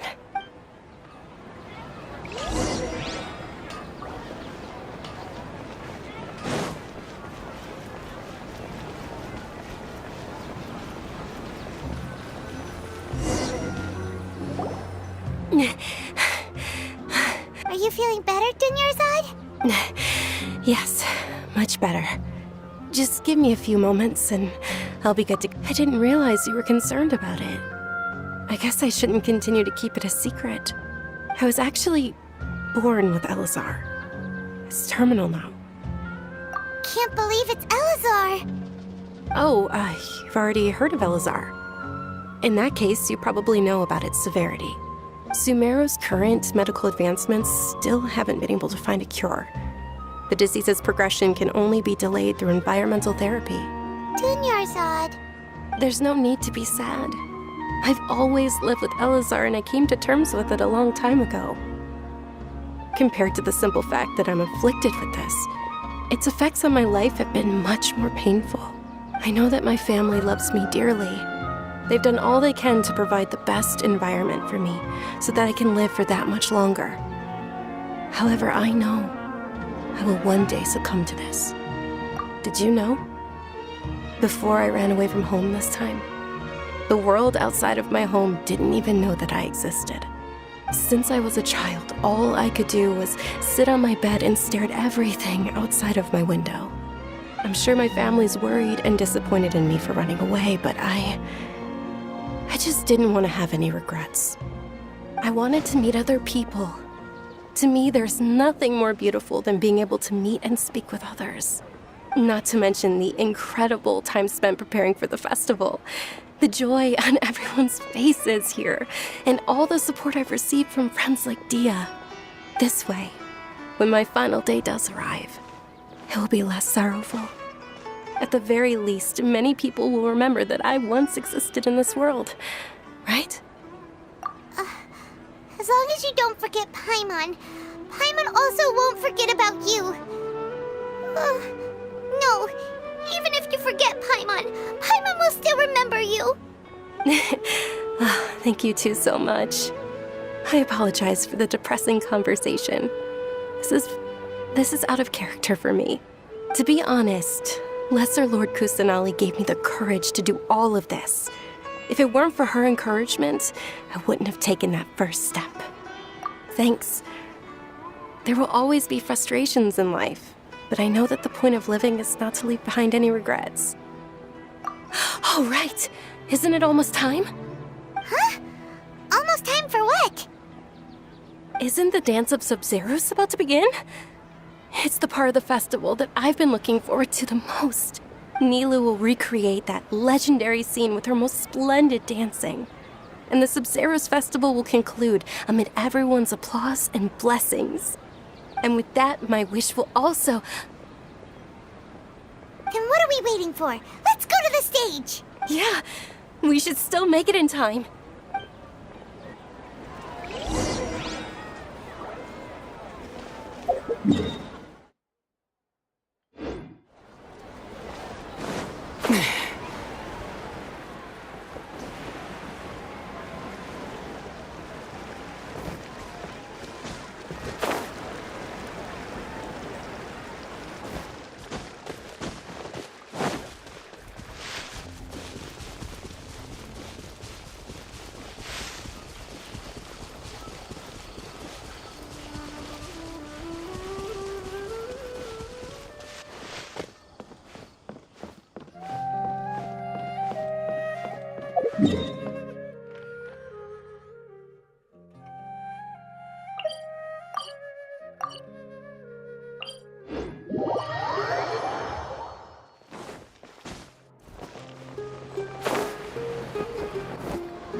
Were you not aware that the law prohibits this type of performance from taking place without prior permission? Over there! Someone's yelling at Nilu! I think I just saw the Academia's Grand Sage. Why is he here in person? But the Dance of Sub-Zeros is one of the key parts of the Sub-Zeros festival. If we can't perform it... The Sub-Zeros Festival. The law also prohibits the private hosting of large-scale religious festivals. If you continue to resist, we will have to order an investigation into every single event organizer. The Grand Sage has already granted you much leniency. I advise that you exercise tact.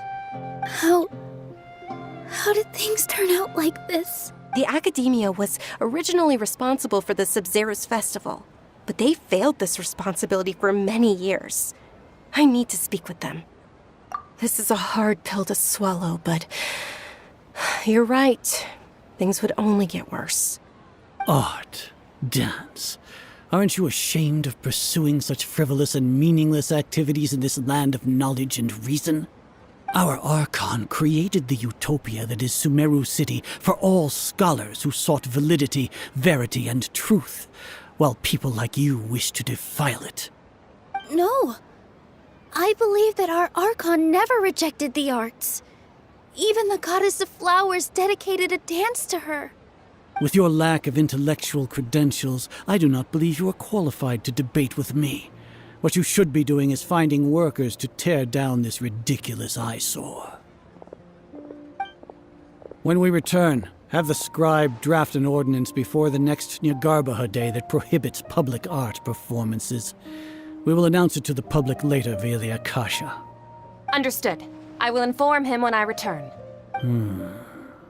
The Sub-Zeru's Festival. Go celebrate the birth of that god to your heart's content. Nilu, are you okay? Oh, Dunyarzad. You all saw that just now? The Grand Sage ordered us to stop the performance. Yeah.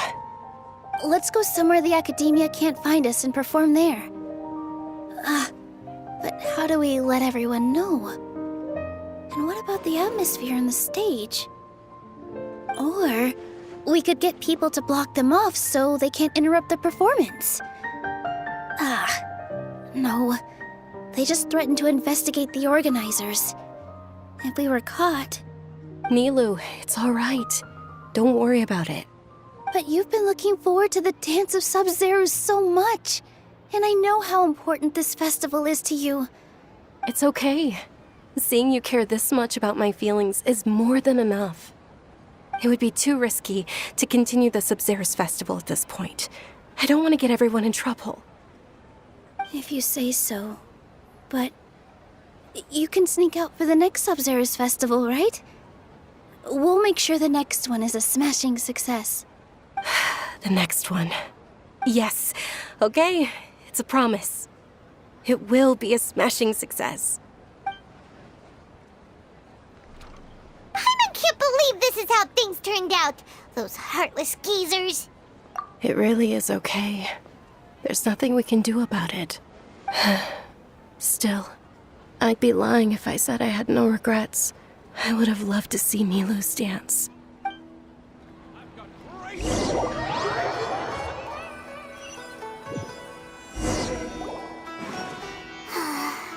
A lot happened today.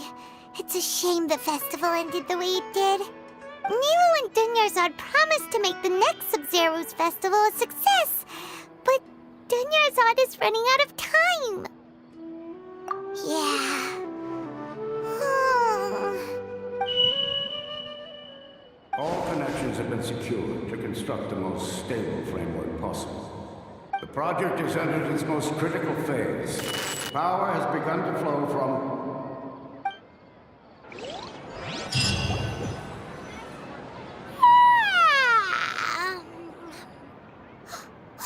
We're gonna be late! It's all because you wouldn't get out of bed! We should go meet Dunyarzad right away!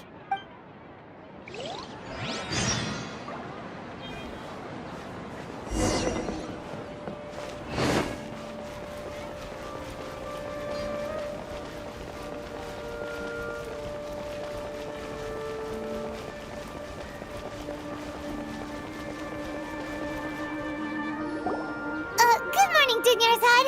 Sorry we're late. Not at all. I arrived early. You seem kinda tired. Did you not get enough sleep? I'm doing well. There's no need to worry. Shall we go? Let's start with the stalls over there. Sure! Traveler? Why are you just standing there? Let's get going!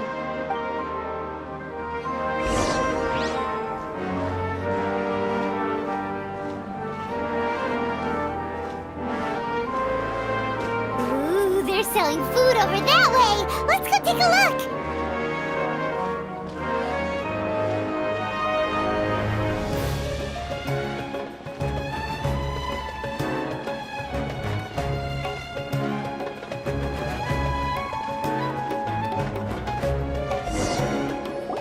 This is a stall offering foods from the Haftmewa feast. You are quite well informed, miss. I thought most people nowadays wouldn't know. They're all plants! Oh, Paimon's a little disappointed. Actually, what is the Haftmewa feast you mentioned just now? It's one of the Sub-Zero's festival's traditions. People used to set their tables with 7 different foods to symbolize the 7 virtues of the Dendro Archon.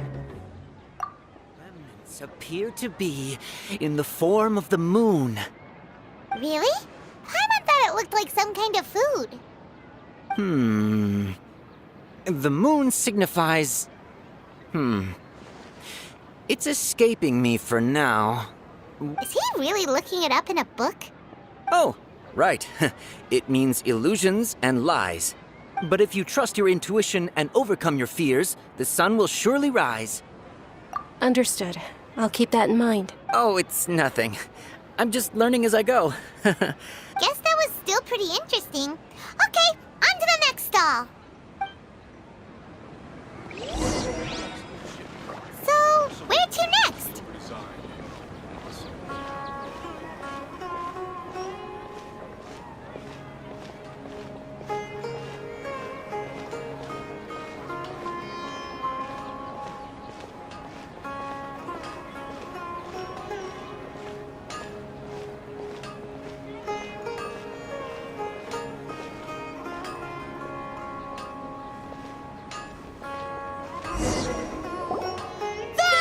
All right, soldiers. Now that you have your Yalda candies, don't forget your loyal... Yes, Knight Ferris! What's going on? Is this a play? Ferris, the Knight of Flowers. Oh, do you want some Yalda candies? What's to pick? It's not that... Ooh! And there's also lizard... What? Traveler, help! Great! These boxes of candy are numbered 1 to 5 from left to right. Which one do you want? Ah, excellently chosen. Number 4 is indeed Sunsetia. Paimon bet you had incredible luck, and Paimon was right. Huh? Are you saying that you instinctively chose the right box? But now that you mention it, Paimon also had the feeling you'd choose the right one. Is that kinda like what you felt? Maybe we didn't sleep very well last night. Or maybe we slept too much. Oh, sure. Huh? Where are you going? You're just gonna walk off like that?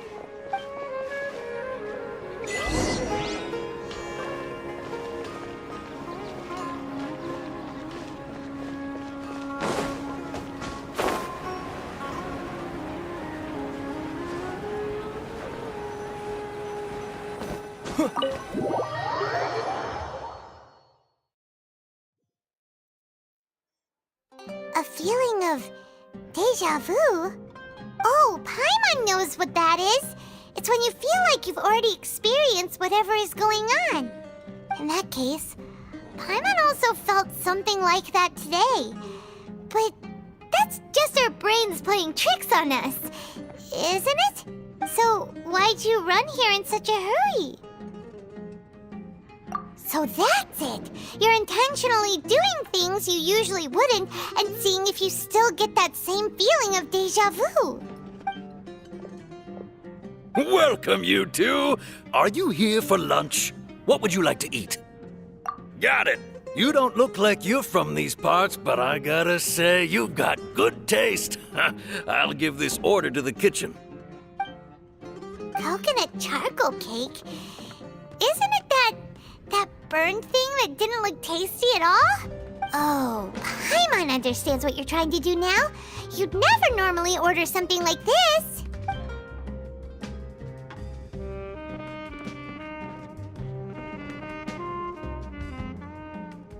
That thing? Are you really gonna eat it? Isn't this going a bit too far?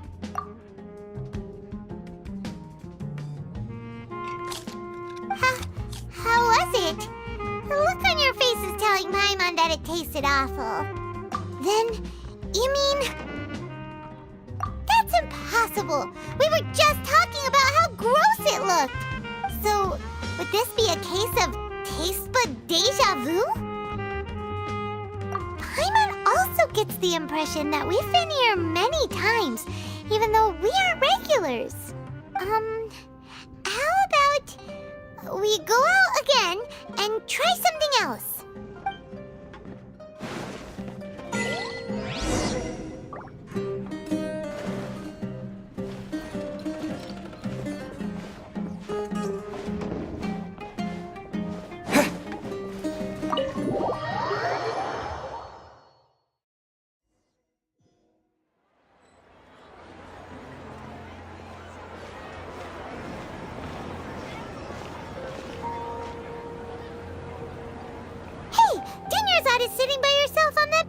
there.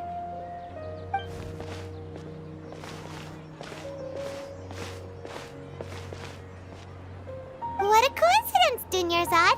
We meet again!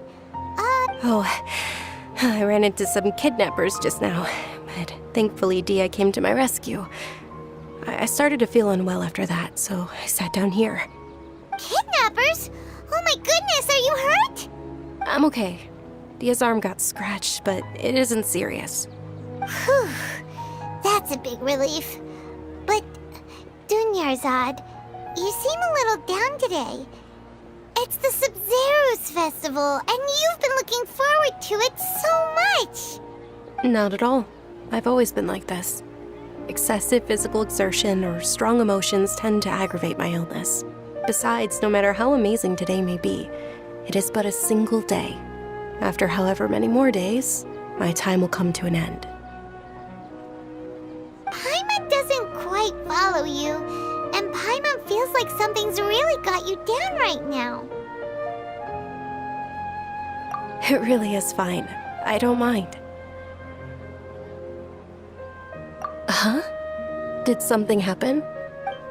Dunyarzad, have you ever felt deja vu? You know, like when you've already experienced something that's happening right now? Deja vu? No. But my days have been the same for years now. Even if I were feeling deja vu, I suppose I would already be used to it. Oh, Paimon sees. Then, is it only the two of us? It's almost time. Huh? Time for what? Nilou's Dance of Sub-Zero.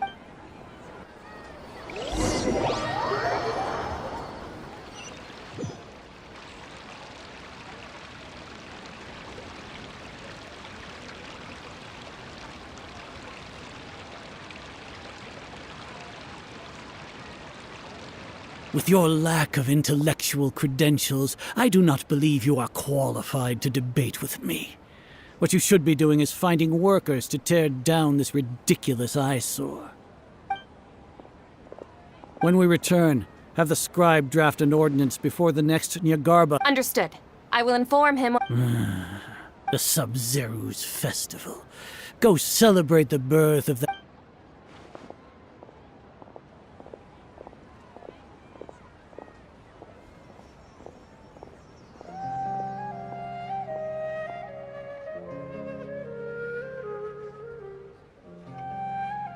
Nilou, are you okay?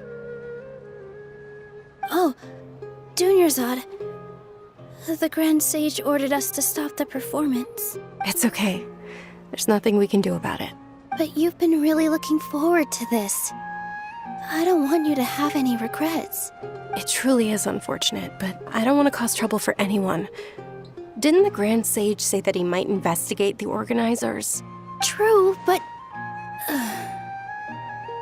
Well, okay. I'll just have to try again next year. The next festival. I probably won't be around by then. Wait, what did you just say?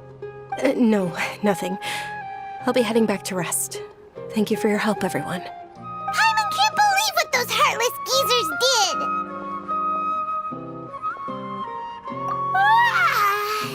Did Dunyarzad already go back? We should also return and get some sleep.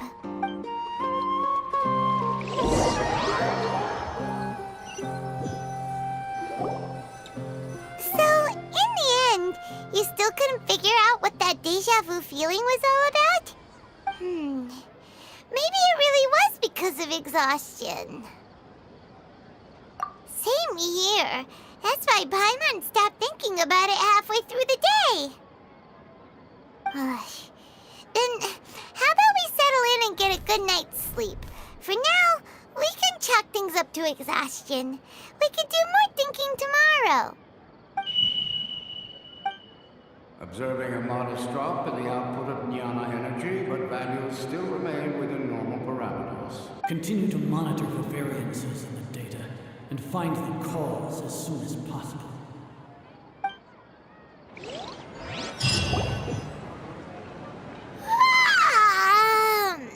Why does Paimon feel so tired after so much sleep? Anyway, should go meet Dunyarzad right away.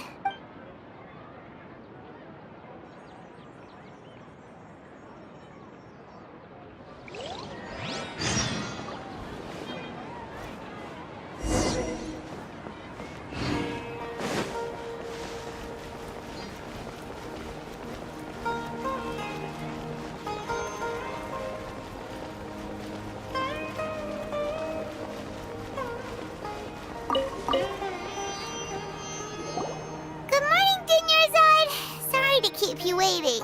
Not at all. I arrived early. Huh? Paimon thinks you sound kinda tired. Did you not get enough sleep? I'm doing well. There's no need to worry. Shall we go? Let's start with... Great idea! Let's get going! Traveler?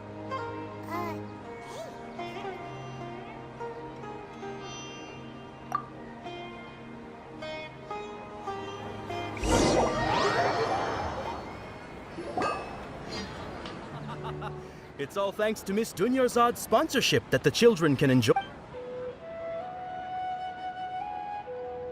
Oh, are you interested in... It's not that simple. Each box contains a random... They all sound pretty... And there's also lizard... Huh? Well, he'll help me choose. Paimon wants to eat the Sunsettia flavor. No problem. These boxes of candy are numbered 1 to 5 from left to right. Which one do you want? Oh, I like your confidence. No hesitation at all. Oh, congratulations! Number 4 is indeed Sunsettia.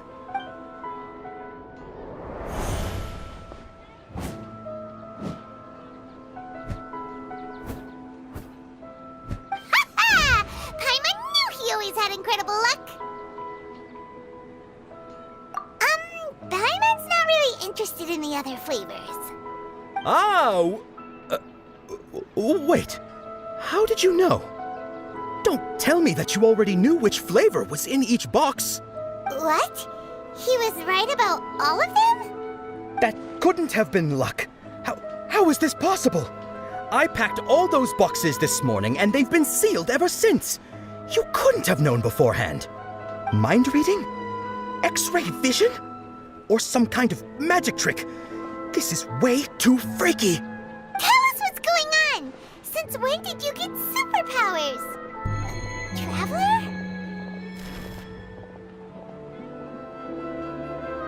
Hey, where are you going? What's going on? Did you see something? Us leaving Dunyarzad without letting her know is kinda rude, you know.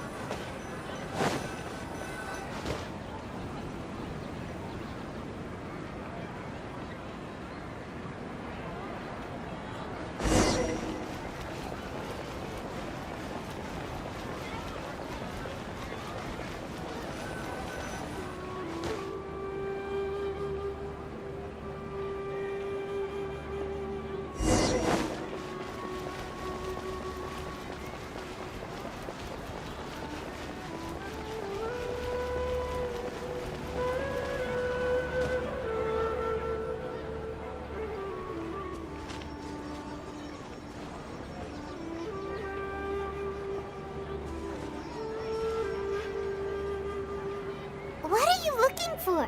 Why did we come here?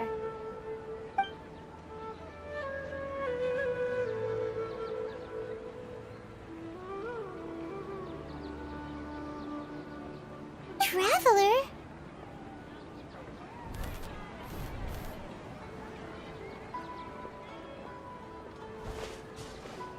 That's...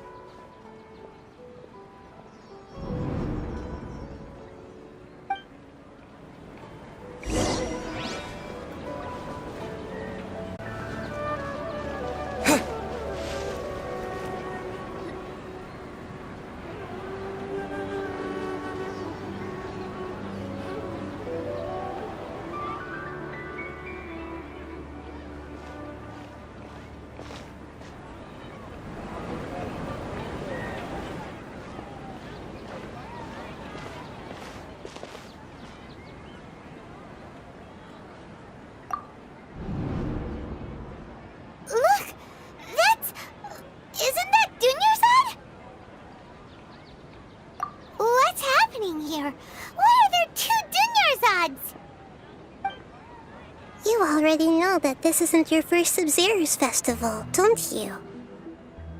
I'm sure you already know how to use this. A knowledge capsule?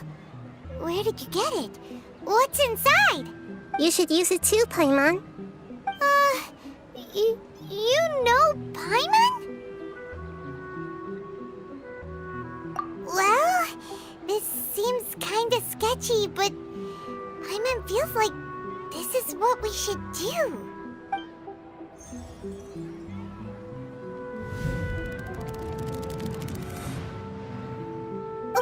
What the? This is our 20th time at the Sub-Zero's festival? Huh? No. The 30th? 40th? Just how many times have we been to the Sub-Zero's festival? Have we been trapped in a single day? If it weren't for you, we wouldn't have even realized. What the heck was inside that knowledge capsule? Your memories are still scrambled? Try your best to remember. This isn't the first time we've met, and I answered that question a long time ago. Let Paimon think. Oh, it's coming back.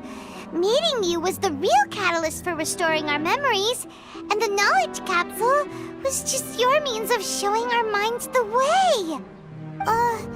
What about everyone else? Why are you only helping the two of us? Your sense of deja vu is stronger than everyone else's, yes? As for an explanation, you two received the blessing of Dendro, and you also have special, sensitive constitutions. It was as if a single sheet of paper was separating those memories from your consciousness. A familiar question. I think this is the 7th time you asked that. As you can see, she isn't doing well. You probably sensed it too. The Dunyarzad you were just with is different from the first Dunyarzad you met. That first Dunyarzad is in front of you right now, and she doesn't have a lot of time left. Looks like you're almost done sorting out your brain. Oh yeah, I'm Nahida. Good, you passed the test. What's happening? You can awaken our memories, and you seem like you know what's going on. Oh, wait, please don't tell Paimon even you don't know. Everything in this world runs in a loop. This cycle is called a samsara. You, me, and everyone else are all stuck inside a one-day samsara. As for the truth, that's on you to find out. If you were told the truth instead of discovering it yourselves, it would literally blow your minds. I don't know how you'd be after that. I can only give you surface-level help, like bits of information and subtle hints. For the rest of the time, I'll be doing all I can to slow down Dunyarzad's illness. She looks like she isn't doing well at all. Her illness gets worse after each Sub-Zero's festival. If we can break out of the samsara, I might be able to save her. But as things are right now, she's just a small bird in the sky that's about to lose its last feathers. All I can do is raise a gale to delay her fall. You sure love to use weird analogies. Analogies are wonderful tools. They let you use existing knowledge to understand unfamiliar things. Okay, so, with what you know so far, what do you think the truth is?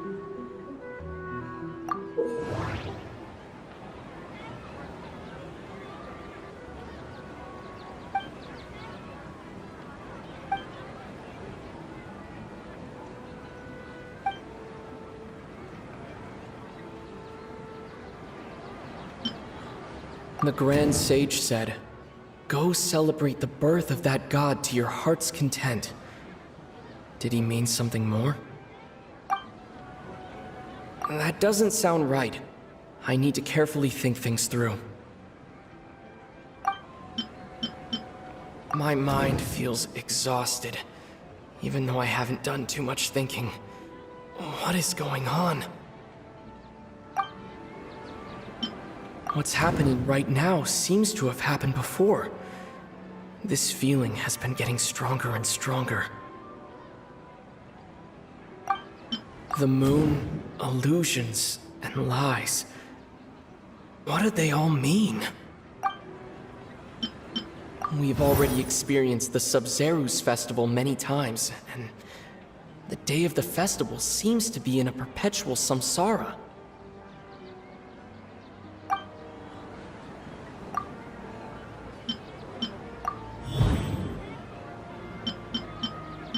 We've already experienced the Sub-Zerus festival many times, and the day of the...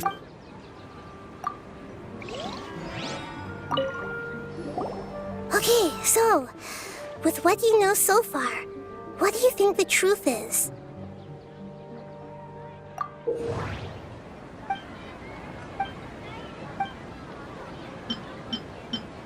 That should be it. The flow of time is endlessly cycling within one single day. A time loop. You've given similarly wrong answers in the past. A pity. Still the wrong answer? Paimon thought that made a lot of sense. It feels like time's just repeating itself. A simple time loop can't explain some of the phenomena. You two are still missing a lot of information. Unfortunately, I can't give you any more hints. Dunyarzad! The Sub-Zerus festival is happening every day, but that doesn't mean we can waste an infinite amount of them. Hurry and find the truth before today's festival ends.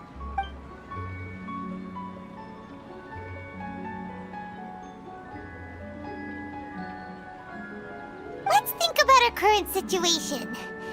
To save Dunyarzad, we have to escape the samsara of the Sub-Zerus festival. And to do that, we need to figure out what's happening.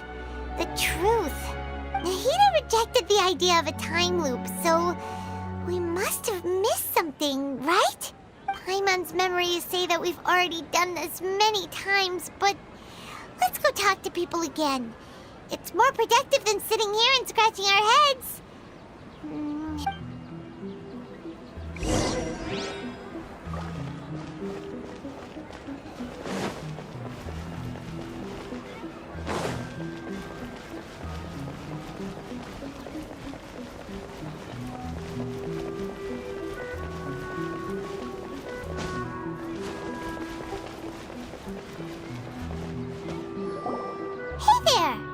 Hey, it's you guys again.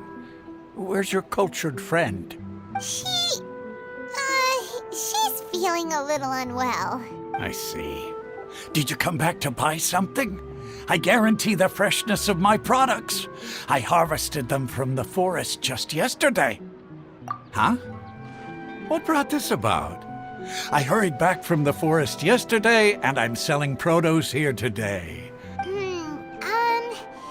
To put it another way, if you really think about it, was yesterday truly yesterday? Did you actually come back from the forest yesterday? What kind of philosophical nonsense is this? Are you two daydreaming? Didn't you know that no one dreams in Sumeru? Go somewhere else if you want to find someone to daydream with. He actually has a point. Is this a dream? Is everyone dreaming? True. It's so weird that people here don't dream. Why is that? Anyway, if this all really were just a dream, we would have woken up a long time ago. Let's keep asking around.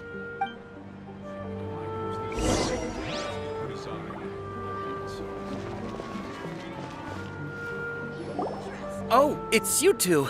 Was my divination so accurate that you felt compelled to compliment me in person?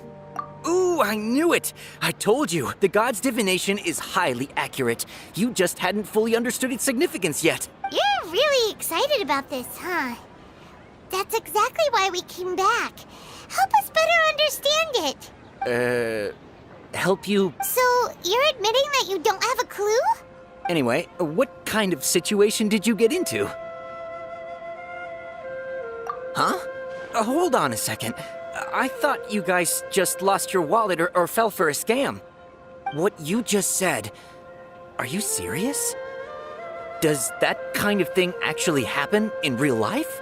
Paimon knew you weren't going to believe it. Marvelous. Truly marvelous. I believe you. Recall the interpretation of your divination. The moon, illusions, and lies. It really felt like an omen. When you say it like that, the divination does sound like it's related to what's going on. Can you read any more into it? I believe that the Archon's revelations are never more than vague hints. Anything more specific is beyond the reach of mere mortals. The book only says, if you trust your instincts and overcome your fears, the sun will surely rise. So that's how it is. Looks like fortune-telling is just fortune-telling. It's no good for practical problems. We haven't made any progress. Who else can we talk to? Paimon remembers that we tried talking to her a couple of times, but she always thinks we're playing pranks on her. You think she'll brush us off again? Yeah, if we tap into Dia's strong sense of responsibility as a mercenary, then she'll definitely take us seriously. At this time of day, Dia's probably just finished beating up those kidnappers. Let's go find her.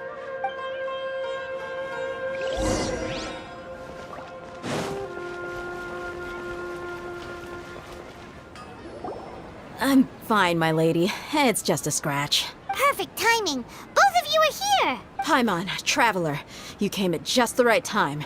Listen, there was a dangerous Huh? You saw? Then why didn't you jump in earlier? If someone was protecting Miss Dunyarzad, I could have went all out. Anyway, can you do something for me? You want the Traveler to take Dunyarzad somewhere to rest up while you check to see if there's still any kidnappers around. Did Paimon get that right? How did you know what I was going to say? We need to say something convincing.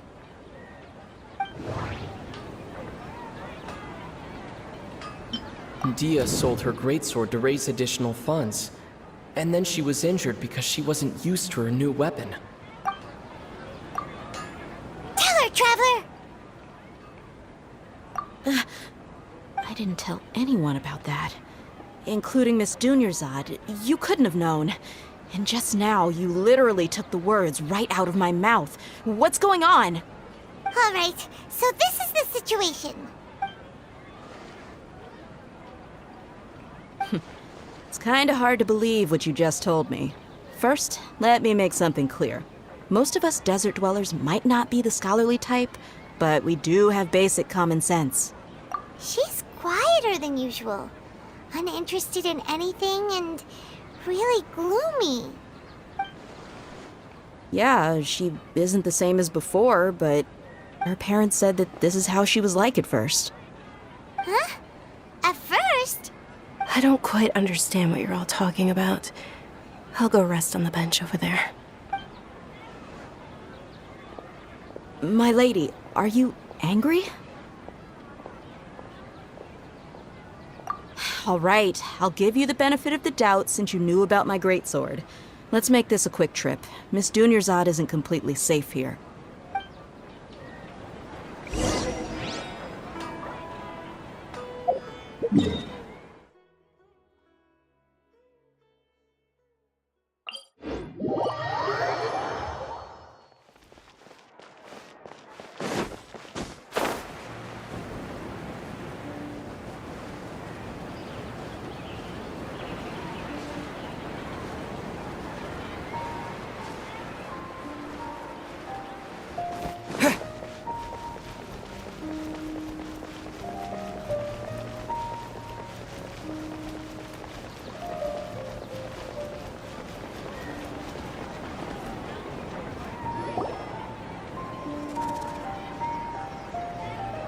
Nahida! We brought a friend! Are you busy? I thought I told you that it won't help to bring anyone here. We just wanted her to see the real Dunyarzad's condition. The real Dunyarzad? Where and who are you talking to? Huh? I told you that you two are special. Other people can't see me or Miss Dunyarzad here.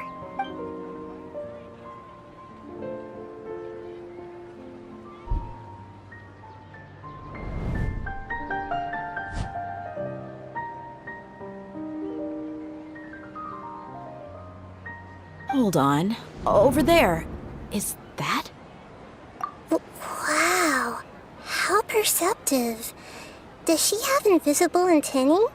Miss Dunyarzad, she's lying down here, isn't she? How's she doing? Her condition's really bad, and she's basically in a coma. How did you know she was here? I can sense her aura. There are also lingering feelings of something like regret or disappointment. What happened? Do you believe us now? The Sub-Zero's festival has been repeating itself. So, you think the sages are behind this? Yeah, they've always been against us. Wouldn't surprise me if they're using the Akasha to intentionally repeat the Sub-Zero's festival as a sick joke. You have a point. Aside from the Dendro Archon, the Academia's sages are the only ones in Sumeru who could pull off something like this. Maybe there's more to the Akasha than we know. Right! Didn't you awaken our memories using something that looked like a knowledge capsule? That means you must know something about the Akasha! The Akasha relies on the power of a gnosis to operate, as it is the manifestation of the God of Wisdom's power. It compiles the wisdom of the entire populace, and it grants knowledge to the people. A gnosis could do that? No wonder the Akasha is so magical. It's being powered by the gnosis of Sumeru's Archon. So, this Nahida you mentioned, what did she say? She said, and Paimon quotes, "The Akasha relies on the power of a gnosis to operate, as it is the manifestation of the God of Wisdom's power. It compiles the wisdom of the entire populace, and it grants knowledge to the people." Compiles the wisdom of the entire populace and grants knowledge to the people. Wait. I get the grants knowledge part. That's what people have always used the Akasha for. But compiling the entire populace's wisdom? How does that work? Did she mean that the sages enter new knowledge into the Akasha? Oh yeah, that sounds about right. What do you think?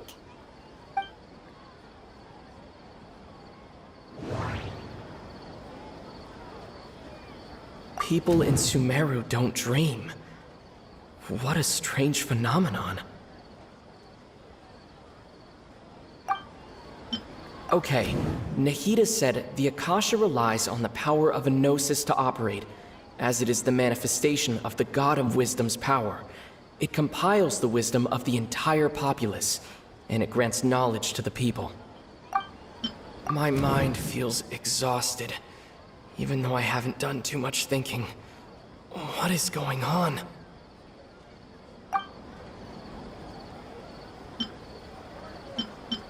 What's happening right now seems to have happened before. This feeling has been getting stronger and stronger. That doesn't sound right. I need to carefully think things through.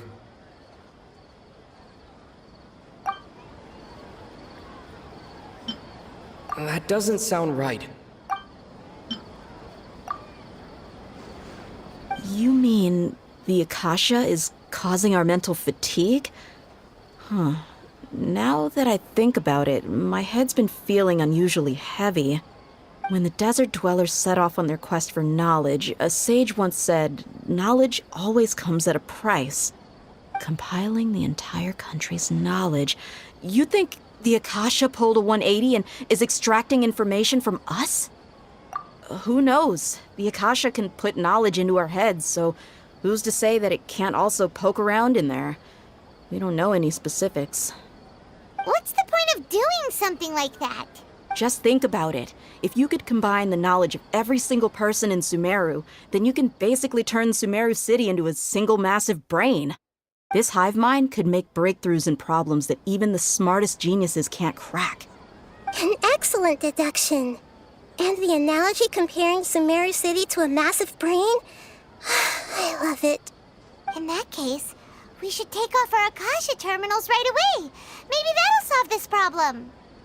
Yeah, I was only wearing this for show in the first place. Didn't expect the sages to cook up such a conspiracy. Mark my words. When this is over, I'm getting evidence and exposing this whole thing to the public. How does everyone feel? Huh? What is it? Oh, that! Paimon knows what you're talking about. It's a single soft beep that sounds like it's coming from the Akasha terminal. The sound of a beep. Could it be a prompt tone for when the Akasha is operating? That's probably an important clue. We weren't using our terminals, but we heard a beep anyway.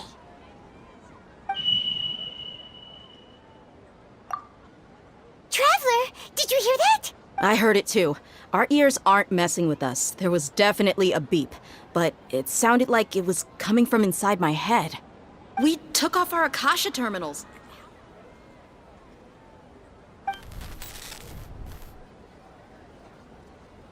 Phase runtime has exceeded its expected length. At this rate, there may be casualties. But we cannot lose all of our progress.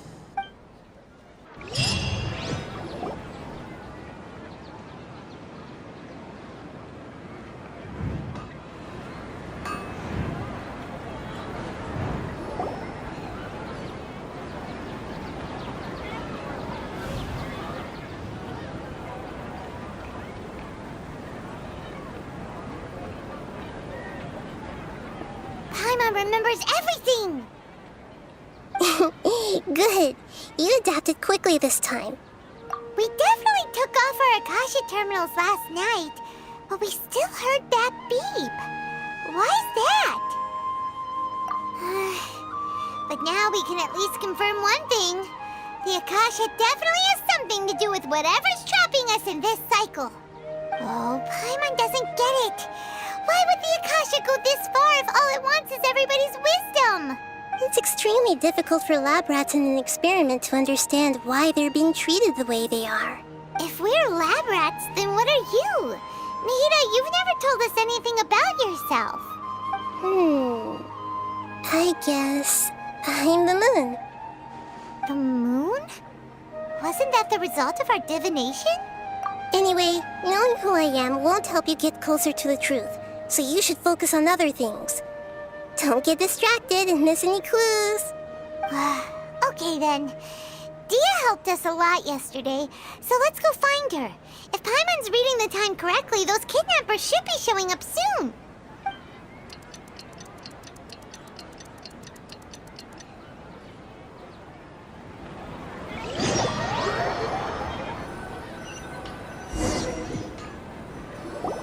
Ah, there you are. I've already taken care of those kidnappers. My lady, did you get hurt? Dia? What's wrong? Why are you both gawking at me like that? You didn't get hurt this time. Huh?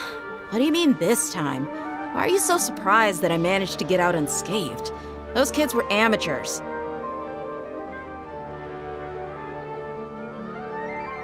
Shh! How did you know about my greatsword? I haven't told anyone about it. Please, don't tell Miss Dunyarzad. So Dia's lost her memories after all. Anything strange? You already know that I got a new greatsword. If I had to say something, it's weird how such a new weapon could feel so familiar. It's as if I've already used it to fight a countless number of battles. You're saying that although you don't remember using it, your body feels like it does? That's right. Both mercenaries and warriors heavily rely on muscle memory. Only knowing the theory of battle won't get you anywhere. Traveler, what do you think? Yeah, Paimon's feeling really hopeful. Oh, you're right! Earlier in the Samsara, something like this would have never happened. I have no clue what you two are talking about, but it's still dangerous here, so... So you want us to take Dunyarzad somewhere else to rest while you check if there are still more kidnappers around, right? How did you know what I was gonna say? Can you read minds? Forget it. Go and do your thing.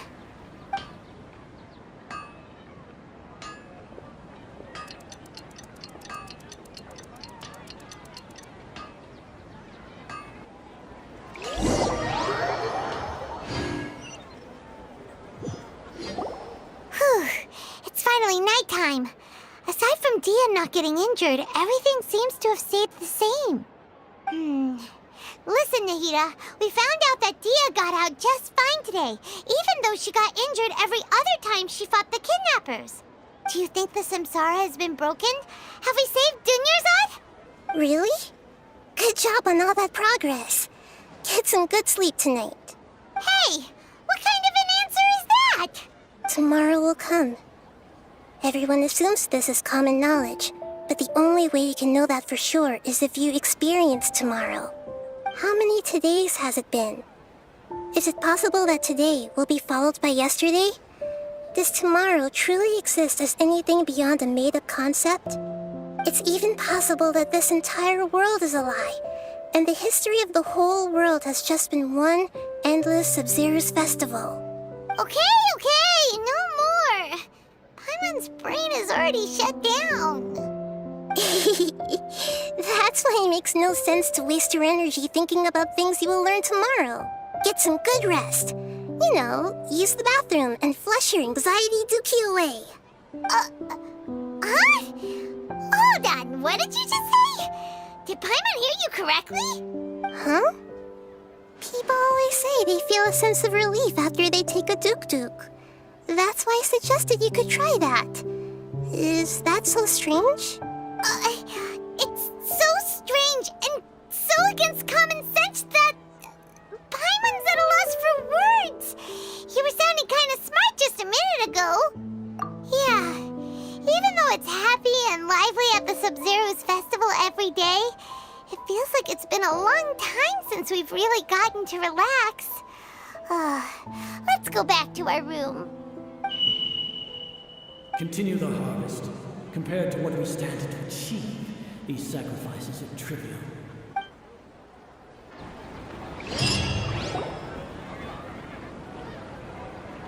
We're still in the same day! Nahida, you already knew last night that we didn't break out of the Samsara? Why did you tell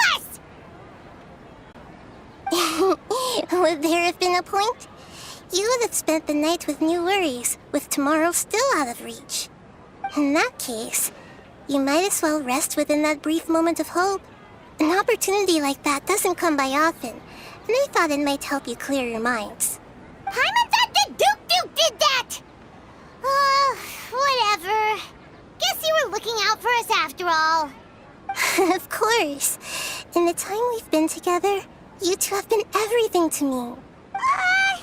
Paimon's flattered and everything, but maybe you're taking things a little fast. What I mean is, even though I had asked you to solve this puzzle, you two are still the only ones who can see me and sense my presence. In other words, if you weren't here, I may as well not exist. That's why you two have been everything to me. Get it? Nahida's talking about confusing stuff again. Anyway, that's enough chit-chat. So, Traveler, did the new clues yesterday help you gain a new understanding of the situation? Huh? Why are you scrapping your previous theory? Oh, yeah! You're right! Gosh, how did we not notice that? In a simple time loop, people's physical condition should also reset. So, what's your new hypothesis? The moon, illusions, and lies. Mercenaries rely heavily on muscle memory, and Dia was able to use her experiences to avoid injury in later samsara cycles. The beep is a prompt tone for Akasha operations. We still hear it every night, even though we removed our Akasha terminals. Okay, Nahida said the Akasha relies on the power of a gnosis to operate, as it is the manifestation of the God of Wisdom's power. It compiles the wisdom of the entire populace, and it grants knowledge to the people. We've already experienced the Sub-Zero's festival many times, and the day of the festival seems to be in a perpetual samsara. That doesn't sound right.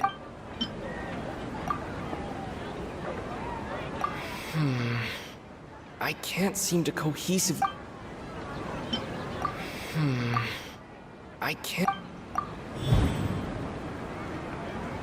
If all our memories of a day are erased at the end of that day, then we would unwittingly relive the same day again and again. Oh! Then the beep we hear every night could just be indicating the deletion of our memories!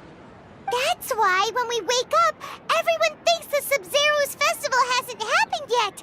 It's already the next day, but everyone still thinks it's the day before! But muscle memory can't be erased. That's why Dia has been getting better at using her greatsword. Now everything makes sense! A brilliant deduction. Nahida, tell us if we're right or wrong. To put it simply, it's as if you've mistaken a pyro crystal fly for a firefly in the night. You lost sight of its true nature because you focused too much on your perception that it glows. That isn't simple at all! Why don't you go talk to Miss Dia again? You might learn something new. Right! She did help us find our latest clue after all. Let's go! We don't have many more festivals to waste. Hurry and find the truth.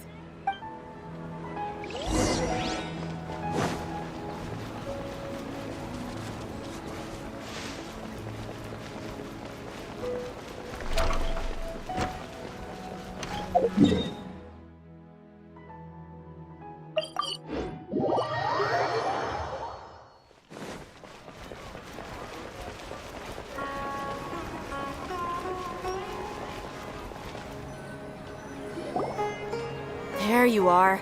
Really took me a while to find you. As expected, Dia also didn't get hurt today. Get hurt? Why would I? Don't underestimate me. Well, you're still getting used to your new greatsword. Truth be told, I also think it's pretty strange. It just suddenly felt so familiar in my hands and... wait a second! How did you know I got a new greatsword to begin with?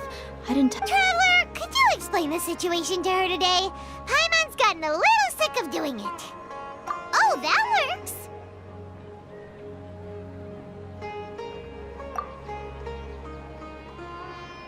What happened to you guys while I was gone? Did you get brainwashed by some cult? Don't think too hard about it. Just take what we're saying at face value. Alright then, let me get this straight. You're telling me that my body's already gotten used to this greatsword, but my brain just doesn't remember it? Yes, your memory's being erased every day! Then I'd have to disagree. That's impossible. Oh?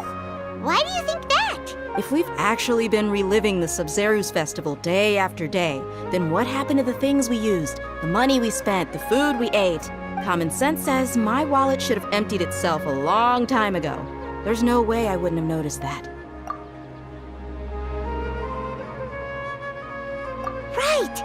They could use the Akasha to record what everyone did that day, and then use the city's resources to replenish everything! It's not very likely, but it's also not impossible.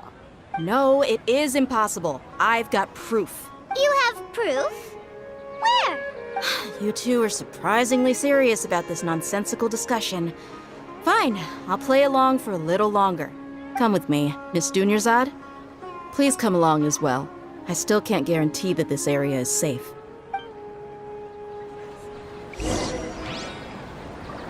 Paimon can't believe it's Dia who wants to show us something this time. 2 days ago, we were the ones taking her to see Dunyarzad.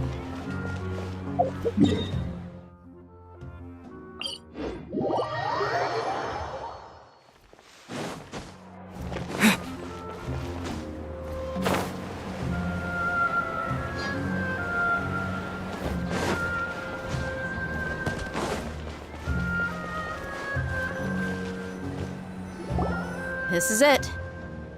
Huh? This is a wooden training dummy. What about it? See those marks on the dummy? Those are the result of several days' worth of practice. Let's say the sages didn't replace it every day. Shouldn't it be hacked to pieces by now? That's true, but what if they did? Then the sages would have had to reproduce every mark I left during previous training sessions.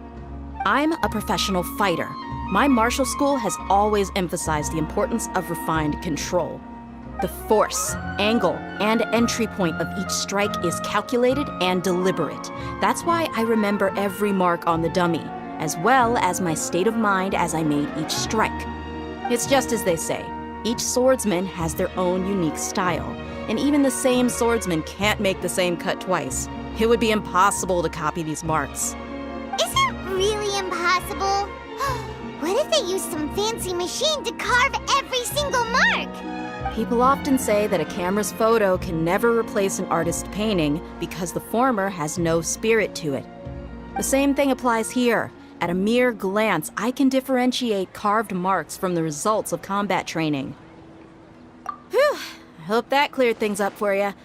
Hey, is this that new brain exercise game that's been super popular with the scholars lately? It's surprisingly fun. Anyway, it's getting late. I should escort Miss Dunyarzad to Nilu's stage. See you later. Well, back to square one. Is our memory deletion theory also wrong?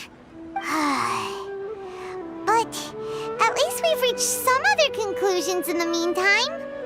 Yep, that's true. So, can we think of any new ideas right now?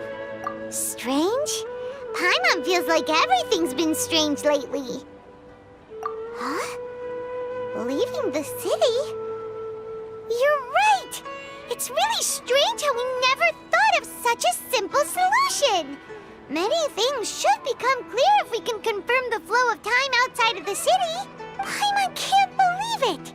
Did we miss this because we're tunnel visioning too hard on our other theories? Or because we're just too tired? How about we go back and ask Nahida? Maybe we've forgotten something about leaving the city.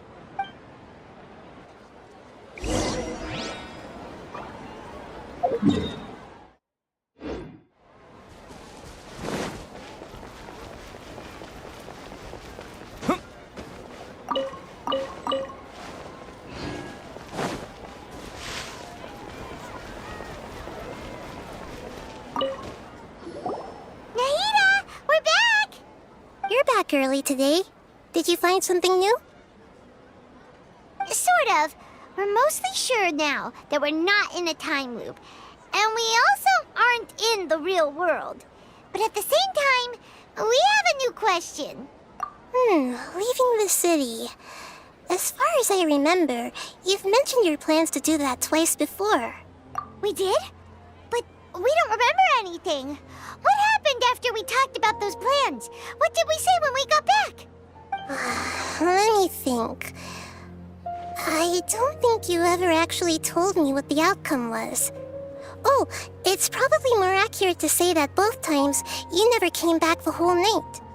But you two sometimes stay out the entire night anyway, so at the time, I didn't think too much about it. It is true that sometimes we lose track of time during our investigations. Before we know it, it'll already be the next day. Really? That's kinda strange. In theory, I should have already awakened all your memories. Yep. Something here's definitely fishy. Let's get to the bottom of this tomorrow.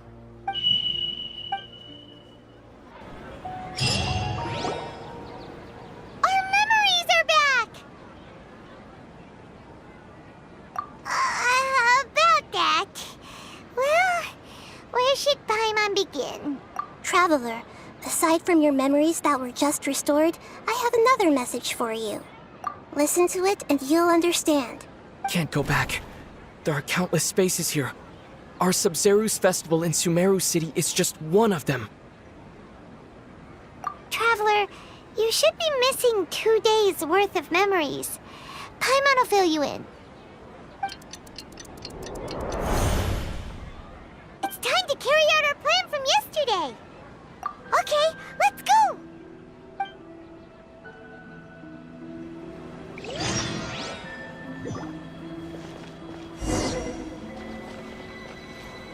We don't have many more festivals to wait.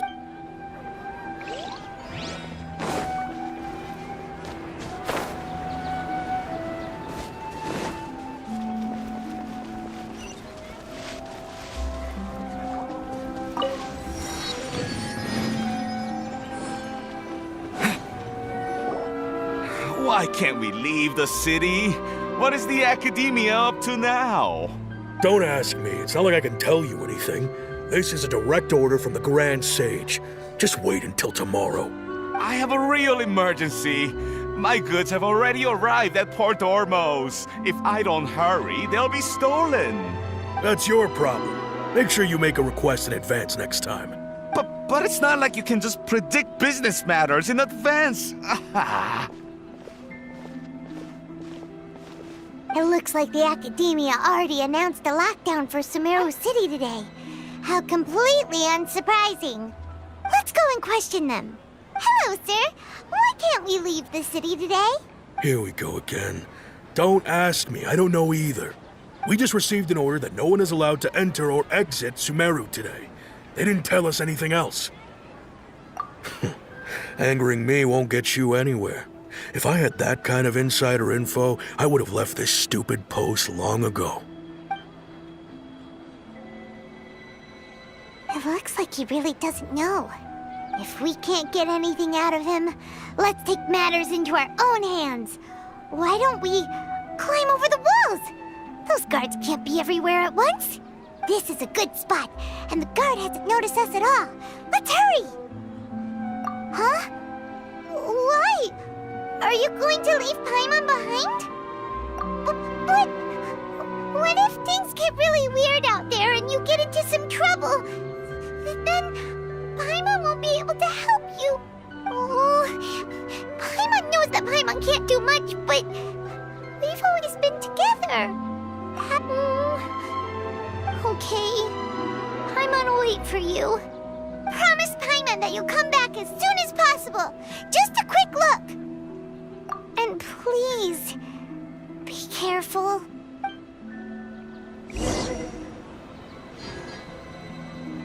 Memories! Traveler!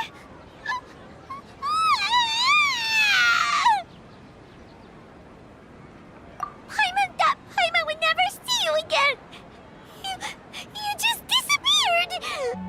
Paimon waited for you for hours and hours at the city wall and you never came back! You promised Paimon that you were only taking a quick look! Paimon, calm down. He's here now. I don't think he understood what you were saying. Paimon doesn't care! Paimon wanted to go look for you, but you also said that Paimon should stay! Paimon was so worried and so scared the entire day!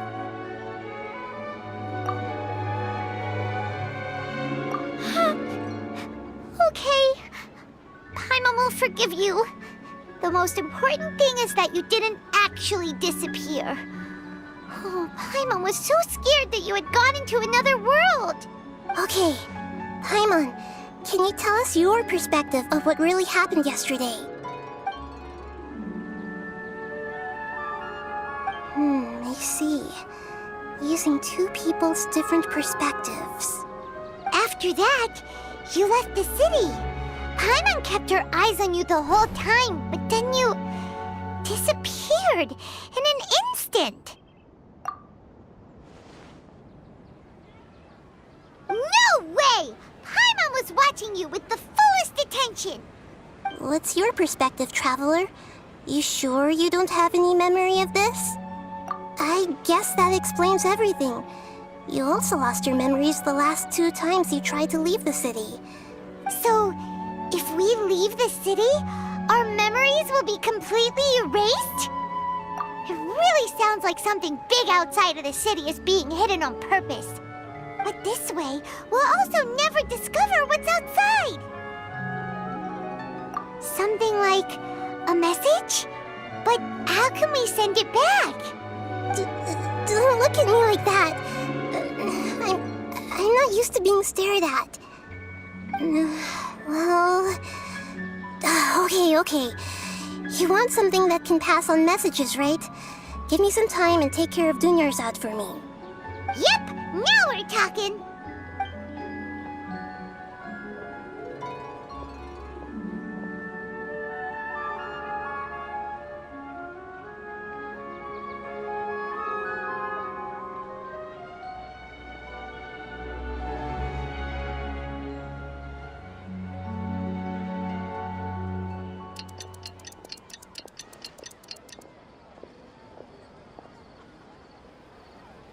done.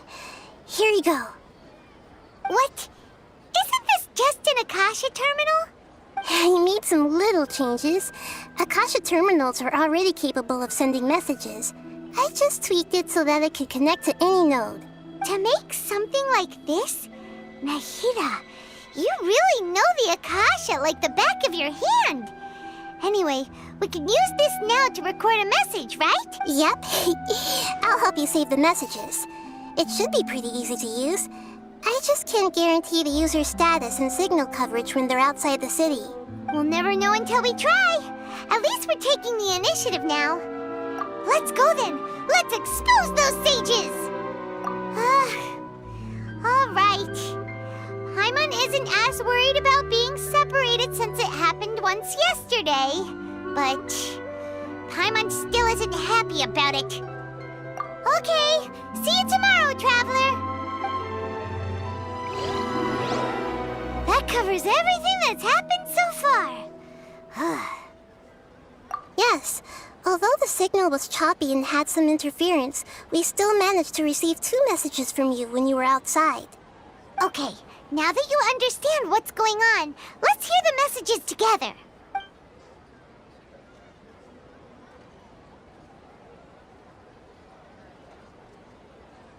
Can't go back. There are countless spaces here. Our Sub-Zeru's festival in Sumeru City is just one of them. I've entered another space. Before me are flowing sandstone and howling fish. Impossible and surreal sights. All these spaces are empty except for the occasional ones that contain mute puppets rather than people. I can't sense any human presence.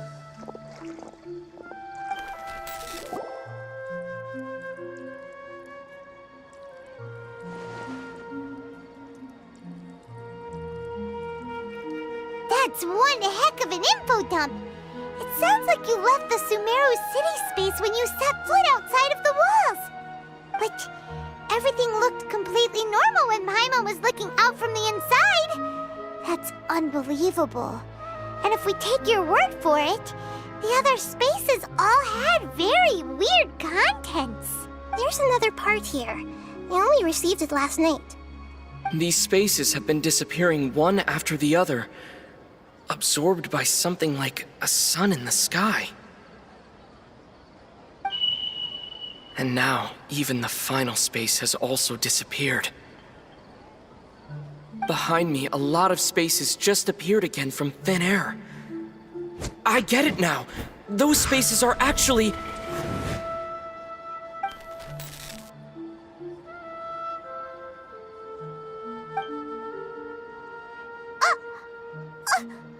Why did the message end right there? What did the Traveler want to say? Probably because yesterday just happened to end at that moment. Oh, right. Paimon did hear a beep from the Akasha. Did it come from here or from the message? The message. It should have come from the Traveler's Akasha terminal. After the beep, Traveler said even the final spaces also disappeared. Traveler, what do you think that final space could have been? All the bizarre spaces I saw outside the city had one thing in common: a lack of human presence. Was that space actually the real world? But wouldn't a real space just randomly disappearing like that be catastrophic? My impression is that each day in this samsara only ends at the sound of that beep from the Akasha. Oh, so that's what it is! After the sound of the beep, the final space, the Sub-Zeru's festival, also disappears, and we're taken to the next day. Later on, Traveler also mentioned a bunch of new spaces materializing behind them. Do lots of new spaces appear every day? Paimon's head is spinning. Just what are these spaces anyhow? Well, consider this. For all the horrors of the Archon War, at its heart, it was just a game where a bunch of gods fought over 7 seats. So no matter how strange or spooky things may look on the surface, maybe all they point to in the end is a small and simple secret. Wow, the Archon War, huh? That's an analogy and a half.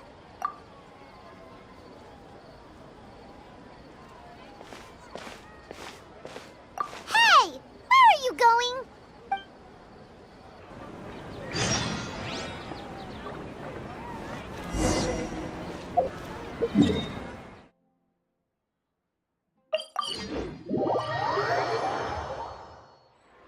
Do you want some alone time to think? All right then, Paimon won't disturb you.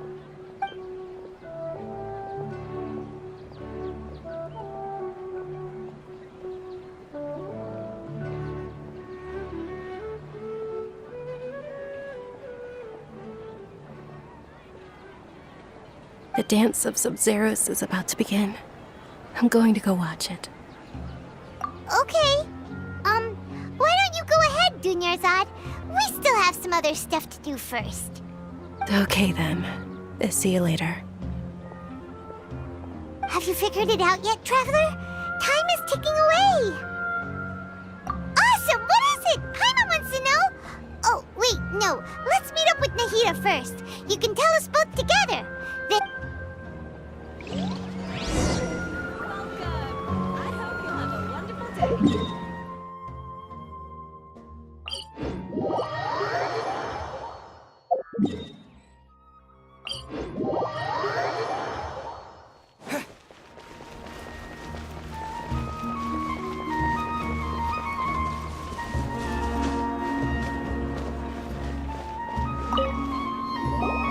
You're back!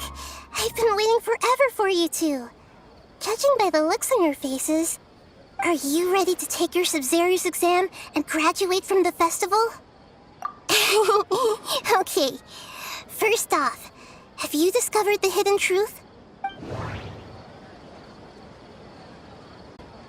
Okay, Nahida said the Akasha relies on the power of a gnosis to operate, as it is the manifestation of the God of Wisdom's power. It compiles the wisdom of the entire populace, and it grants knowledge to the people.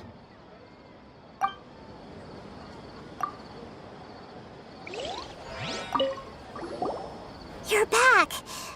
Are you ready to take your Sub-Zero? Okay. Okay, Nahida...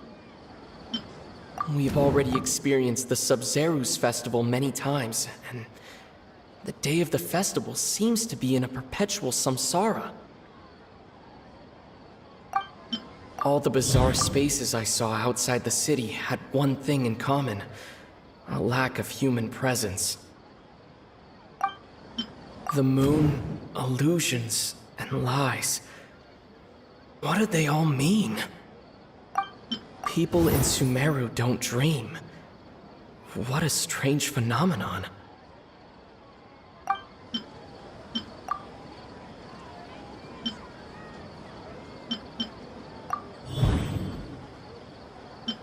Those spaces remind me of... dreams. Like the one I had in the Avidia Forest. Except these have no sign of human presence. We are all in a dream. It isn't that the people of Sumeru don't dream. Rather, the Akasha is taking their dreams from them. People in Sumeru think they don't dream. But the truth is, the Akasha steals their dreams without them knowing it. And those spaces with no human presence are stolen dreams without their host. That would explain why they sounded so weird when he was trying to describe them. Huh. So people in Sumeru do dream after all. In fact, we're all in one big dream together right now. Correct answer. Now, how did you conclude that the Akasha is capable of this?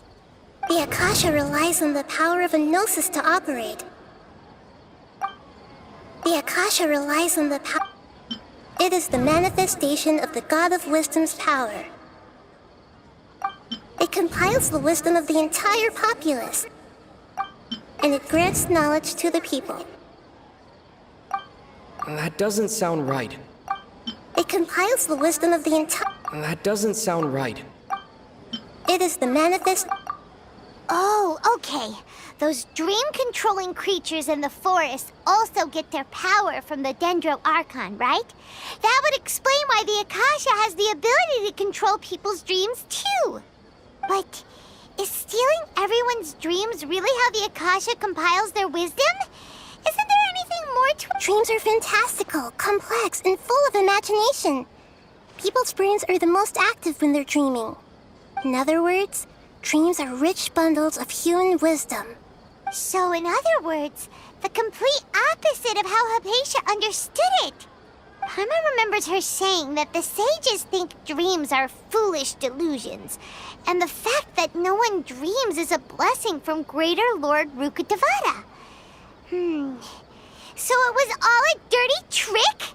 The real story is that the sages from the academia are using the Akasha to steal people's dreams for their own use, huh? Oh? By the sounds of it, you understand the current situation pretty well. So then, what about the samsara? The beep is a prompt tone for Akasha operations. Those spaces kept disappearing before my eyes. But as soon as that beep sounded, many more spaces materialized. Those dreamscapes kept vanishing, but as soon as that beep sounded, more new spaces appeared. The Grand Sage said, "Go celebrate the birth of that god to your heart's content." Did he mean something more? My mind feels exhausted, even though I haven't done too much thinking. What is going on? We've already experienced the Sub-Zerus festival many times, and the day of the festival seems to be in a perpetual samsara.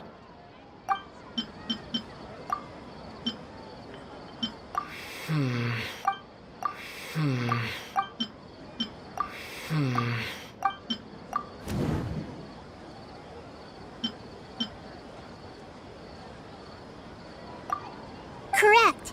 The Akasha is keeping each person's brain in a constant dream state, but also separating their consciousness from their own dream. Their disembodied consciousness is placed inside the collective dream of the Sub-Zerus festival along with everyone else's, while their now vacant dreams are harvested by the Akasha. No one is any the wiser as another day passes in the dream, and so begins another samsara cycle. People wake up to yet another dream about the Sub-Zerus festival. The dreams that belong to them are once again harvested by the Akasha. And So, this is like a dream factory, and the Akasha is a dream harvesting machine. Did Paimon get that analogy right? Very good, Paimon. Using analogies well is an excellent habit to get into. Okay, so that beep we keep hearing is actually from our real-life Akasha terminals. Taking off our terminals in this dream doesn't do anything. All right, last question. Who am I?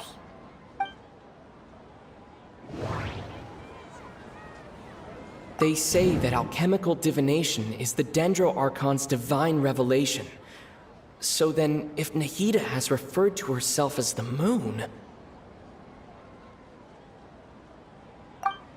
Now that I think about it, wasn't illusions a hint that we're all dreaming? Now that I think about it, wasn't illusions hinting at the sage's deception of Sumeru's people? They say that alchemical divination is... So you noticed. I thought that one would be the hardest question. That's why I put it last. That wasn't hard at all. Even Paimon guessed that. Everything about you is different. We just didn't want to expose you is all. Now that you mention it, Nahida, you've been hinting to us since the very beginning. It's funny. Thinking back to when we were asking all over the place for info about Lesser Lord Kusanali, Paimon didn't expect to meet you like this. Yes, those can wait until we're back in real life. On the other hand, I'd be happy to answer any more questions you have about here and now. You asked me this question before. My answer was, it would literally blow your minds. Now that you know this is all a dream, this answer should hopefully make more sense. Have you heard the saying, "Don't wake a sleepwalker"? Likewise, if someone suddenly had told you all this instead of you learning it on your own, your notion of reality and dream would be thrown into irreversible confusion. I couldn't expose you to that kind of risk. That's why I could only give you very subtle hints and some suggestions. Long story short, I'm really sorry I had to keep you guessing. Firstly, this dream we're in is completely based on reality. People have already experienced this Sub-Zero's festival, so it would be very difficult for them to find anything that strikes them as surreal. Secondly, you're probably wondering why people don't have any memories from earlier samsara, right? That's because people don't remember their dreams most of the time anyway. And in any case, their actual dreams are being taken away from them by the Akasha. So whenever they wake up in this dream of the Sub-Zero's festival, they don't remember anything from their previous identical dream. That reminds Paimon. Traveler had a dream when we were in the Avidia forest, but couldn't see what it was about after waking up. Is that an example of what you mean? Yes. Only after receiving the blessing of Dendro can a person gain the Dendro element's dream-enhancing power. Meanwhile, everyone else has no idea that they are in the Sub-Zero's festival samsara, while their dreams are stolen from them over and over again. Can humans really keep dreaming forever like this? Will it ever end? And if so, when? You might say your mental fatigue has already answered this question. Eventually, there's only so much that people can tolerate, especially those whose health is compromised to begin with, like Dunyarzad. This relentless exploitation takes an even harder toll on them. People's lives are at stake here, and nobody knows a thing! We've got to put a stop to this!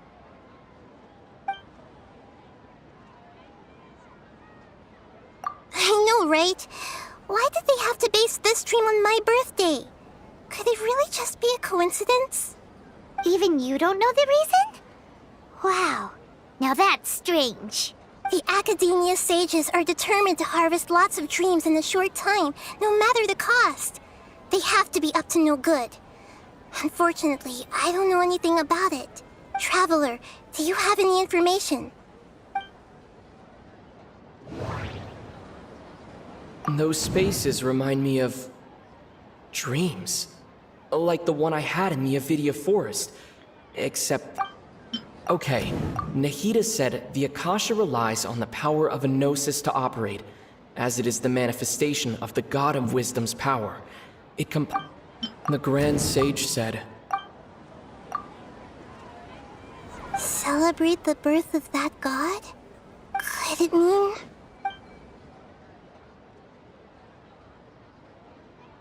I know, right? Why did they... Even you don't know the reason? The Academia's Traveler, do you have... Those spaces remind me of... That doesn't sound right. Okay, Nahida... That doesn't sound right. The Grand Sage said... Celebrate the birth of... Could it mean... Deceiving the people of Sumeru with no regard for their safety. No matter what they're trying to do, this is unforgivable. After we end the Sub-Zero's festival samsara, we have to look into them. How can the sages of the Academia do this behind their Archon's back? This is ridiculous! In the end, I'm just the moon. The real sun is long gone. A sun and a moon? Nahida's talking in riddles again. Oh, we're out of time today. I'll tell you how to break free of the samsara tomorrow. See you then.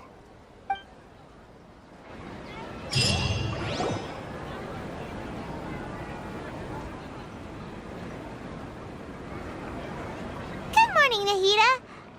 Wait. Now that Paimon remembers everything, should we instead say good morning, Lesser Lord Kusanali? Hey, what's wrong, Nahida? You don't look too good.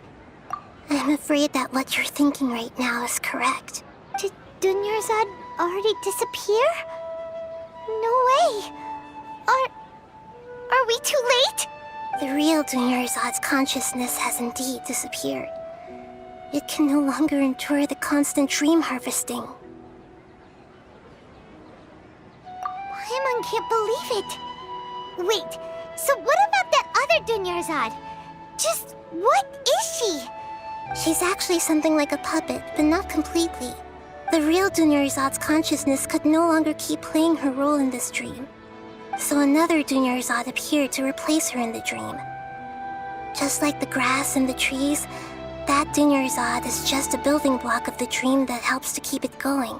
But personality-wise, she's nothing like the real Dunyarzad. Puppets are stiff and can't copy a living person's vitality. After all, they're just there as filler. You know, speaking of which, the old Dunyarzad might not have been too different from a puppet. Dunyarzad truly believed that she met you within her consciousness, and it was you who inspired her. So you do remember her after all. Yes. Back then, her family was overly protective of her. No one cared about her personality or thoughts. It was as if she only lived to stall her Elazar. I just gave her a little wisdom so she could look at life in a new way. So that she could be her own person. But even so, she's still far from it. I'm still a long way off from being a real Archon. I couldn't even save her. If I were a competent Archon, I wouldn't have let my most faithful follower die at the Sabzeruz festival with so many regrets. Please don't beat yourself up over it, Nahida. It's the sage's fault, and theirs alone. I'm not beating myself up. All I did was to rationally observe the distance between myself and a real Archon. Don't be like that, Nahida. Even real Archons are still allowed to be sad. To prevent more tragedies like this, we must end the samsara as soon as possible. Great, but how do we do that? Although the Sabzeruz festival dream is under the Akasha's control, only humans can dream. Even the Akasha is unable to create them. That means this dream belongs to a host who created it. Huh?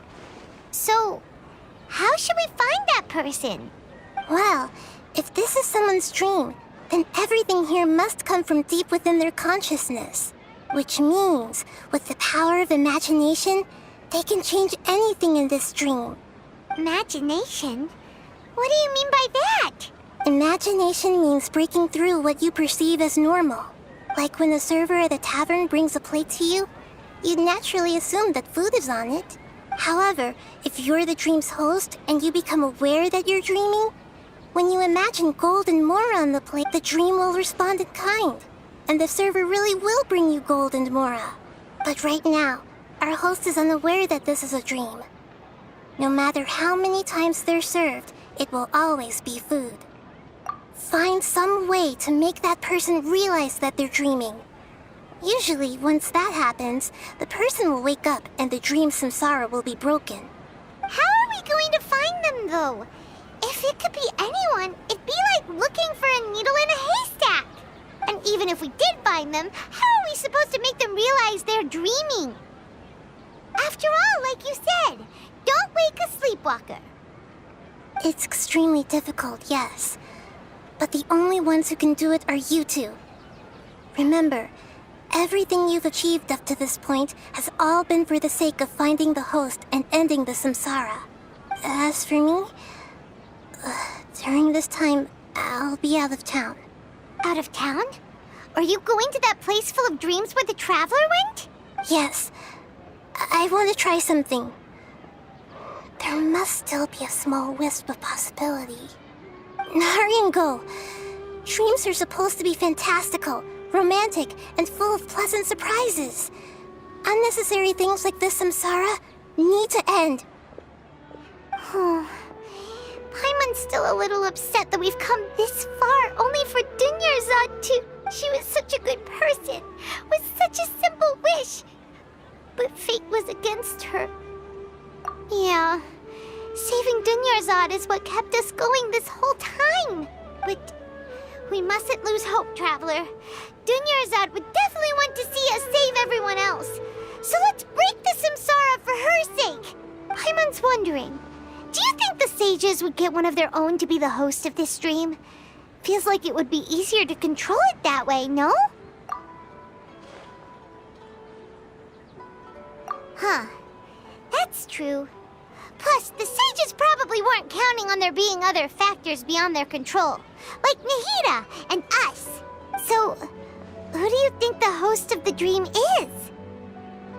Oh, that would make sense! Ferris, the Knight of Flowers, is a symbol of the whole Sub-Zeru's festival, right? Pretty core character. Let's go ask him some questions, shall we?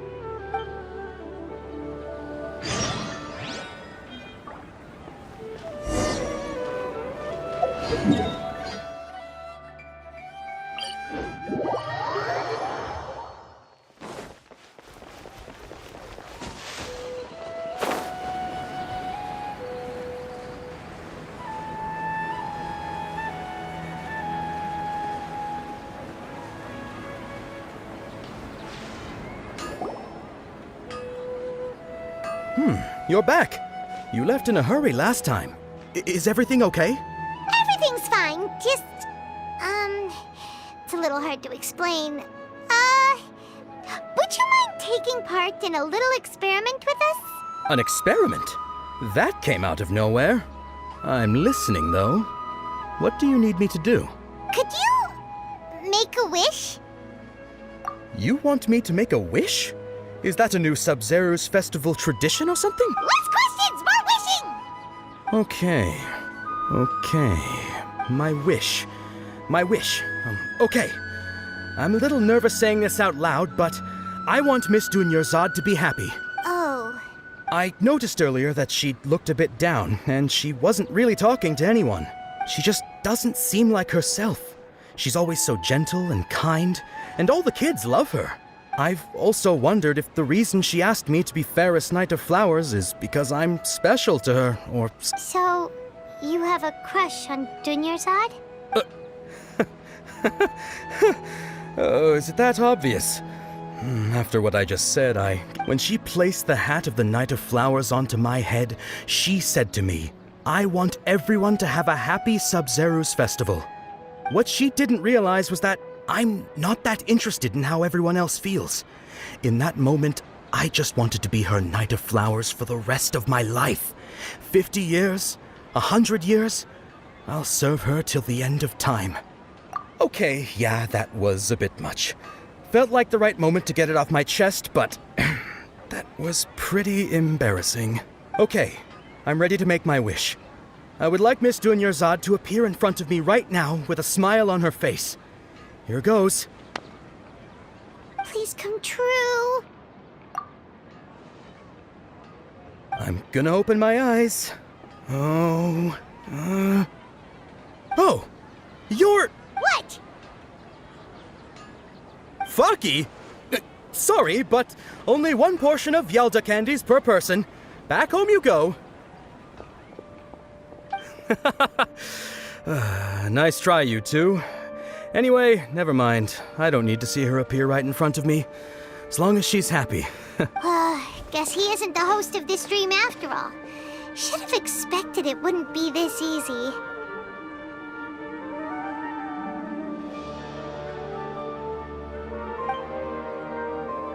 It seems like everyone who knows Dunyarzad loves her. But none of them has any idea that she... My lady, step back. That sounds like Dia! Oh, right. This is when Dunyarzad bumps into the kidnappers. Huh? But Dia can handle them. Hey, Traveler!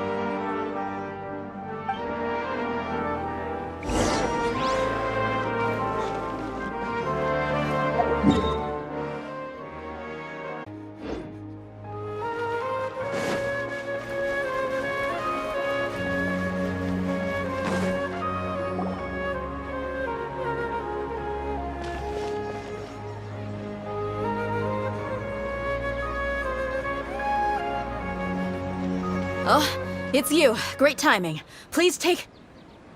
Hey, this is my job. The homie Yannis pay me, not you. You... Fine, alright. Knock yourself out. Why are you so worked up anyway? It's not... Anyway, watch yourself.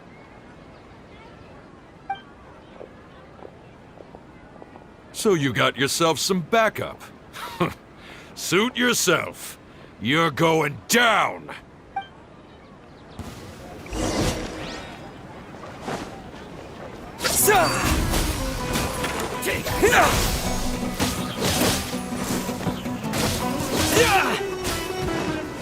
Try to keep up! Scatter! I'll be back. No more tricks up your sleeve. Freeze!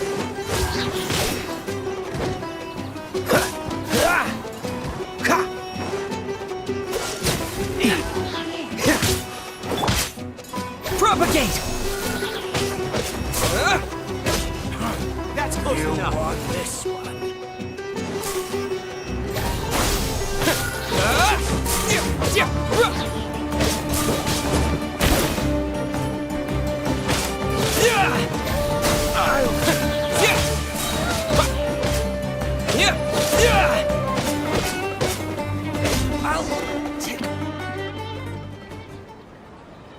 Traveler, were you just taking your anger out on those guys? You and Nahida both. Dunyarzad wouldn't want to see you two like this. Oh, and speaking of her, Paimon just remembered something. Remember how during the first Sub-Zero's festival, before the Samsara started, we came here with Dunyarzad because she wanted to pick something up? She said it was because she had forgotten something. Okay, so Paimon's memory is working so far. Anyway, Paimon also remembers that she is staying somewhere around here. She pointed it out to us the night before the Sub-Zero's festival. Yeah, even if it's only a tiny clue, it'll probably still help us more than this needle in a haystack search. This is the place. It's rude to enter other people's spaces without permission, but desperate times call for desperate measures. Hey, the windows are unlocked. Okay, Paimon's gonna take a peek inside.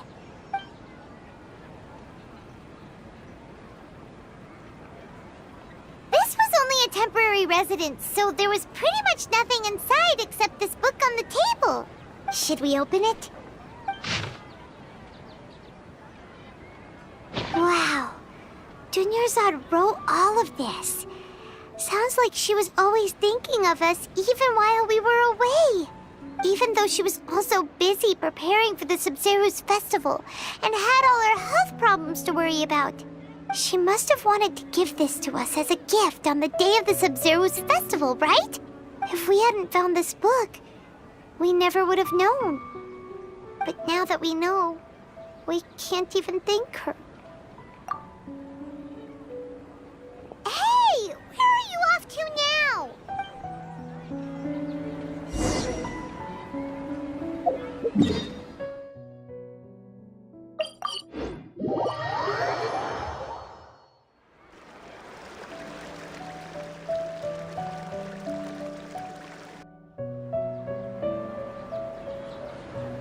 It's Dunyarzad's puppet.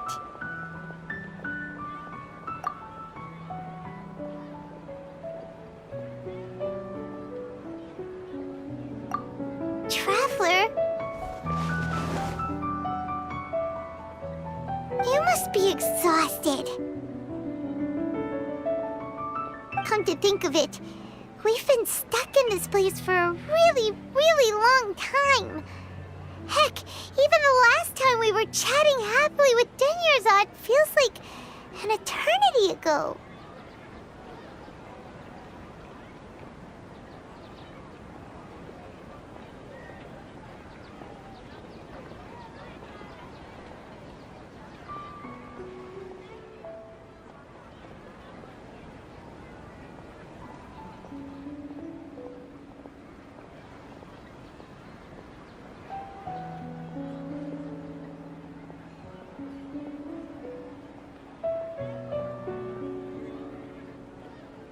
Paimon still remembers when we were sitting here, and the way her eyes sparkled when she talked about Nilu's Dance of Sub-Zerus. There will always be frustrations in life, but I know that the point of living is not to leave behind any regrets.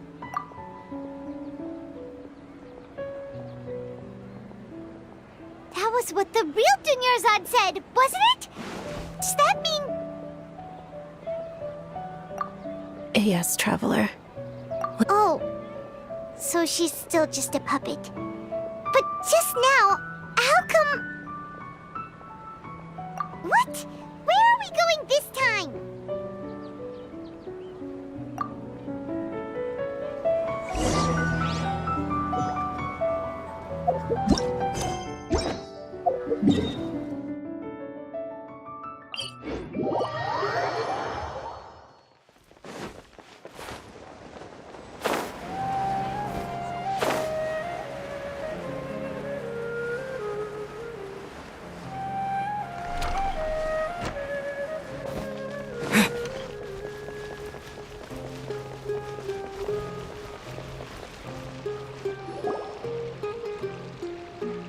If you continue to resist, we will have to order an investigation into every single event organizer. The Grand Sage has already granted you much leniency. I advise that you exercise tact. How did things turn out like this?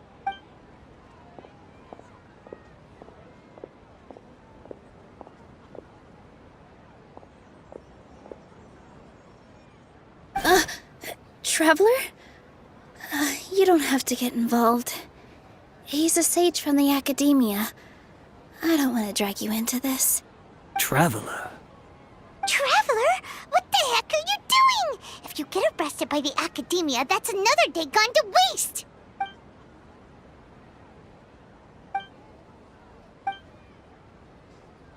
Wait, they're not reacting. Have they been scared stiff? Oh, of course! If this is the sage's plan, they wouldn't put themselves through this. So they're just substitutes. What is this? What happened to the Grand Sage and his entourage?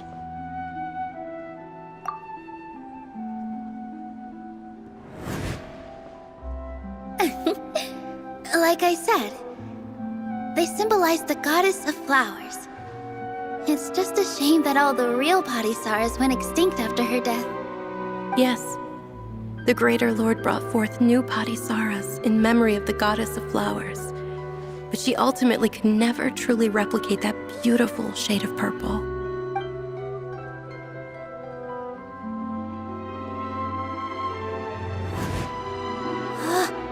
That beautiful shade of purple. Aren't these flowers real Padisaras? Just like the ones from the legend? I didn't even notice! Dunyarzad, did you find these? But didn't you just say all the real flowers went extinct after the goddess of flowers passed away? So, how? Yeah. What's going on here? Huh? You guys are acting weird. But okay, I'll try.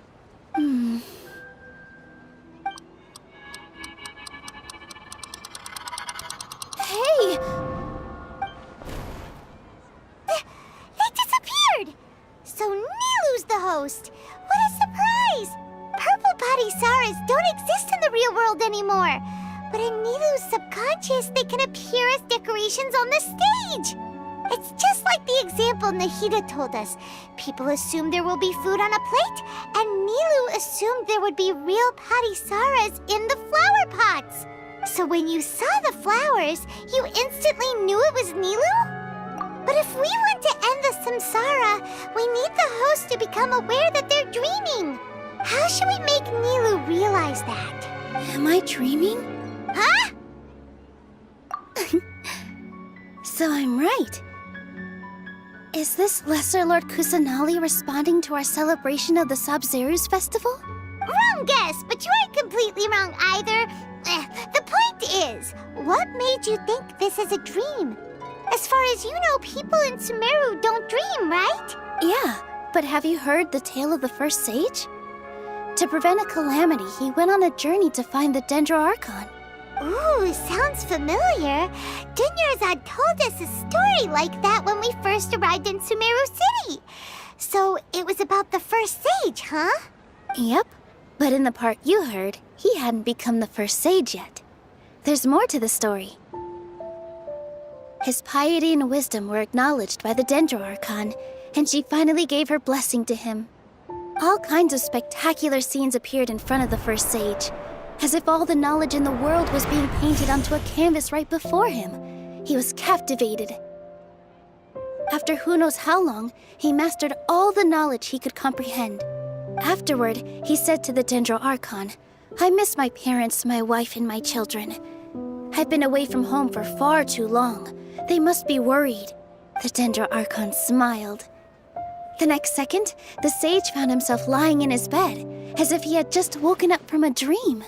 His wife, lying next to him, said, "You're off to search for the Dendro Archon today, aren't you? Have a safe journey, my love." In the end, the first sage took care of many disasters in Sumeru City and founded the Academia. What a happy ending. So, the first sage was dreaming ever since the beginning of the story? He never went on his journey? Yes, but his faith and determination were conveyed to the Dendro Archon, so she blessed him in the form of a dream. Paimon understands where you're coming from now. That's a really interesting connection. But we really gotta wake up soon, like the sage— I see.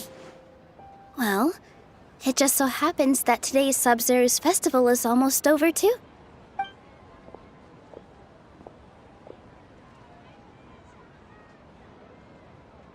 Since we're in a dream, let's make this final dance of Sub-Zero's as beautiful as we can.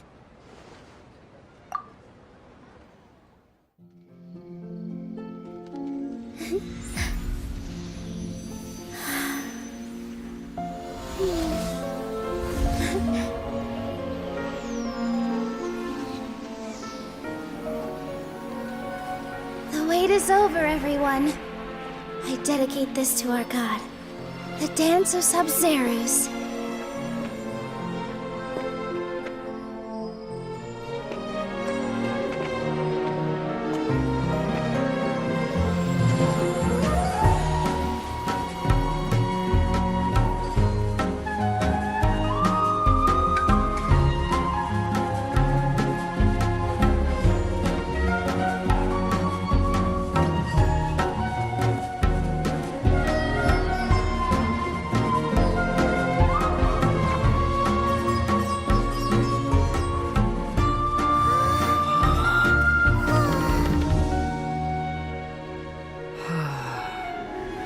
I'd be lying if I said I had no regrets.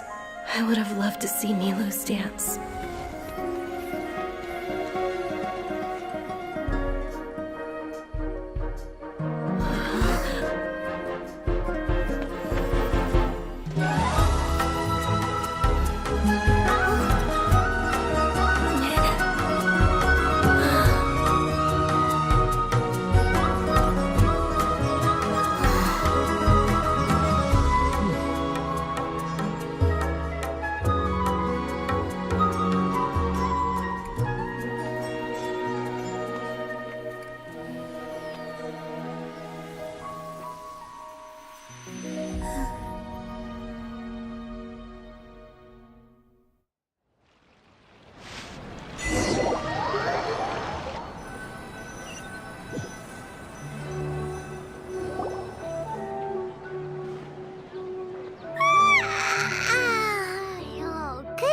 Traveler.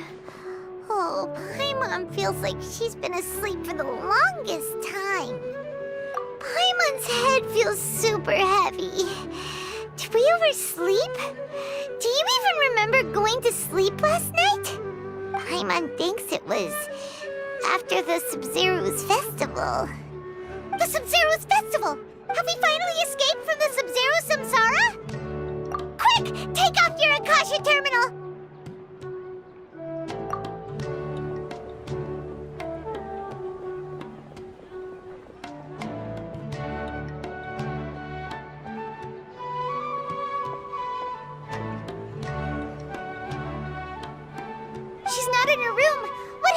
spot?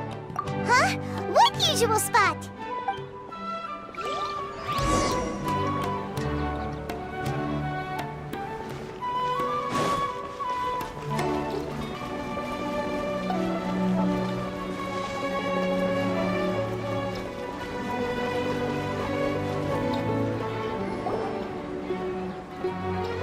Well done, Traveler and Paimon. And thank you, Dunyarzad, for organizing the Sub-Zero's festival for me. I'm sorry, who are... Dunyarzad! You're okay! Oh, don't scare us like that! Oh, Traveler Paimon. I have something amazing to tell you. I just had a dream, and I saw Nilou performing the dance of Sub-Zeros.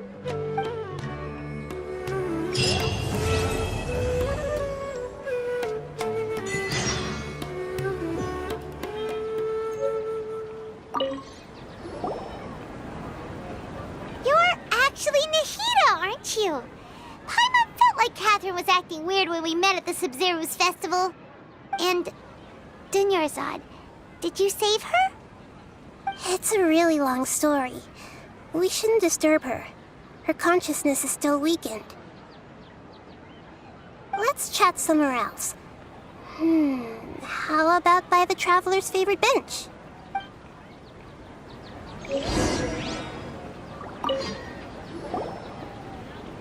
What's going on? Why are you two so excited to see me? Hasn't it only been a night? It's actually been much longer than that. Oh? Strange. Was I really asleep that long? No wonder I have such a headache.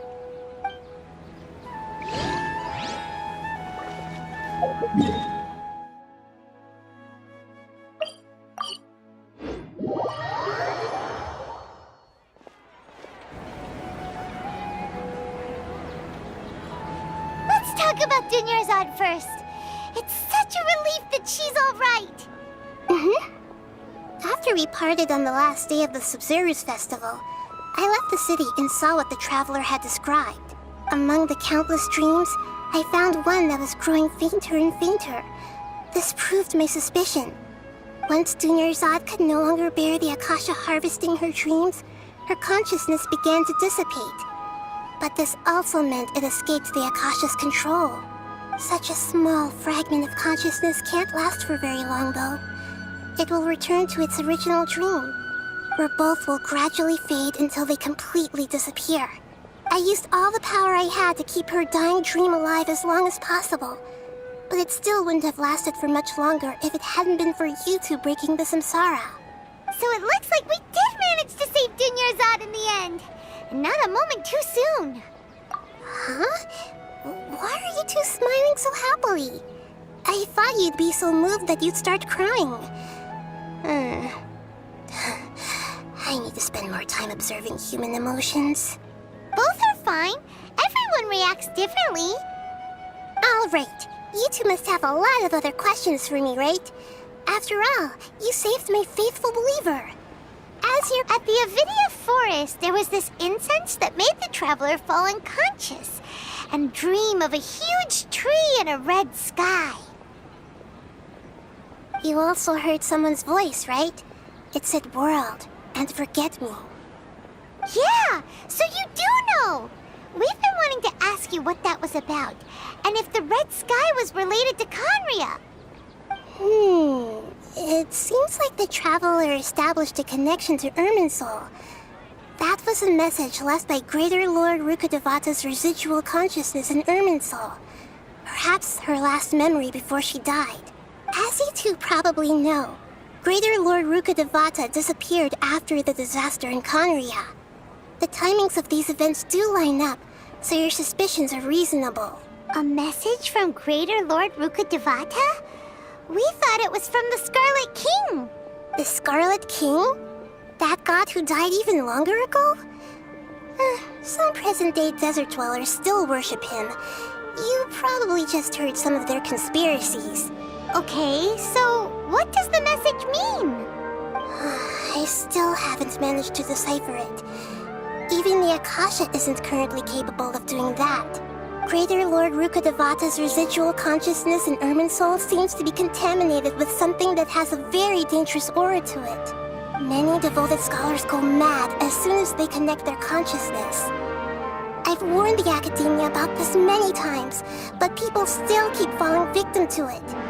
But I believe this is the key to saving Irminsul. That's why I've kept trying to decipher it. So the tree in the vision was Irminsul? Oh, Tainari also said that Irminsul is sick! Is it because of the contaminated consciousness?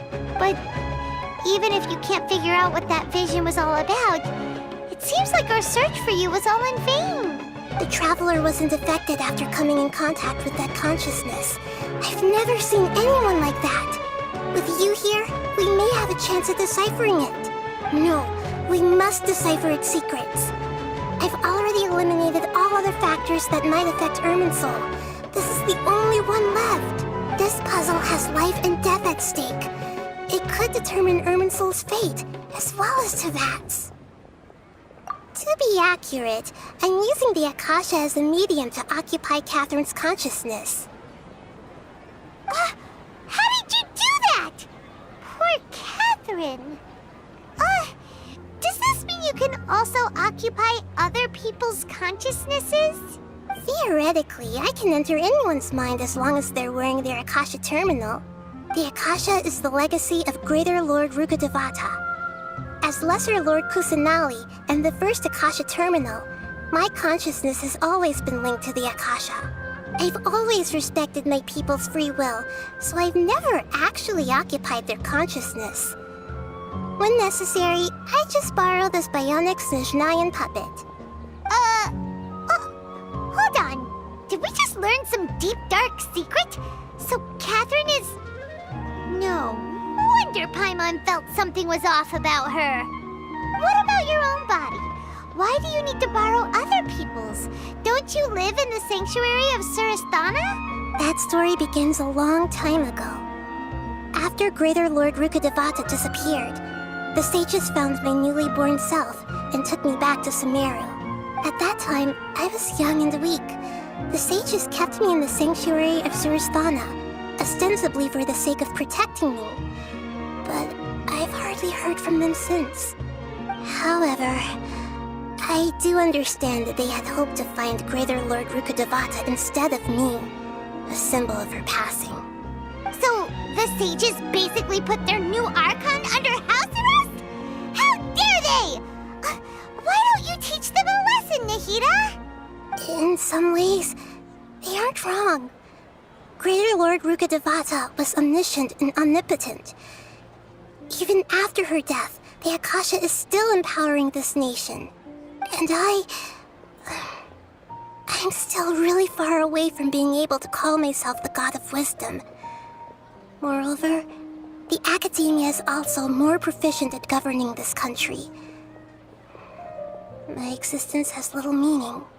Yeah, you got a lot of believers. Just look at the Sub-Zero's festival. Everyone who showed up truly loves you. Thank you for the kind words. But I honestly don't need physical freedom as long as I can connect my consciousness to the Akasha. Trying to find a way to save Irminsul is my life's mission and top priority. I will work on that, and try to live up to being a deity in the meantime. Every once in a while, I will also take up the duties of the God of Wisdom and enlighten a lost soul here and there. There has never been any big problems with the Academia's governance of Sumeru. This is the first time I've seen them step out of line. I wonder what caused them to go down this path, and what they hope to achieve. Even though the city's residents haven't noticed anything strange, if the traveler hadn't broken the Sub-Zero samsara, the situation could have become dire. I tried to do some investigating in the Akasha, but I couldn't find anything suspicious. And all the people of interest seem to purposely avoid wearing their Akasha terminals. I think they're deliberately trying to hide something. Oh, that reminds Paimon. In Gandharvaville, there was a sage who had invited Tainari to join some kind of project. Could it be related? Regardless, I need to first investigate the sage's motives, make things right, and punish them if needed. But I'll have to be discreet, or they'll see me coming. You mean how the Akasha stops you from having dreams? Yeah, it's been such a long time. No one's noticed something's up? It's not that no one noticed. It's more like no one cared. Ultimately, it's all rooted in the sage's misdirection. Misdirection? The sages convinced everyone to believe that being unable to dream is a sign of rationality and wisdom. Not dreaming is a badge of honor in Sumeru, even if the truth is that their dreams are being reaped by the Akasha. With their propaganda in place, the sages can maximize their use of the Akasha to facilitate their research. Besides, Greater Lord Rukkhadevata must have created the Akasha in the hopes that it could be used to its full potential. That's why I've never come out strongly against this. Anyway, the perspective advocated by the sages drowned out any voices of doubt.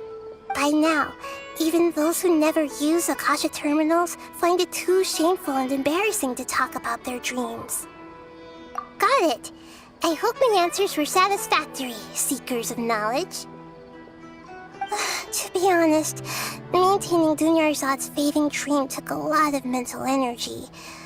I think I may need to rest for a while. Oh, and you don't need to worry too much about the sage's activities for now. The Akasha won't be able to conduct another project on the scale of the Sub-Zero Samsara in the immediate future. Go and get some sleep. Leave everything to us. What a relief. This is truly the most exhausting birthday I've ever had. Traveler?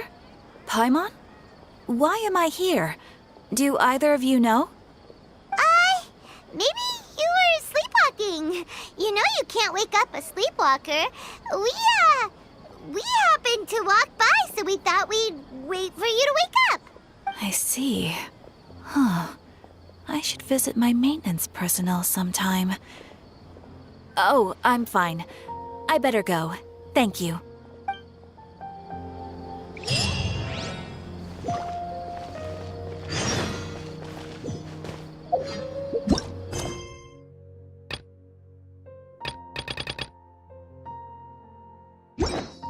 Yeah.